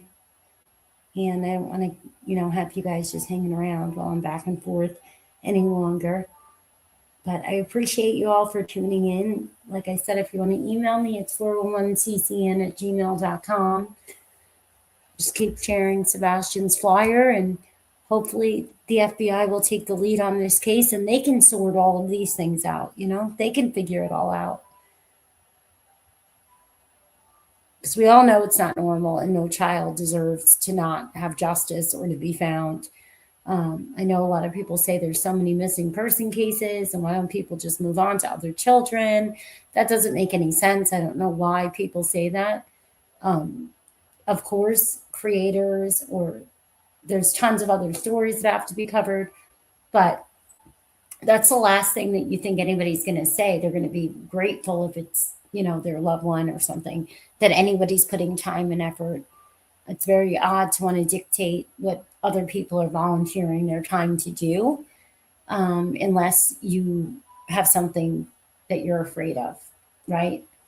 So, I mean, it's all just common sense. It's all just common sense. So I don't know.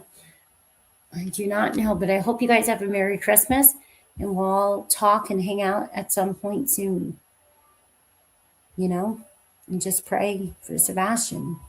That's all we can do is pray for him and pray for justice and for everyone, really. Everyone that's going through this, because there's way too many children missing. There's way too many children that are missing. It's heartbreaking.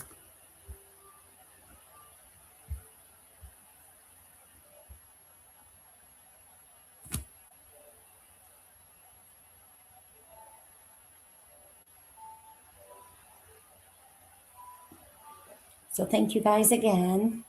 I get my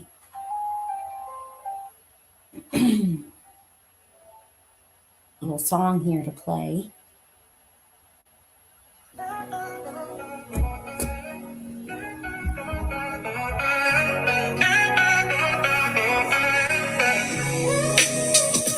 Cracks in the pavement, truth leaks through the crevice. Spines made of jellyfish, bending where the bread is. Told them I'd stand firm. They laughed at the notion, but I'm anchored to the truth. An unshaken ocean, no jewels, no chains, just a tarnished ambition. Got scars from decisions, but I live with conviction. The cost of my silence, a debt I won't carry. Rather starve with my soul than eat with it buried. Stand tall, even if I fall. Even with nothing, I still have it all. No compromise, no hypocrite. I'd rather own my wrongs than counterfeit. Spoke my peace, they offer peace, but it's poison. Told them their riches couldn't buy my voice. And mama's tears on the line, a son's last defense. How your budget worth their only moment of rest. They build kingdoms on the bones of the weary, but the truth rings loud. Even when it's eerie, can't trade my spine for a backdoor deal. Integrity's the currency, that's all I feel. Oh, let me show you guys really quick for all of you that didn't see this. So if you go, you can just go to it yourself, FBI.gov/wanted/kidnap/Sebastian-Wayne-Drake-Rogers, right? You can go to Google, you can go anywhere, and then you know you're getting the actual Gov website, right? Because there's a lot of cloning and all kinds of weird smearing, like all kinds of things that can happen on the internet. So you want to make sure you go to the actual website. And if you go to the actual website, you'll see the new flyer, the most updated flyer. And hang on one second, let me just show you. It opened in another window, the flyer.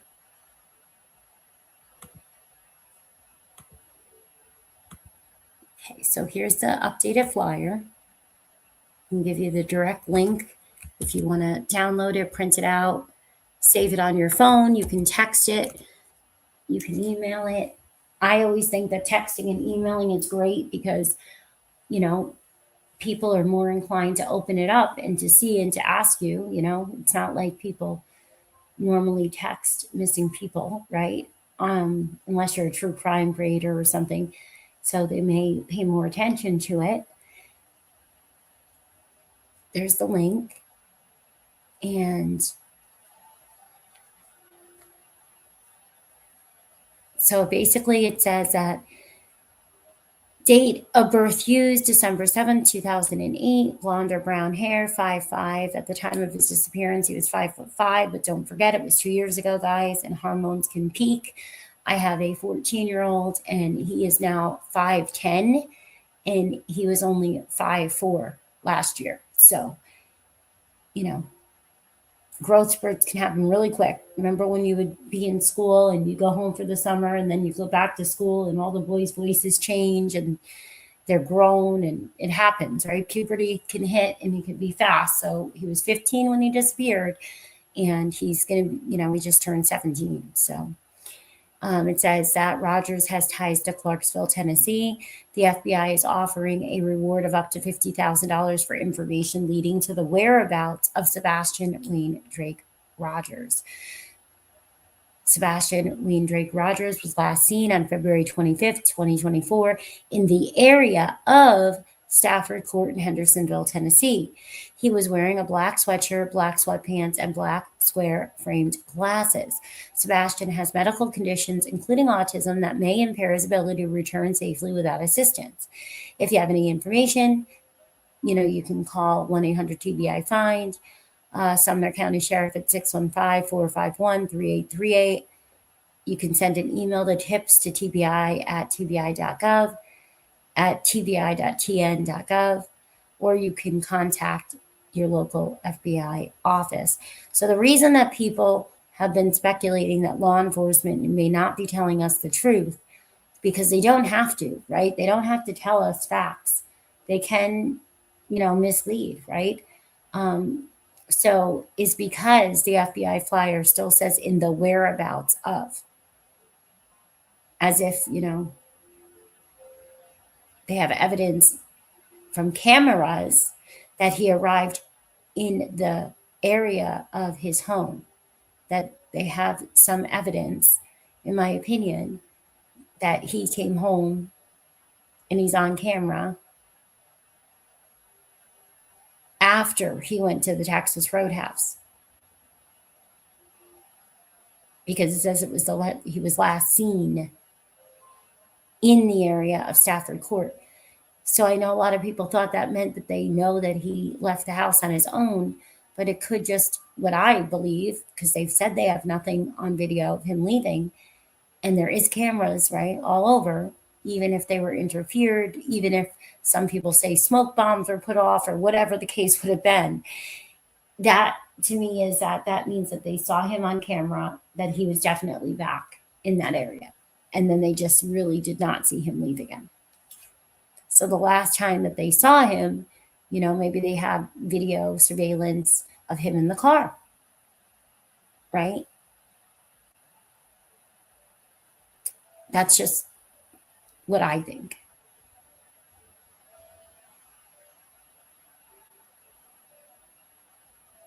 And the only other person that has a $50,000 reward, most of them are $5,000 or $15,000, is Tabitha Tudors, and that's over 2 decades old. Her case in Tennessee, where she just disappeared.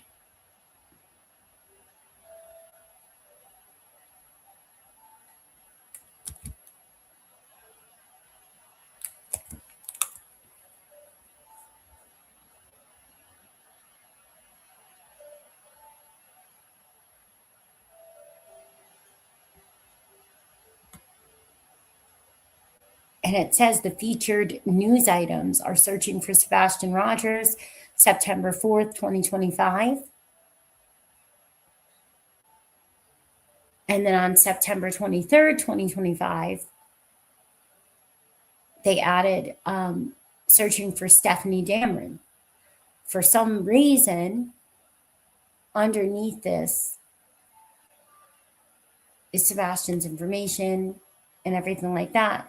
But for some reason, under this one, the featured news items on here also include Stephanie Dameron. And she went missing from Maine. And so it's just interesting.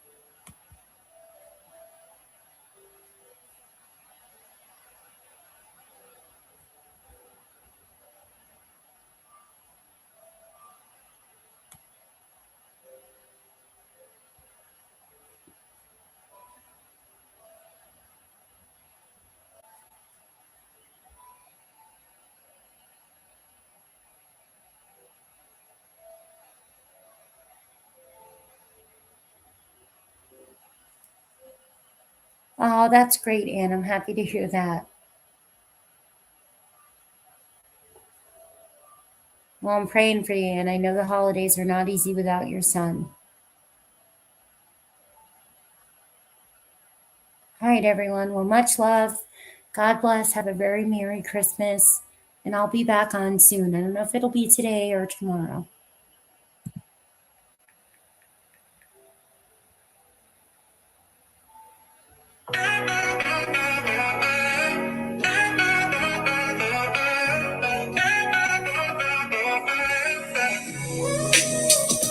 Cracks in the pavement, truth leaks through the crevice. Spines made of jellyfish, bending where the bread is. Told them I'd stand firm. They laughed at the notion, but I'm anchored to the truth. An unshaken ocean, no jewels, no chains, just a tarnished ambition. Got scars from decisions, but I live with conviction. The cost of my silence, a debt I won't carry. Rather starve with my soul than eat with it buried.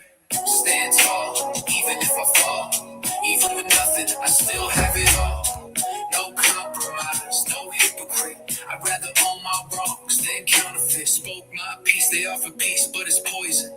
Told them their riches couldn't buy my voice. And mama's tears on the line, a son's last defense. How your budget worth their only moment of rest. They build kingdoms on the bones of the weary, but the truth rings loud, even when it's eerie. Can't trade my spine for a backdoor deal. Integrity's the currency, that's all I feel. Call me broke, call me stubborn, call me lost, but I'm free from the chains at the highest cost. No applause for the path where the soul erodes. I walk alone down this righteous road.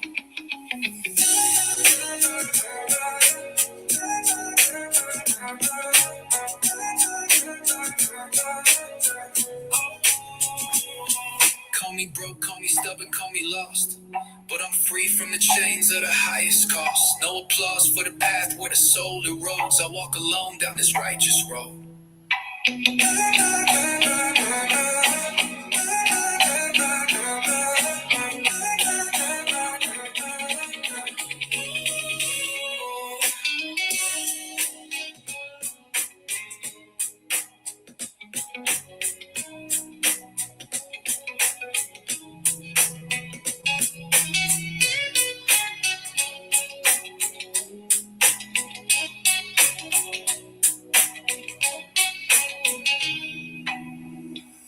Stand tall, even if I fall. Even with nothing, I still have it all.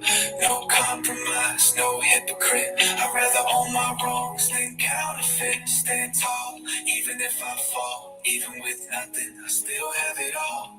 No compromise, no hypocrite. I'd rather own my wrongs than counterfeit.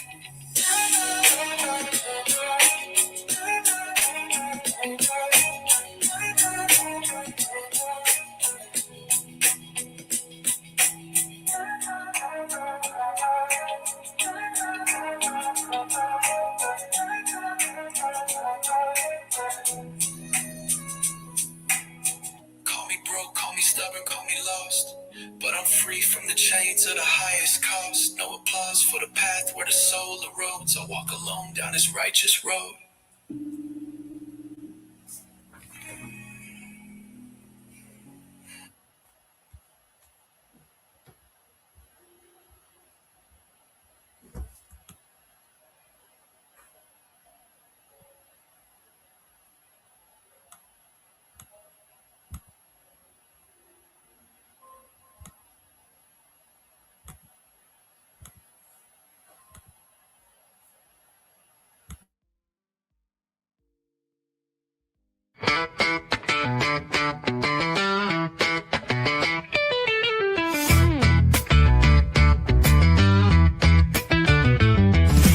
We pack lunches like a mobster packs heat.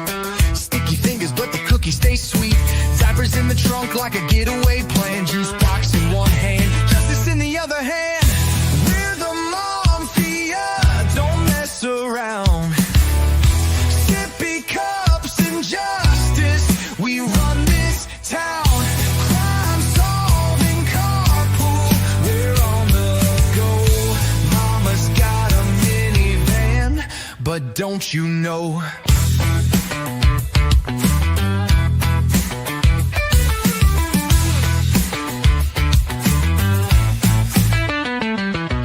Laundry piles higher than a courthouse file, but we solve the case with a knowing smile. Puzzles on the floor, puzzles in the streets. Every bedtime story's got a mystery beat. The PTA can't handle this.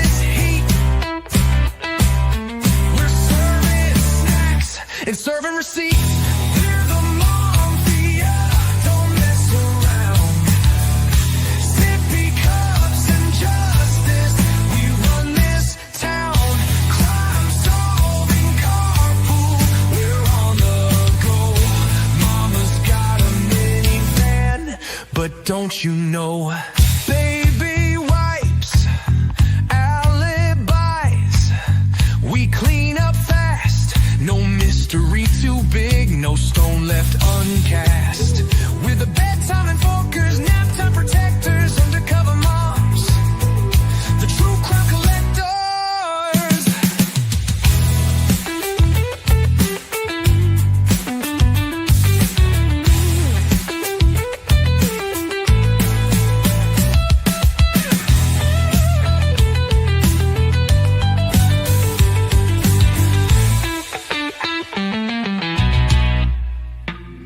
Baby wipes, alibis, we clean up fast. No mystery too big, no stone